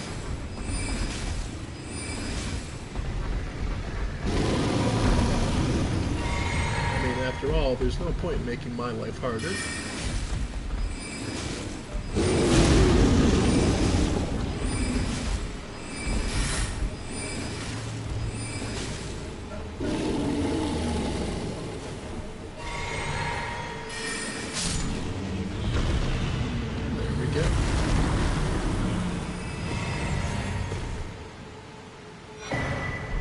Prince of Death's Cyst.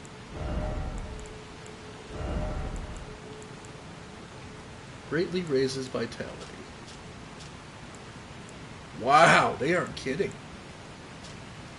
A fetid, overgrown cyst taken from facial flesh. Greatly raises vitality. It is said that the cyst came from the corrupted visage of one unable to die a true death. Indeed, it comes from the Prince of Death, scion of the Golden Bow, and first of the dead among the demigods. First of the dead.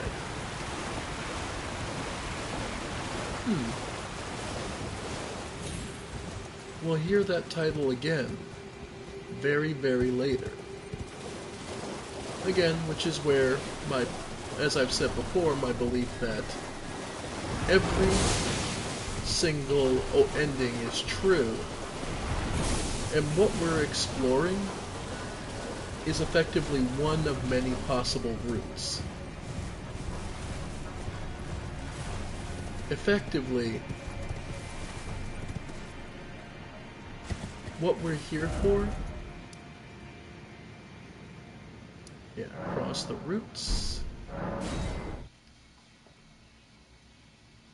What we're here is showing off one potential route.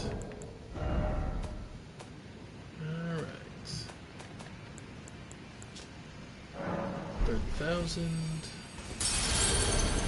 That puts us at... Okay, so we need another 9. And that should be enough for that. Yep.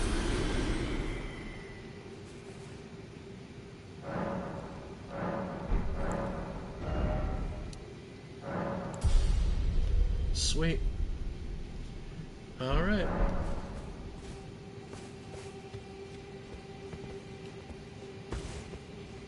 You remember that when we got near this, Torrent was banished. We're not able to use Torrent in this fight, because it is a boss fight. But it's not the kind of fight you're expecting at first. As we've seen when you've been hit by maximum death, by Deathroot, when your immunity is passed, you get impaled by these from inside. Alright. Just seeing... Just thinking... Yeah, let's just do the Prince of Death Sixth. Yeah, 382 will be welcome. Note that the water, unlike out there, is purple. It's tainted. The other places we see purple is often the purple eyes of many of the beast folk, of the queens when they lose control, when they're under threat of death.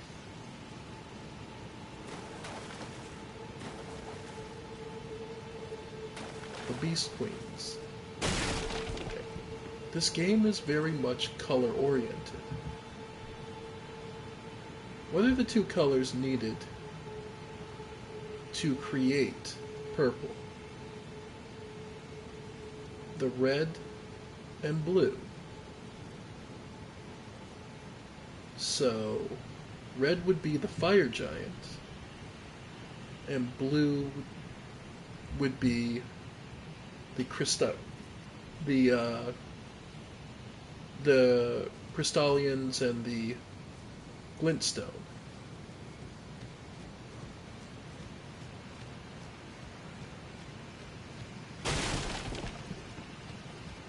Alright. As far as what we're looking at, this is the malformed body, broken and no more of Godwyn. Buried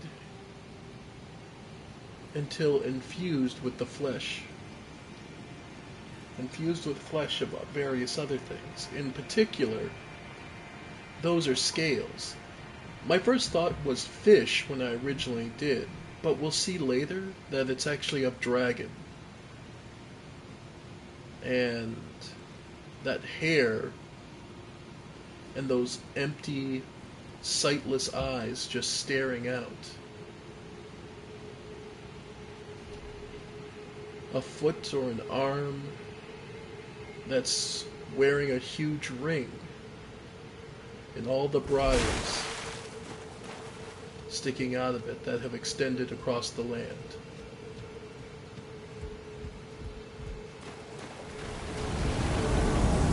go. Thea's champions.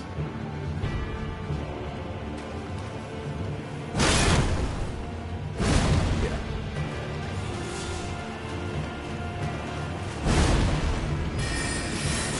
Nice.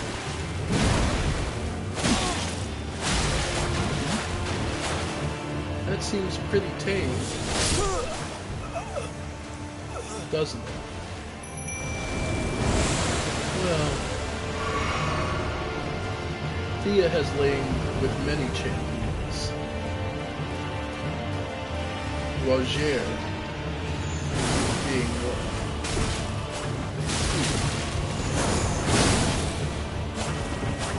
Remember Roger apologizing to us? This is what he was apologizing for. There was a chance he would be used by her, as she used him to gather energy. Now, he is champions. Orion. Yep. But we've grown strong in our journey.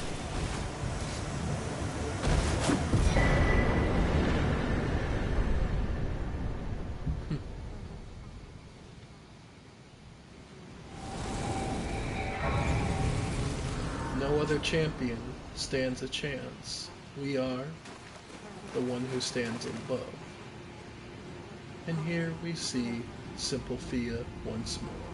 Ah, there you are. I knew you would come. What is it you intend? To deny us and our ways, like the dogmatic brutes of the Golden Order? No, I want to be held.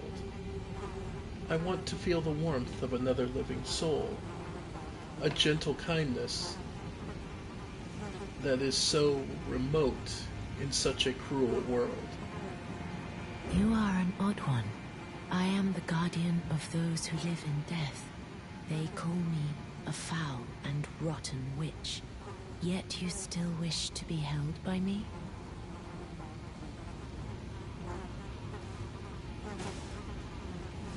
Even so,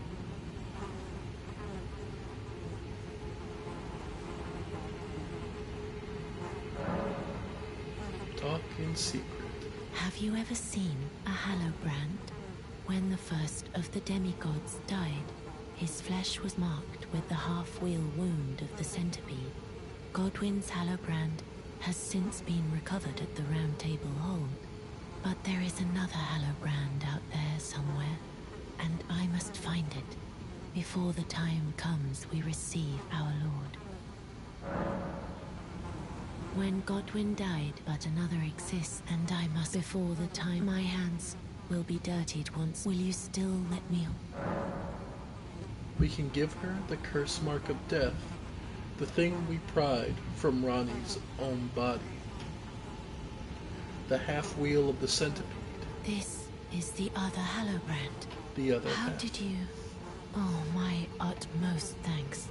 With this, Godwyn can take his rightful place as first of the dead and claim a second, illustrious life. You are our true champion. And though I can't be of any use to you, can I hold you tight? If only for a moment.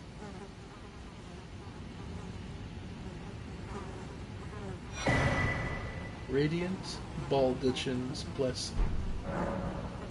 I will soon lay with Godwyn, and it will surely stir within me the new life of the Golden Prince, and first dead of the demigods, as the rune of those who live in death. Please, do one thing for me. Brandish this child, my rune, and take for yourself the throne. Stay the persecution of those who live in death by becoming our Elden Lord. I will soon to conceive. Brandish my stay the by becoming.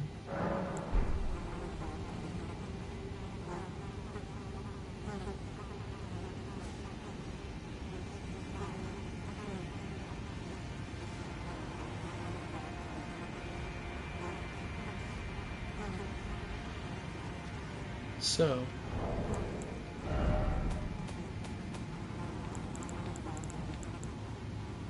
we gave her the curse mark of death. Yep. And here's a gate.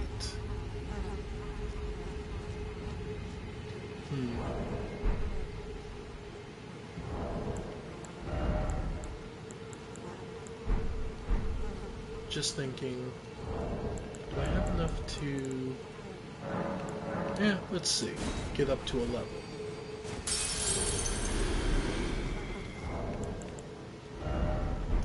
$144. Yeah, it's a good excuse to use these all up. We've been building them up forever. 25.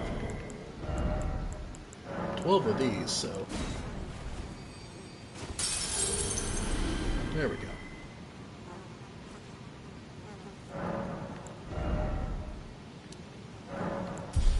There we go. Alright. This gate opened when we had access to Fia.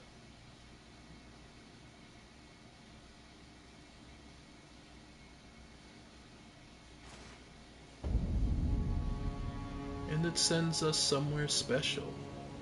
All the way back to Lanedale, the royal capital.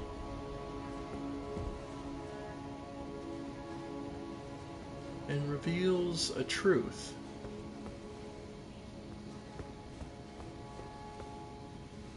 A familiar place.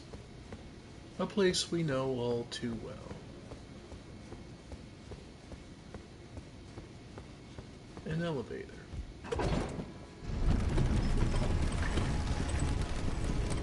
Which brings us down to the capital outskirts.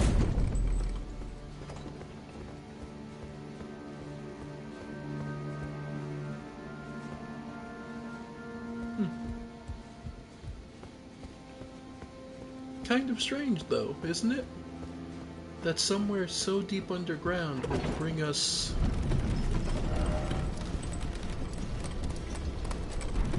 right where we used to be.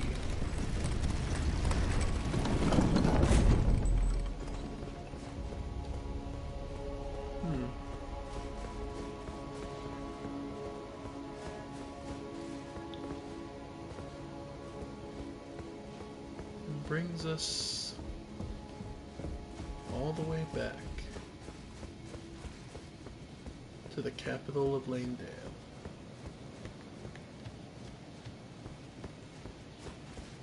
Where those who were dying, they were trying to treat. And trying to resist the call of death.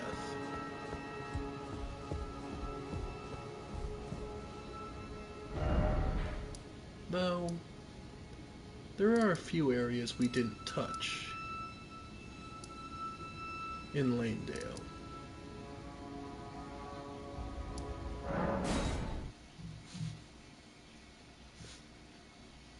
Because we accidentally stepped into a path that would lead us straight to what we needed.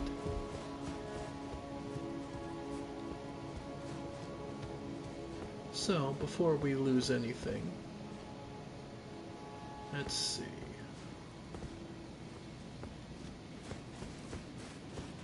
I suppose before we change the capital, we should explore it fully.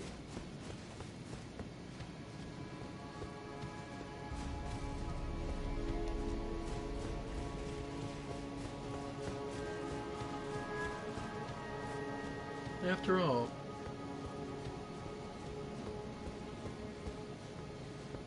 the capital is a beautiful place. All this stone architecture, all these people.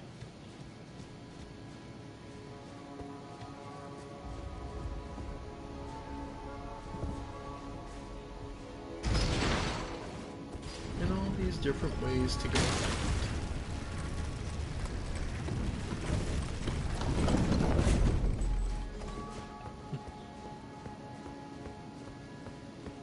Oh, even a crucible knight.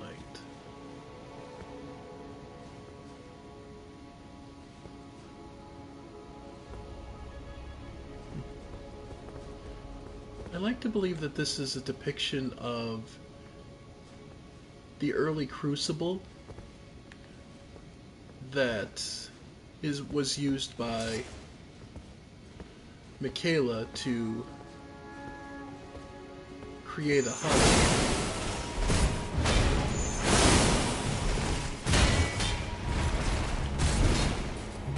Yep.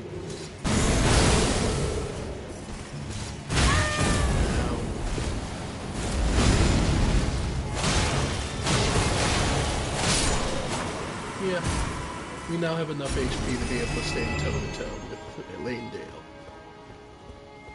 So, that's a nice thing. More hero runes.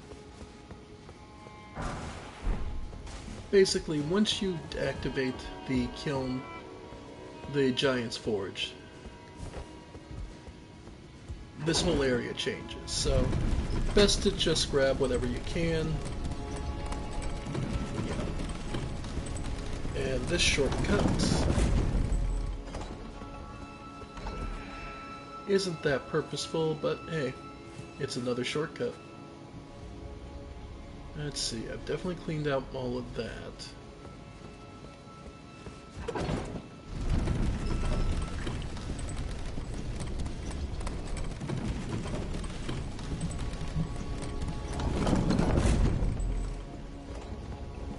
But I guess considering that that was the body of Godwyn, it makes sense that they would have an easy, direct access from Lanedale to there, because for those family members who wish to visit and well wish and such, it also implies their complicity in allowing in what happened with the spread of Deathroot and the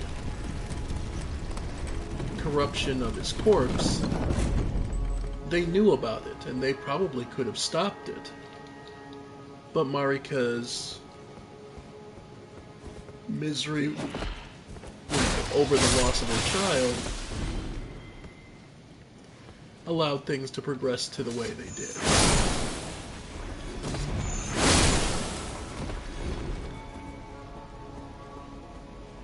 Which, more than understandable, the loss of a child is never an easy thing.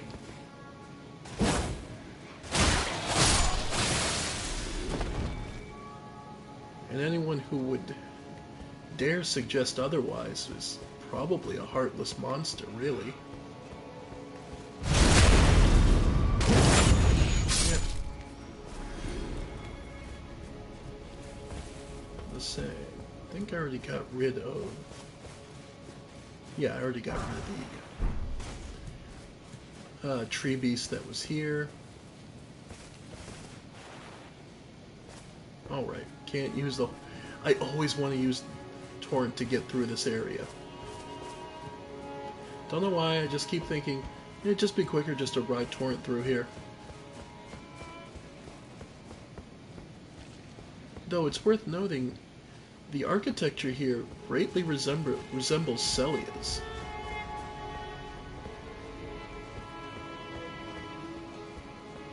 Which... would make sense.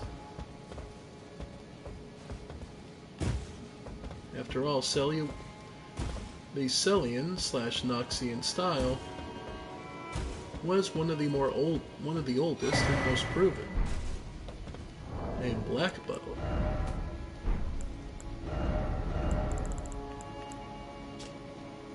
Longbow carved from black wood to resemble a blade, one of the most difficult bows to master. The blade-like body of the bow is light and cuts through the air. Though a longbow, it can be wielded similarly to a short bow. Okay. 70... And what is it? Requires 20 dexterity, only 9 strength. How heavy? Is it heavy enough that I would go into heavy roll? Yeah. Just barely.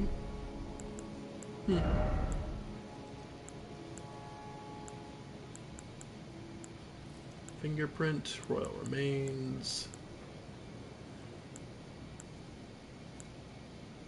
Probably knight armor I could go with.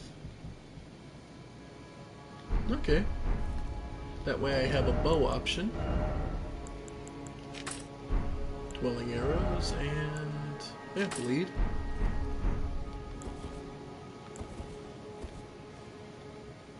After all, range is always welcome. Okay. So that all just leads...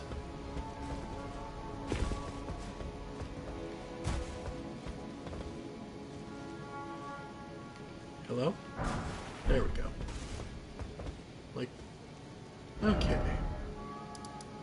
Because what I'm thinking of is...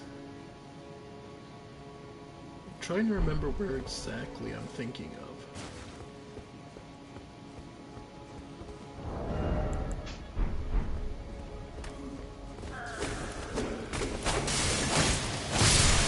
Because there's a couple...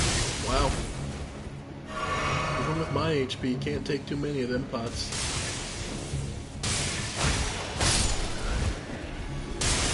Yeah, we're fine. Okay.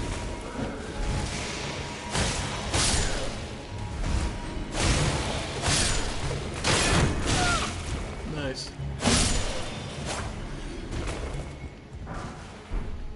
Clarifying boluses. Nice and easy. And let's see.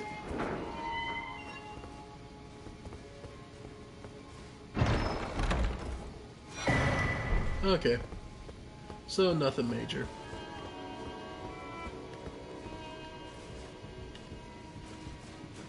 Hey. But every now and then, you never know.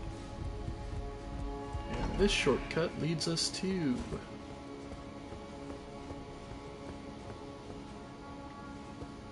ah, back where we started.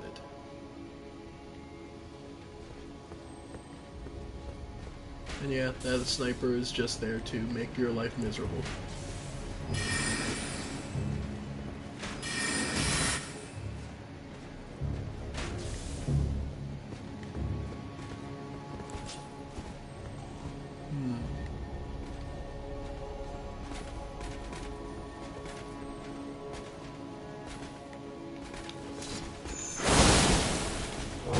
Ow.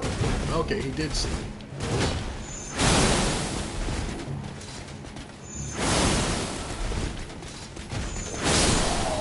Nice.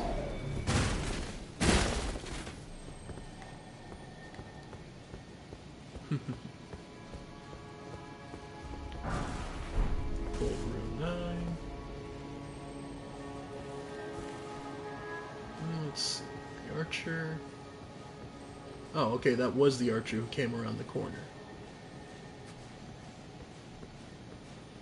So then... nope. Alright. Yep.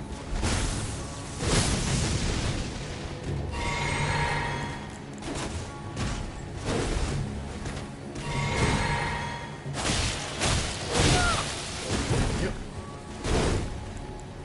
Heal up. Nice.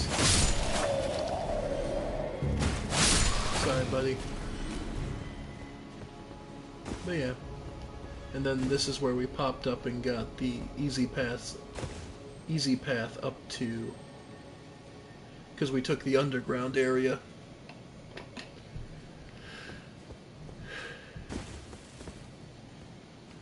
And got the easy way up to there.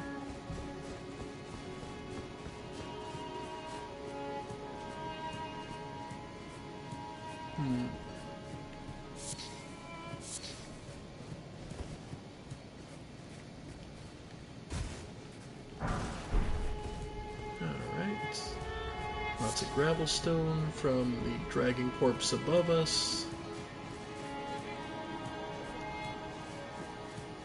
Surprised there isn't more. But hey, I ain't complaining. It's mostly used for dragon wound grease, so... which is basically pasting on bits of sharp bones so that you can hurt the dragons. Let's see. Just trying to think where else.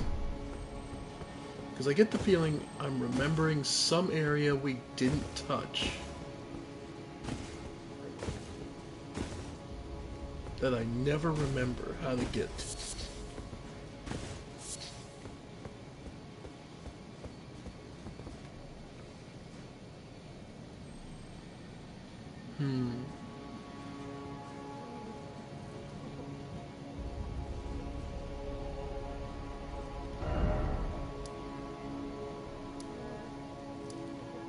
Tree Sanctuary, West Capital Rampart.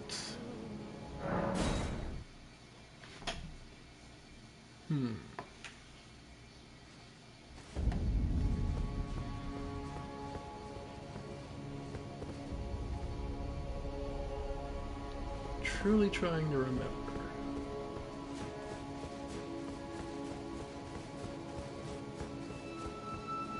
Because that's just the horn players. Yeah, there's a bunch of this area down here. There's also... I want to say... well, let's keep looking around.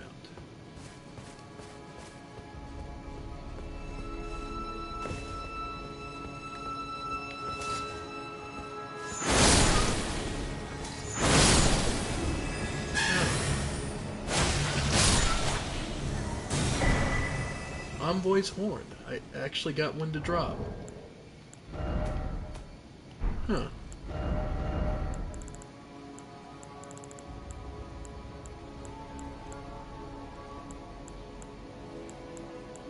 There it is. Golden horn of the Oracle Envoys, profoundly weighty, its blows are sure to be felt. Originally an instrument, but one that cannot be sounded by a mere human. Or perhaps it is too early to sound the call.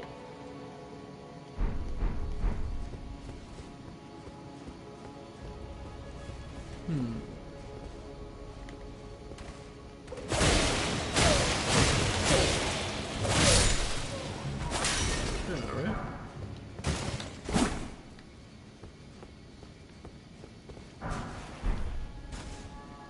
I think this is the area I'm thinking of.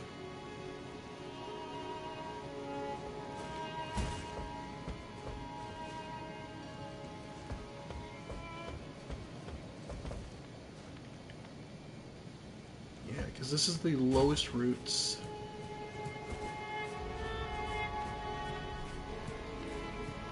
Of the Erd tree.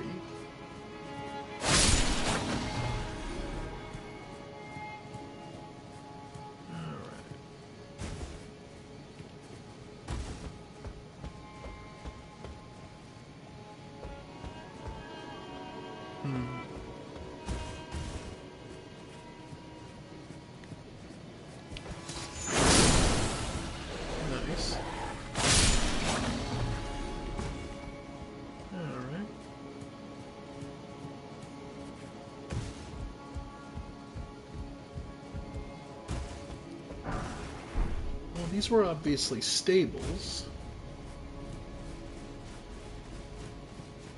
for the mounts, but I imagine all the mounted knights are long since out on whatever duties, thus the stables are useless at this time. Yeah, this is one of the areas I was thinking of. And this should look familiar to anyone.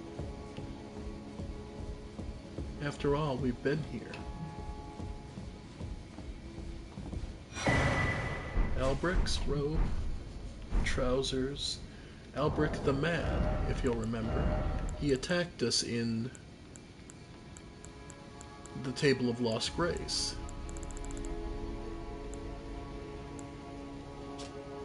Albric's pointed hat. Mad-Tongue Albrecht's pointed hat, a sign of a heretical practitioner.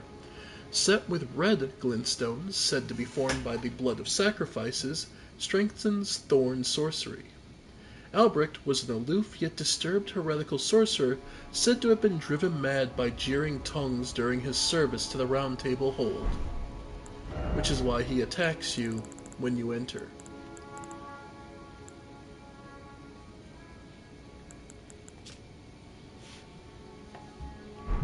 Yep. But he's been dead. Strengthens thorn sorceries.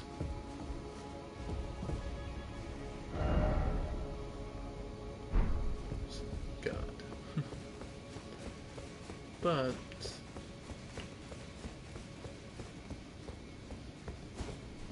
as you may recall, there's no way up without those stairs.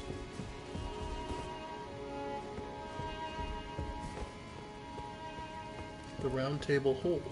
The Two Fingers Prayer Book.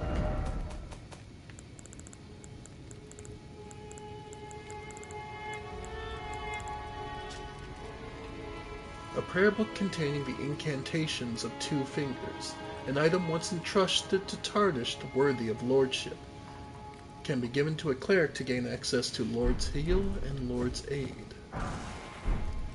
More black key bolts.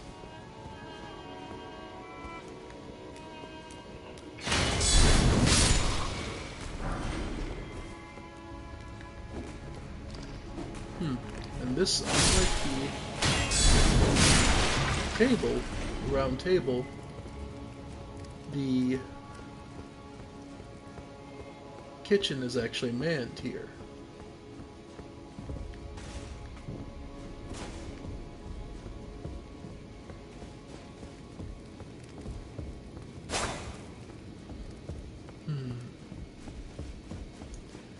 So if this makes sense, this is the round table that served Laedale. What's it doing here?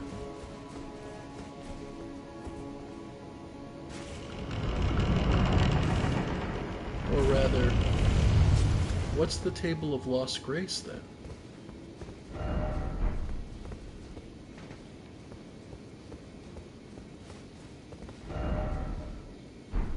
All the more tried defensible spot.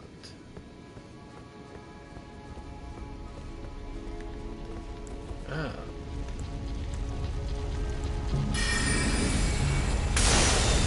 And more bizarrely, there we go. This is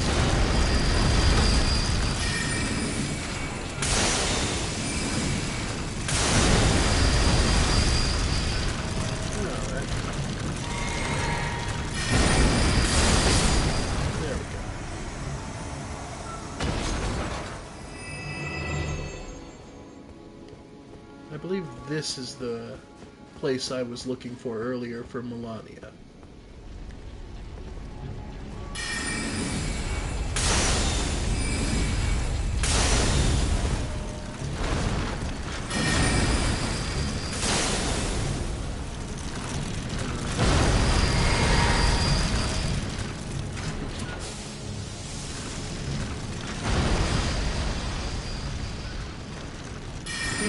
This should be good. Goodbye.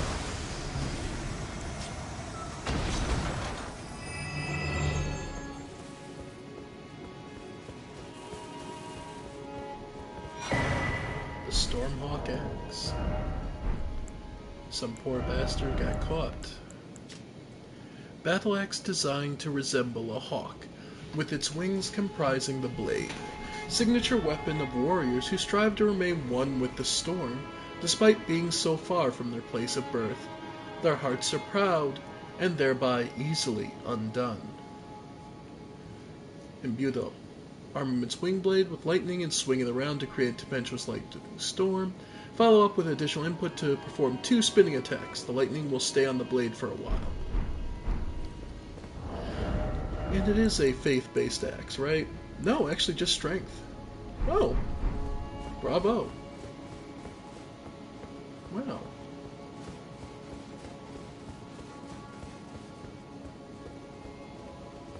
But yeah, the remnants of those who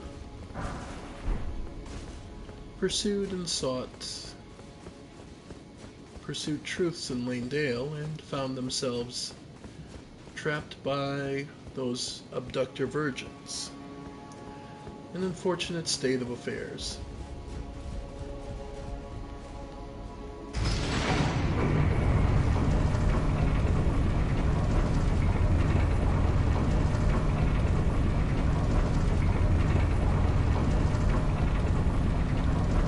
As far as what the Table of Lost Grace versus the Round Table hold, my personal view on the topic is that it's essentially what it is essentially I guess the best phrase would be a pocket realm. Not one that is seriously Divine Bridge. Alright. So we were teleported here a while ago. And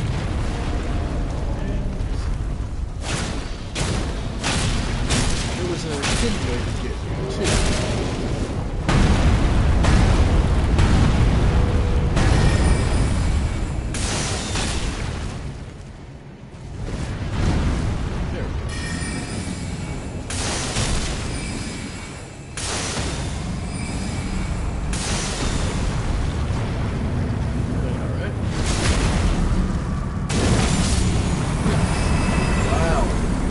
Crit does 10,000 damage. Huh. Oh, good to know.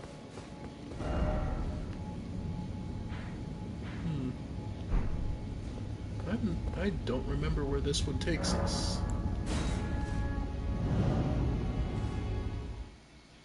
Let's see. Ah, is this how you get... Yeah, this is the isolated Divine Tower. East and West Atlas is ruled by Moog versus Mogwin, and this is Melania's. No, there isn't one for Michaela, though he would have a great rune, technically. I imagine if what people are saying is true, and the DLC, the Shadow of the Erdtree is focused on Michaela and Melania. No, I don't believe that, but I'm going to say if it is, I fully expect to get Michaela's rune. Maybe it gives you something like 10 seconds of invulnerability, meaning you don't have to hold on to rune arcs and just pop them preparatorily. You can just pop them in the middle of a fight and give you, 10 seconds of invulnerability. That'd be huge. Because his is all about stagnation, being held in the same position.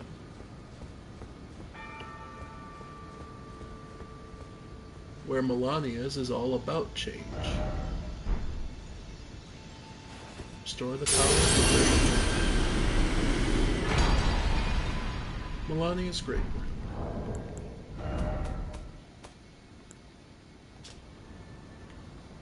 Rune of the Shard-Bearer Melania. The blessing of this half-rotted rune reduces the healing power of the Flask of Crimson Tears. And yet, due to the infusion of Melania's Spirit of Resistance, attacks made immediately after receiving damage will partially recover HP. Melania is the daughter to Queen Marika and Radagon, and her great rune should have been the most sacred of all. But her power was divided. In fact, in many cases, the Great Rune's power is kind of divided. Rykard's was shared and broken up by the serpent that was devouring it. Thus, it's almost fragmented as if it was digested. It looks like there's a serpent coiling around it, slowly. If you look at from the bottom right corner to look around, it looks like a serpent coiling around the rune, which makes sense for him who had it devoured. Shardbearer of Radahn. It burns. The Great Room burns to resist encroachment of scarlet rot, because the scarlet rot flowers. And though it's flowering, it's segmenting. Effectively, what I imagine would happen is Melania would break into pieces, basically. She would have become many. We saw the the quintets, including Melisande. Effectively, each flowering starts to divide her into different facets. If you've ever played Drakengard 3, I know the 3 people in the universe who did, that's similar kind of the sisterhood. I'm pretty sure that's what they're referencing. The Unborn. Note that it is fragmented and there are little sections missing from it. And note that it is all, however, it does hold that the mark of the needle is on the right-hand side, just as this. Children born anew by Renala are frail and short-lived, imperfect beings each and all. This is likely because I truly believe that the big mystery of why Radagon left is because Renala was broken through childbirth, and her mind kind of just slowly went. Mog's Grain Rune is an eye depicting the sight of the mother. Morgoth's is an anchor ring. In other words, it's holding steady. It's the most resolute, but it also is an anchor in the fact that it weighed him down. He refused to leave the Erd Tree for its safety, and instead impressed his needs and the points of combat against everyone else. Radahn Burn, the Serpent, and Godric's. Godric's is the most uniquely shaped compared to all of them. This is because Godric would have shared his power, and much of it was stolen. Fact is, he's trying to forge a great rune using lesser runes all edged together. It would theoretically work in time, but like any jack of all trades can tell you, the master of none part can sting when you realize that you're not going to ever be good enough to be able to do what everyone else can. Anyway, so that was there. The Divine Bridge, yeah. Yeah, so what we were looking for is over here. Yeah, the West Capital Rampart, which is the revelation of the Round Table and the Table of... It's the revelation that the Round Table and the Table of Lost Grace are, in fact, 2 different locations.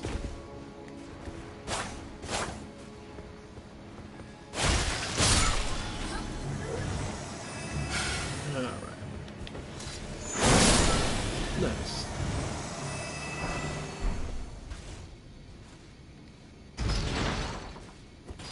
And this opens the gate.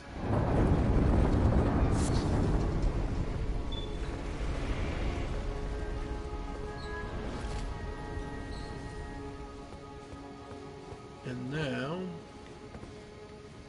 this area kind of sucks because of the number of Knights of Lindale.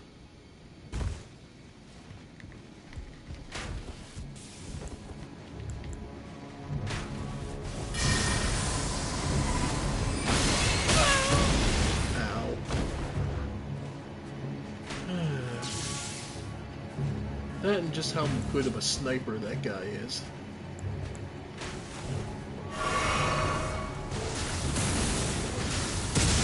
Yeah.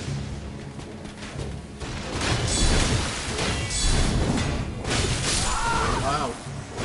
What did I just say? That dude is a ridiculously good sniper. And yeah, just between the two of them, those two knights, it kind of sucks. Oh well.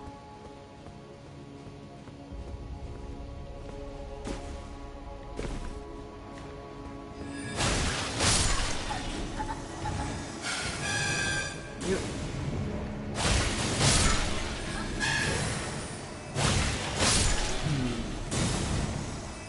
Now, I guess if I was to estimate what I think about the horn blowers, from my perspective, what they are is effectively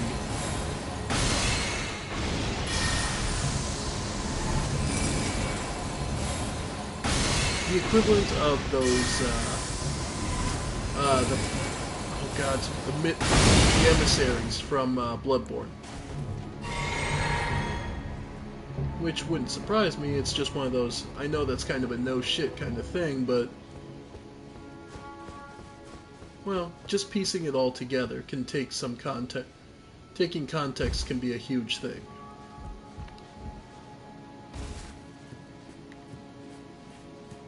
Alright.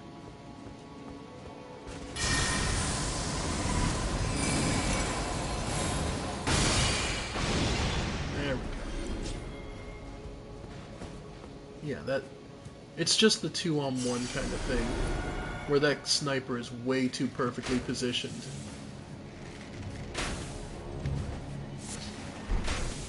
Yeah, old thing.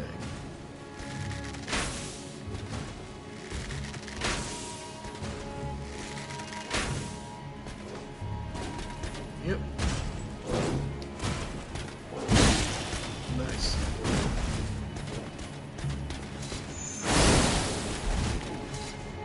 Go on. Come for me. Ow.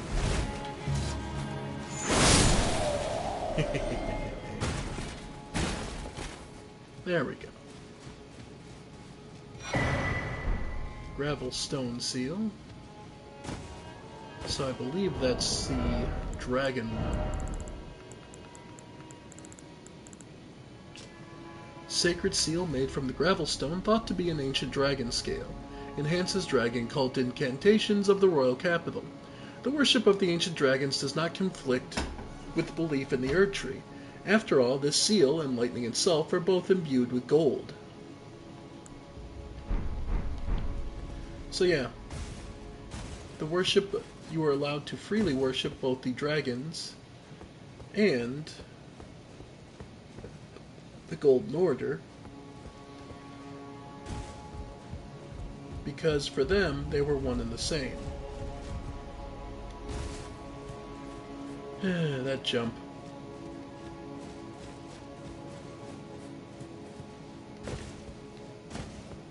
was going to say, I don't think there's too much else over here. More gravel stone. Because it's not like a giant dragon just fell on the poor bastard. Oh, come on. There. Yeah. And yeah. Just seeing, because there's...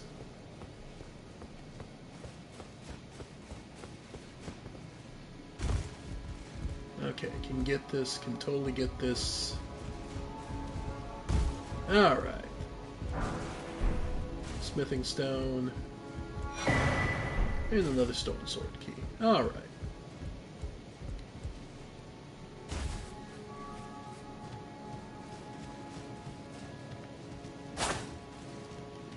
Alright, so there's that. And that was about it. Aside from reaching the rest of the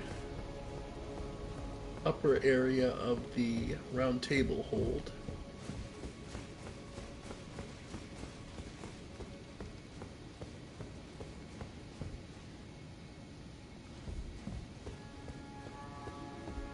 which I believe requires a teleporter somewhere else.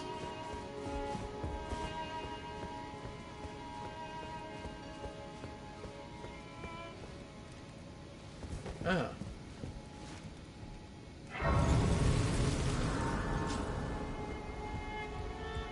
A flightless bird painting.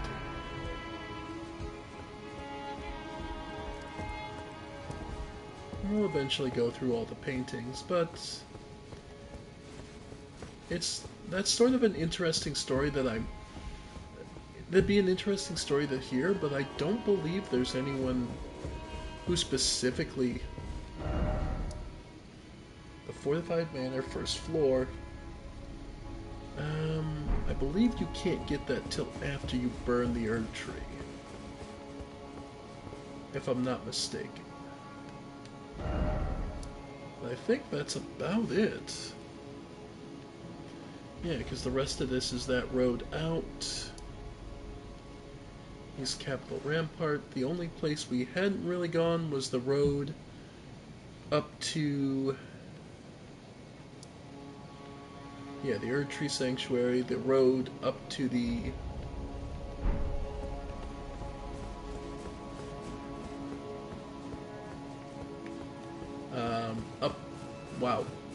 up to the friggin' Coliseum over there. I think that's about it.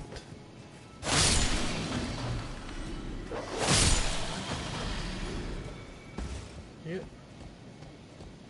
Can't believe I spaced out that hard for that long. Okay. So yeah. There's some flowers down there. The Miranda flowers I don't believe is worth anything. Ah. One of the duelists. Yep.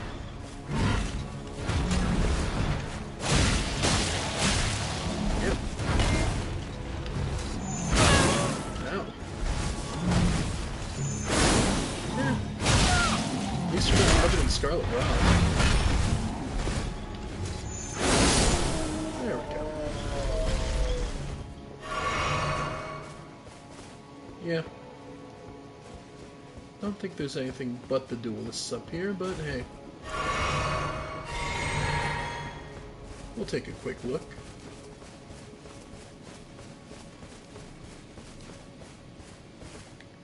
Yeah.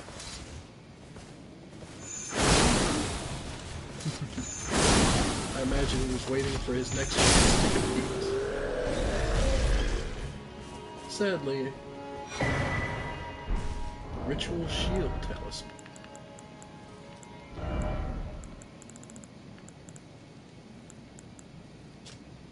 And talisman patterned after shields used in ritual combat held to honor the Erd Tree.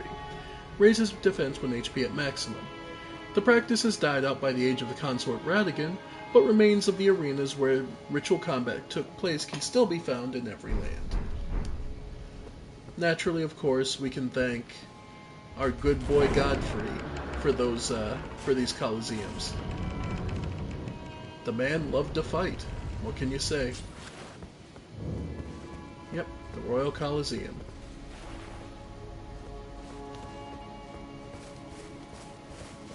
That's about the long and short of it. Though it's kind of funny. The Erd Tree Sanctuary and the Queen's Bedchamber are right across within visual range. That's how much Godfrey loved fighting.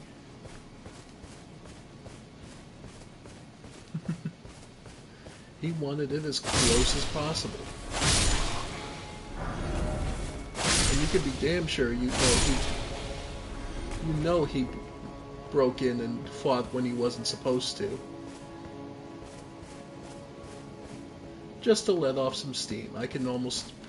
You can imagine it with what you see of Godfrey.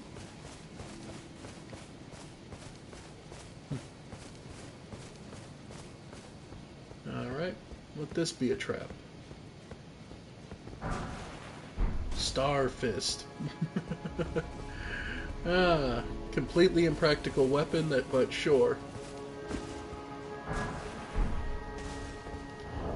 It's exactly what it sounds like. Spherical iron manifer covered in spikes which induce blood loss, used in brutal games of pugilism. Of course, its skill is Endure. Assume an anchored stance to brace for incoming attacks, briefly boosting poise. Damage taken while using this skill is reduced. Does it... Just out of curiosity. Okay, it does have a pair. So... yeah. So what you could use that for, actually, like many of the fists, is to split the damage type and have it build frost or something else. So that's an entirely possible situation.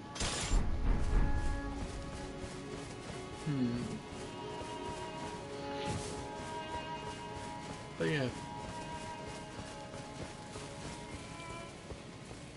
So it's obviously Godfrey who would be the fighting maniac.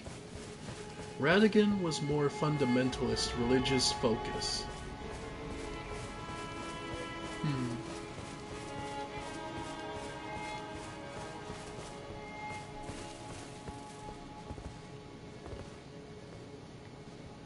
Alright.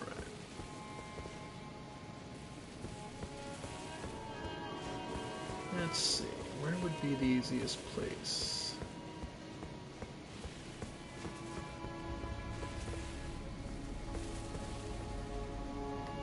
Looks like I would have to go up the branch and back down to over there. Okay. Seems simple enough.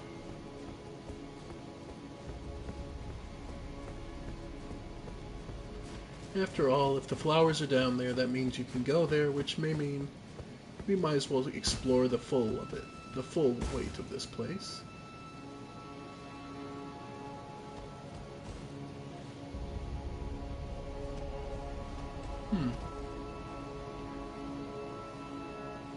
Did we go in?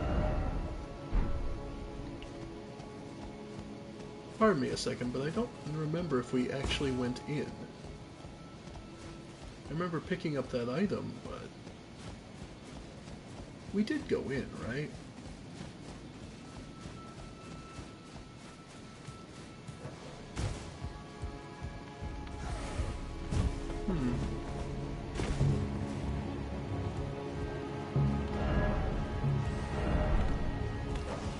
Oh, the dog here?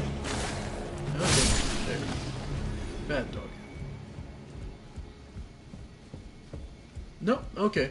I thought you needed a teleporter, no, you just had to take the side route.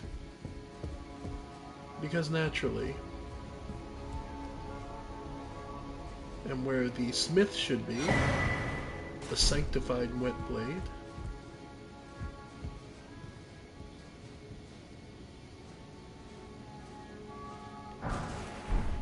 This fortified manor house. A hammer. About time.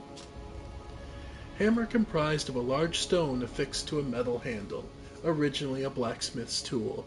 The art of smithing is said to have originated among the giants. This weapon's striking attacks boast ample weight behind them. About time. I've been looking for this game's blacksmith hammer.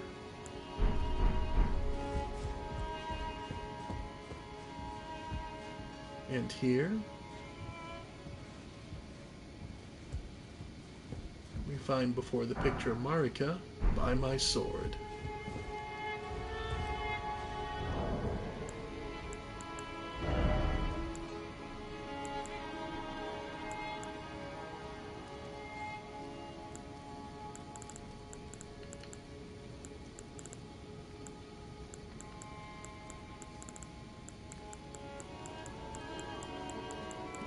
There it is, by my sword.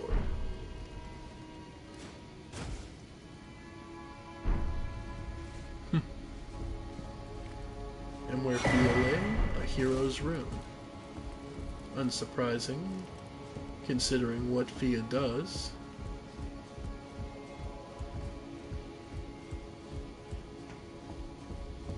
And in here,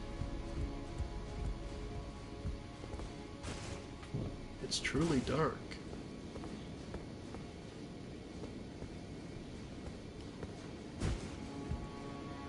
A rune arc at the center of the table.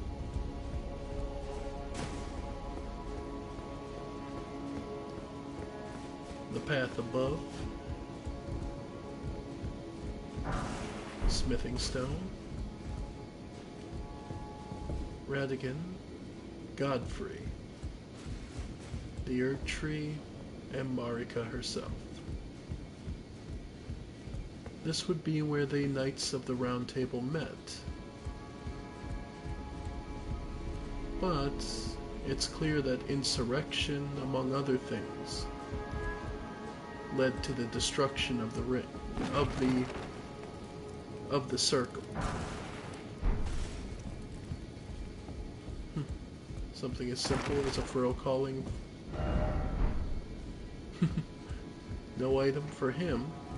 He's still alive.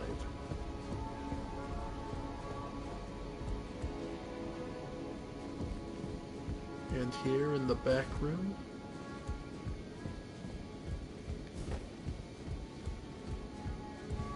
a seedbed curse. This is how he got access to the Round Table.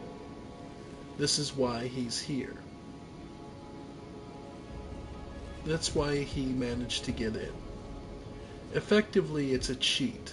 His body is sealed there, but by the curse being here, it gave him enough of a connection to be able to enter it.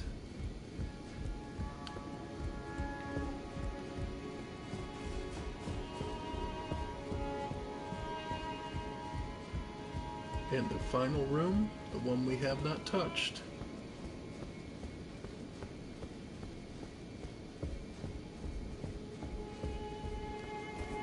Where the two fingers were.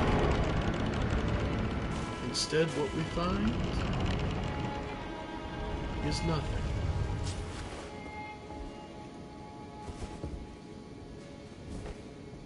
No maiden, no two fingers, but a throne with the coated sword.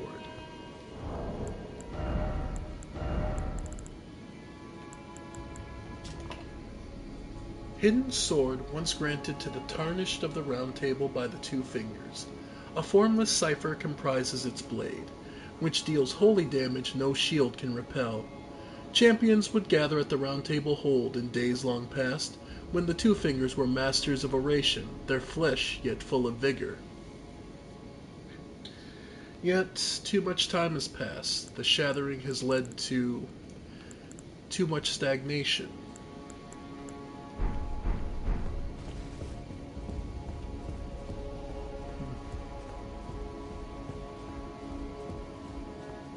Still,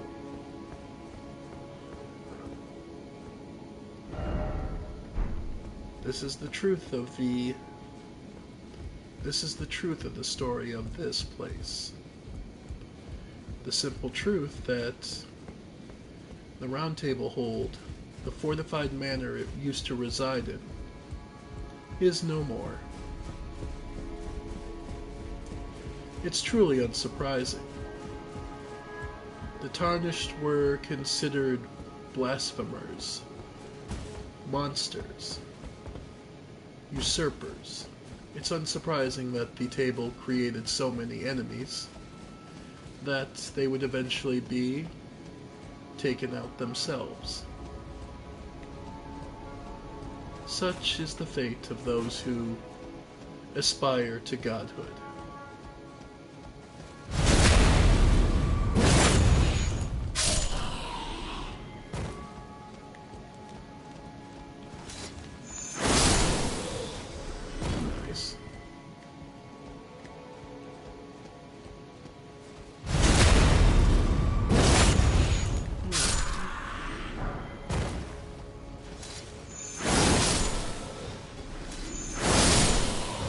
Nice. Alright, so that's the way up. That's the way up. This looks like the way down.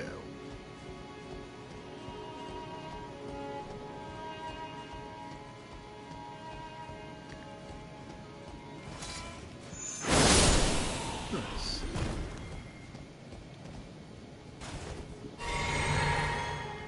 And here we are. Just to see what the flowers are. See if there's something truly hidden down here.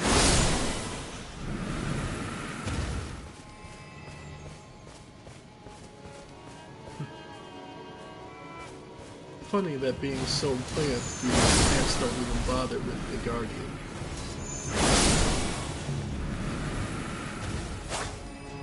Oh no, it's just one of their corpses. Okay.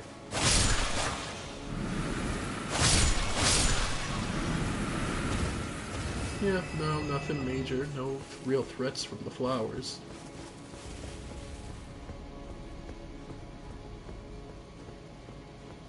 And this item on the other side of the bridge is just a smithing stone. Alright. So then...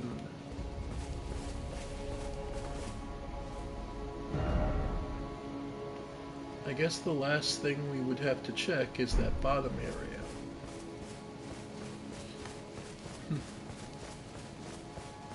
And then we can burn Lanedale and the Erd Tree to the ground.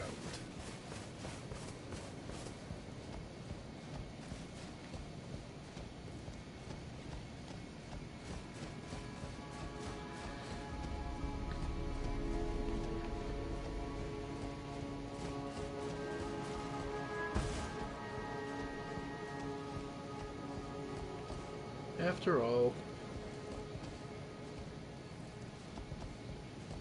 there's not much we can do. The roots are in the way. So, all we can do is burn them away and see what truths lie underneath it all.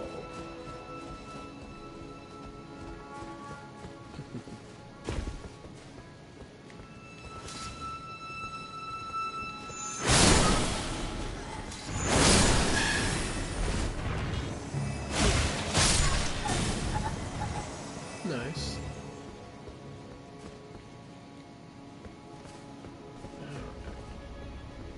It's the easiest way down. Got it cornered. Okay. And actually the easiest way would be the Erd Tree Sanctuary.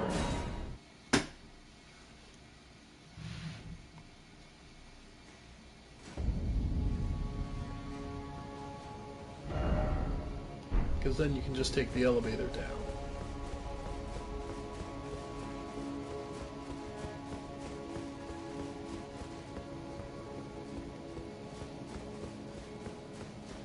Alright. Yeah. Because this is where there's a lot of knights, and typically speaking, you just need enough strength to get through. And as we've seen, the statue of Radigan can become the statue of Marika when you regress it.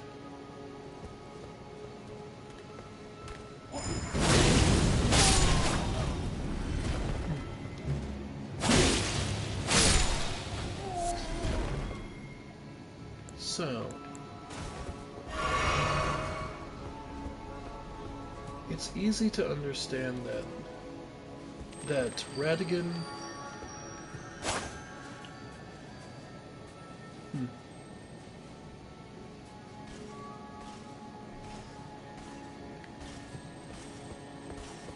Radigan is Marika, that is the truth.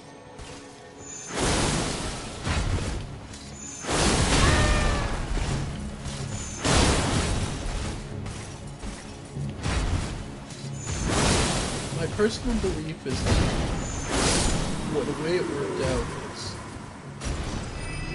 Marika grew frustrated with her relate with Godfrey. Or rather, Godfrey had served his purpose, and the best gift she could give him would be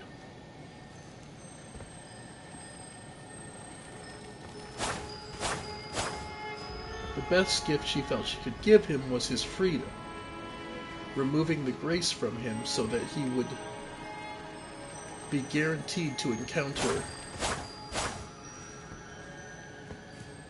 a foe fitting for a battle maniac like this. Barrier of gold.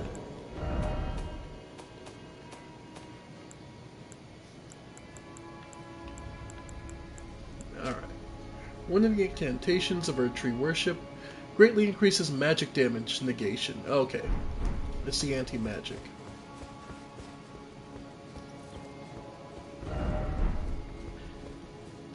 Dead end. Alright. But of course, dead ends don't always mean much, especially if you can drop down onto roofs. But it looks like more specifically, roof I would want to drop down looks like around here.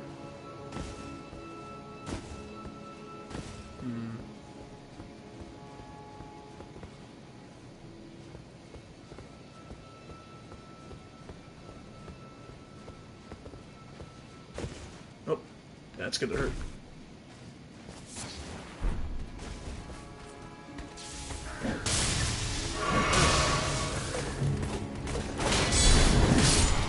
There we go.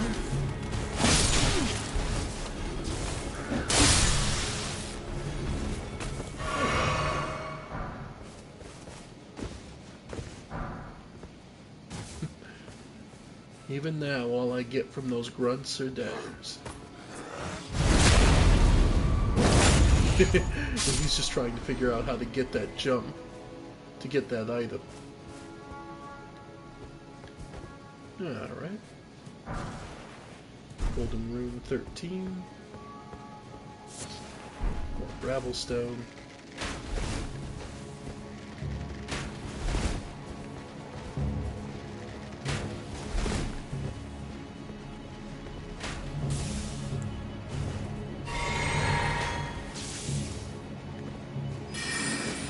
Yep. I do find it funny that... Yep. Ow.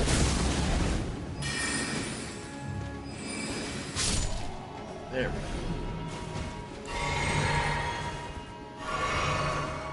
we go. Alright. Now for ambush shard.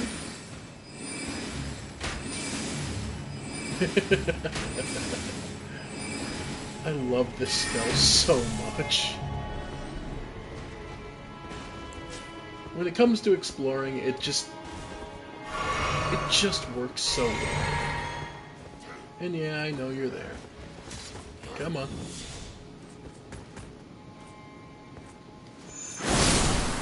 Nice.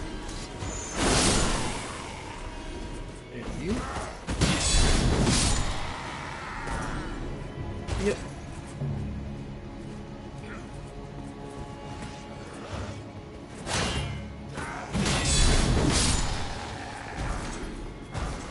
Yep.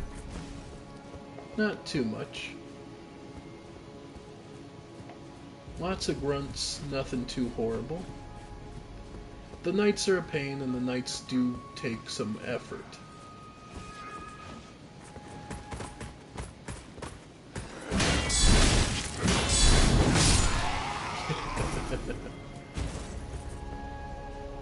But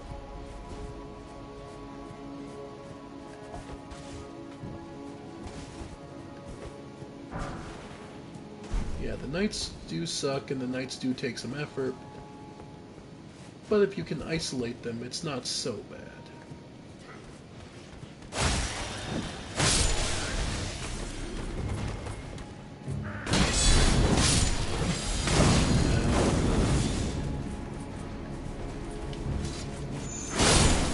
Nice.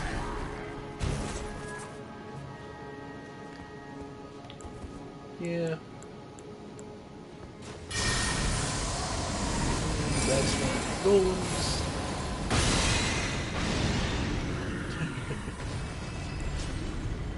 Yeah. With sufficient range with a bow or yep, with sufficient range with bow or magic, you should always carry one ranged and one melee at least. I know there are people who stand by, oh no, melee only.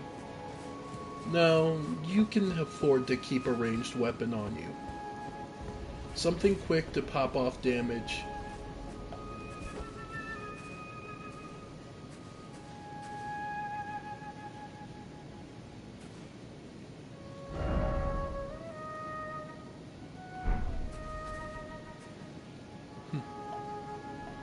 Something unique. A bit of music.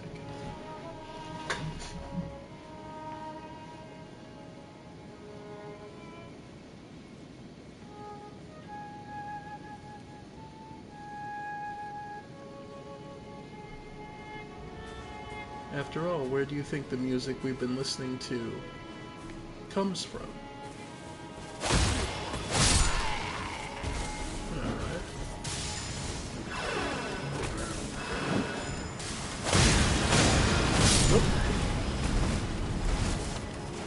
Okay.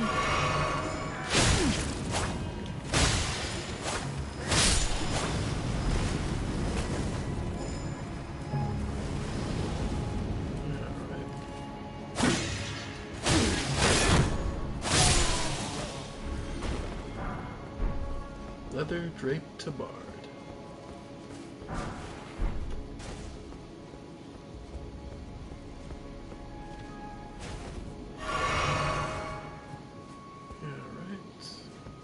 I believe this is just the main road. Yep. So we're doing all right.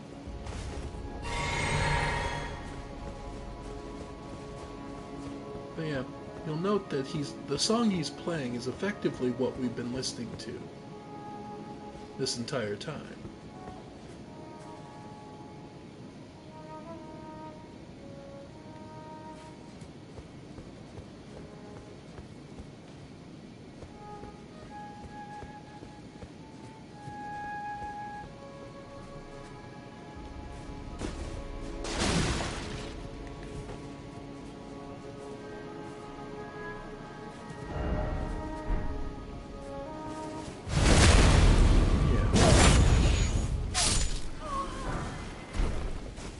The song itself, it's kind of nice that they canonized it as an actual song in the game and not just a piece of music that plays.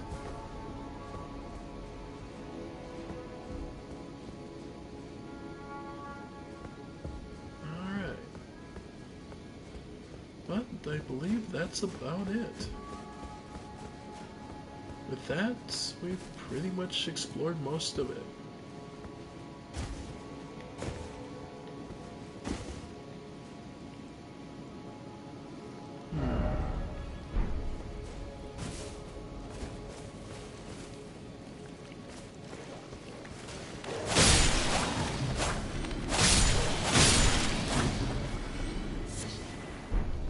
Just old fangs.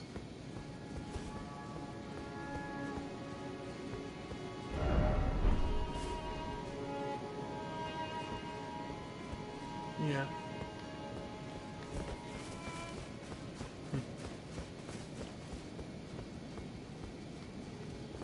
Yeah, but I think we've about hit the limit.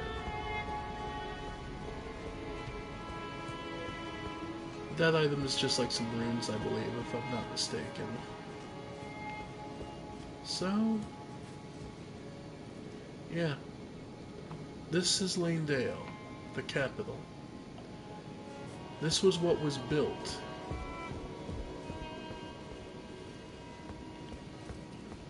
by Marika, Radigan, and Godfrey to try and make order of the world.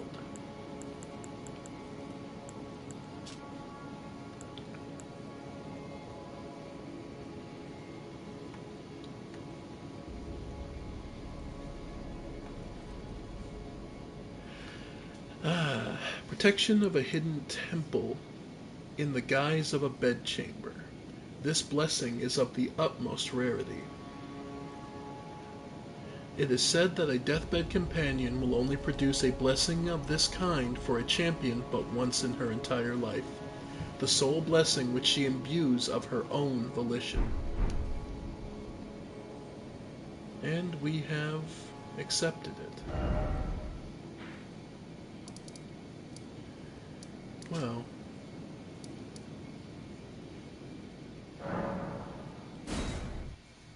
the only time she will accept it of her own volition.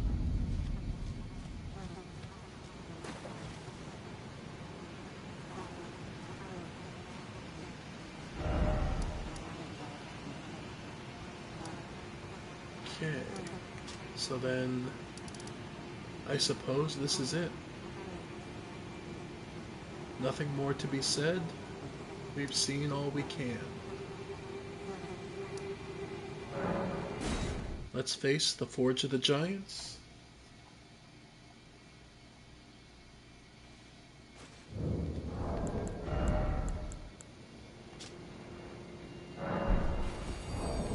Let's one last 46. Yeah, that should be. Yep.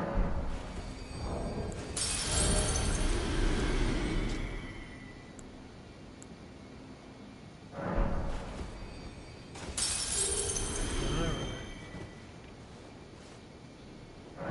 First we'll level. Yeah, more mind. And finally,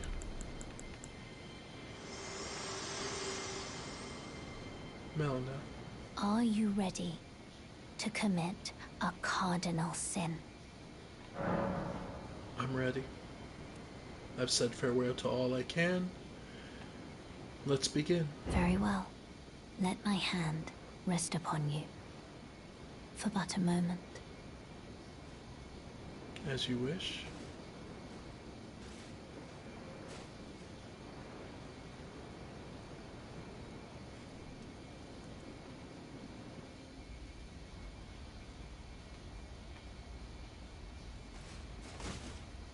We fall asleep.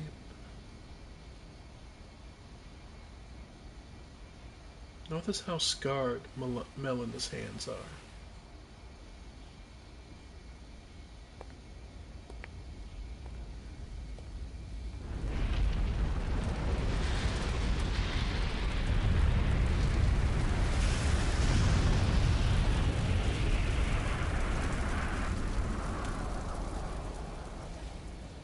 She was burned before, and she burns again, gathering the flames. One could say linking them to her very being.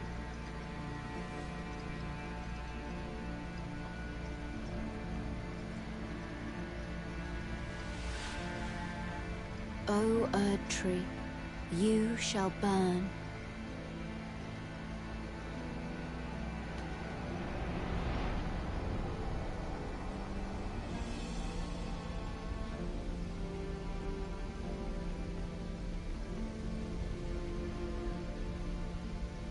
Burn for the sake of the new Lord.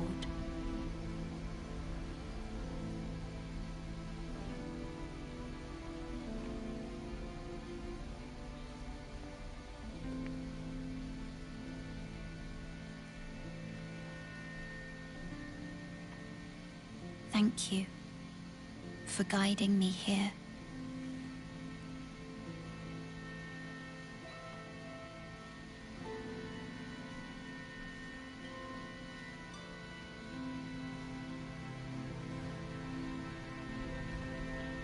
The one who walks alongside Flame shall one day meet the road of destined death. Goodbye.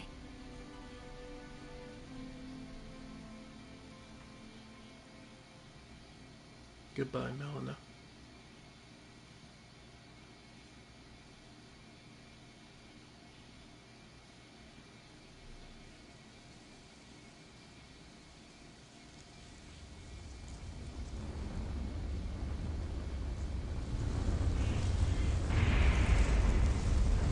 are somewhere very, very different from where we started. The crumbling city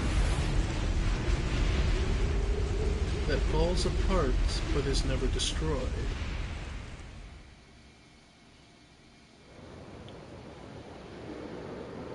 Ladies and gentlemen, regret. But it's what Melinda asked us for.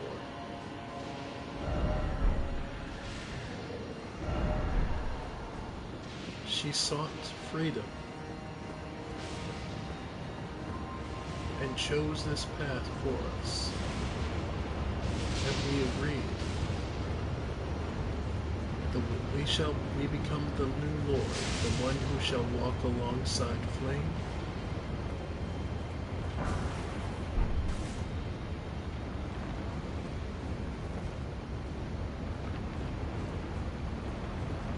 A city of dragons. A city we shall come to know well.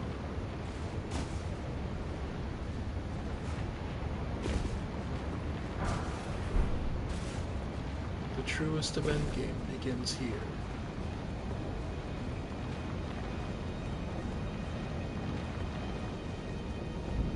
Crumbling Farum Azula.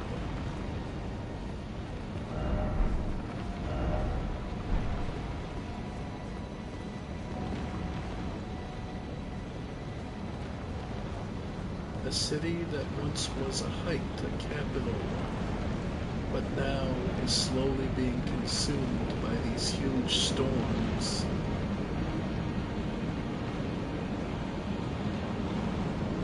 A city consumed.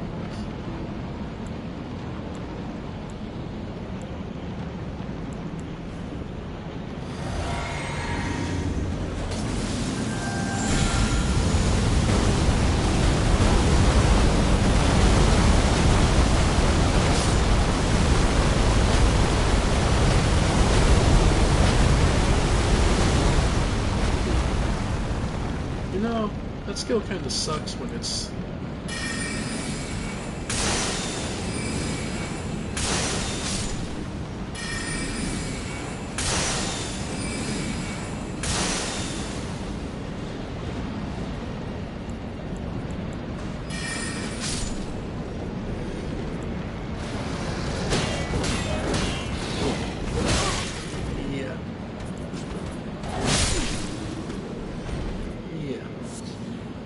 Like you saw, they are actually really good combatants. These beast monsters, these beast creatures. The beastmen of Farum Azula.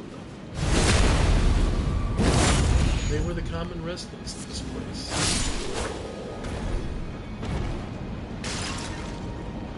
Though it's clear that they've long since degraded.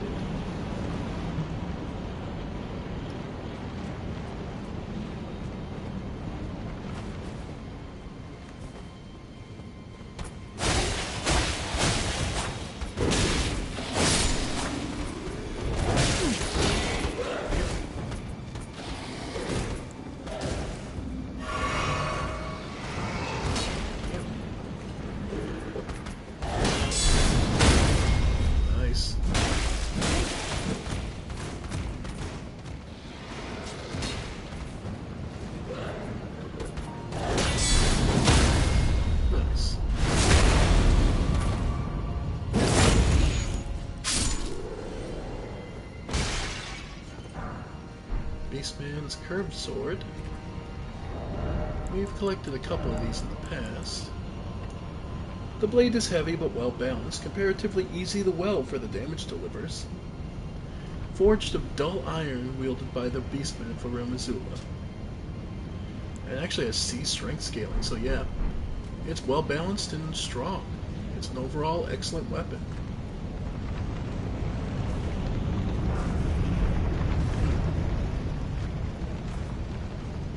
But we've seen evidence of this place all over the map. The walls, the architecture have been spread far and wide, as if this place crumbling had discarded parts of itself as it collapsed. My belief is that this was a floating city created by dragons. Why do I say that? Well, about the residents of Farum Azula.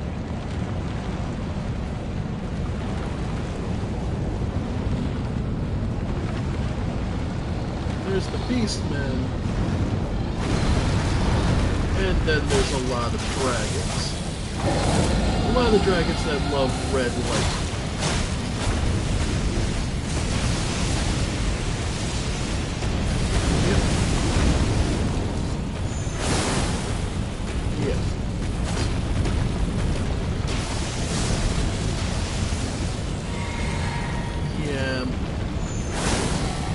That's what I'm saying. Yep.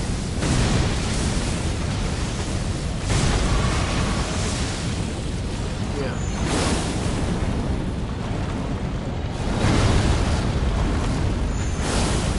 Yep. Yeah, just take your time.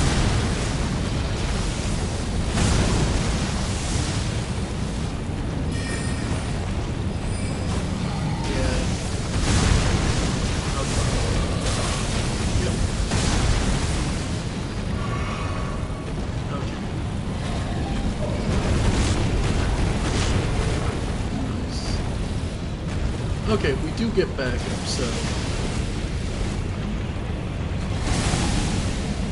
Okay. Give me some help.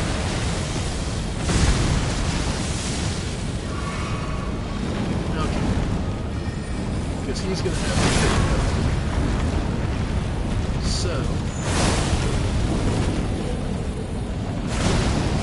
Oh!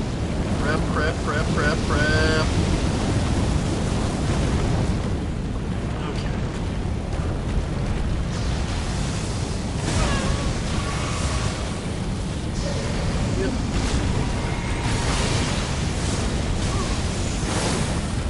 This is your welcome to Farum Azula.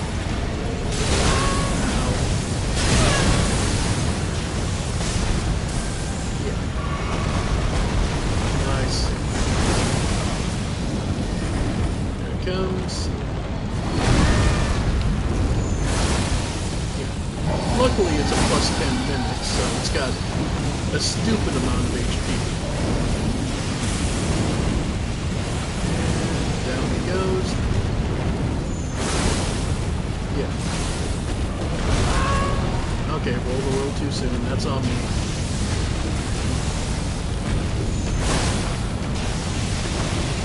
Alright.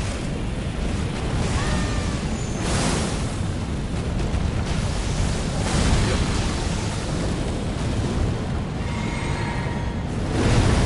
Ooh. Yeah.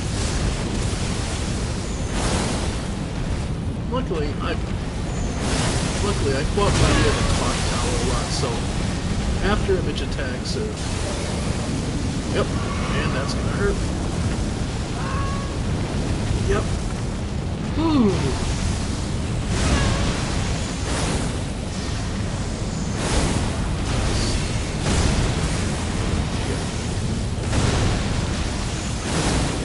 Nice.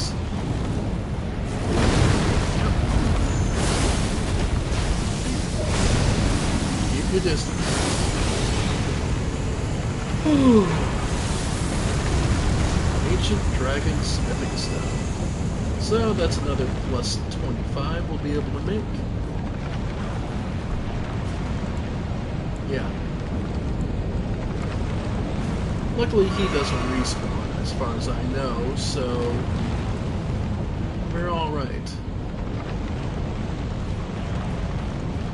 Yeah. Just, that's a hell of a welcome. But it's also your understanding that this is endgame. There is very little here that's going to take any kind of mercy on you. This area is one of the roughest. And very worth it, though.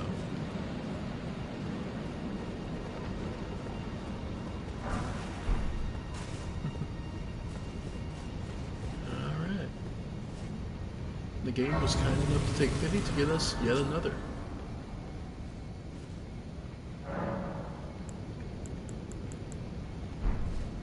Let's see.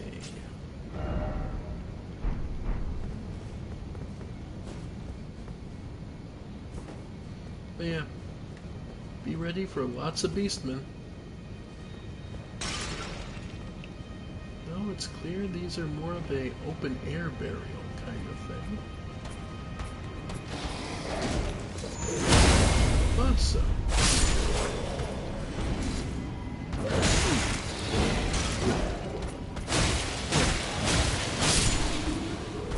The downside to the beastmen is oftentimes that they're pretty quick to overcommit and let you get backstabs.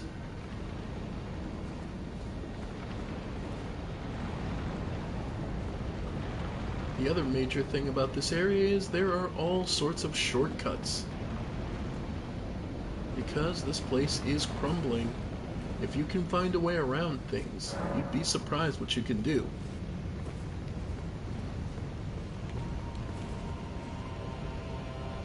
Alright.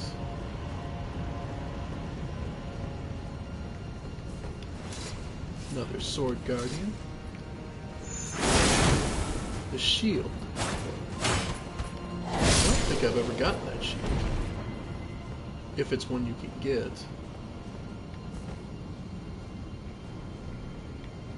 Oh yeah, like this doesn't scream trap.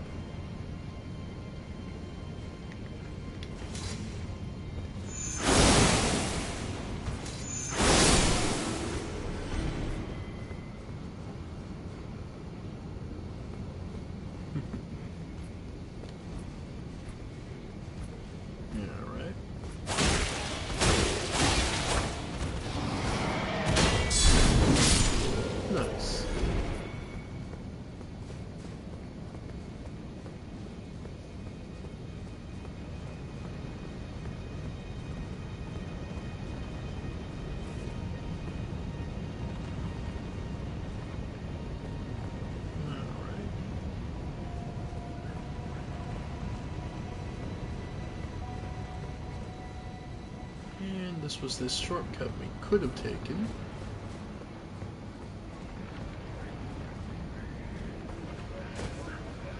Ugh. Wormheads. Therefore try range battle, yeah.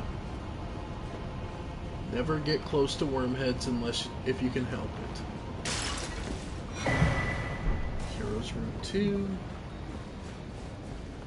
We'll come back to that. There's still more of this temple we can explore.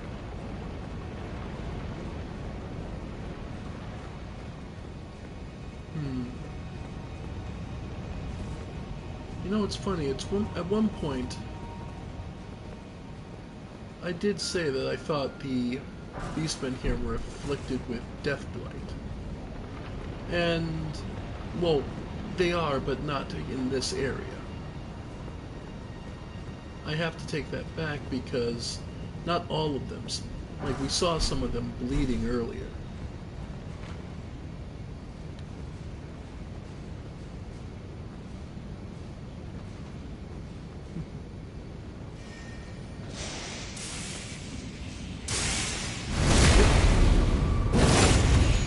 And they even have casters that are able to summon that red lightning.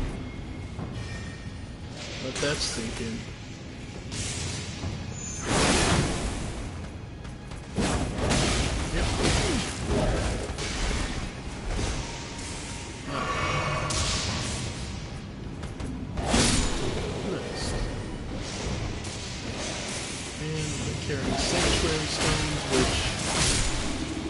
If I had to guess, are kind of like degraded dragons. And it was used as a good omen slash basically early seals.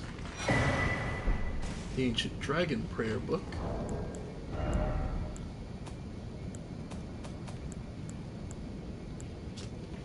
Ancient Dragon's Lightning Spear and Strike. A prayer book of the capital's ancient dragon cult, a lost tome that never reached the lands between. Contains red lightning incantations. Can be given to a learned cleric to gain access to those. So, there you have it.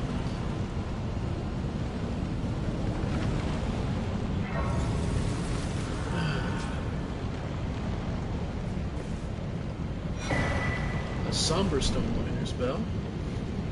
Should get us access to some of the better ones. And I'm gonna call it here for now, folks. We've reached crumbling Farum Azula, and oh my, we're going to be going through a lot in this place. So, for now, I'm gonna take it easy. Thank you all for joining me. I have been the Ephemeral One, and this has been more of me being back on my bullshit about the story of Elden Ring. Thank you all for joining me, and I'll see you next time. Bye for now, folks. Bye for now.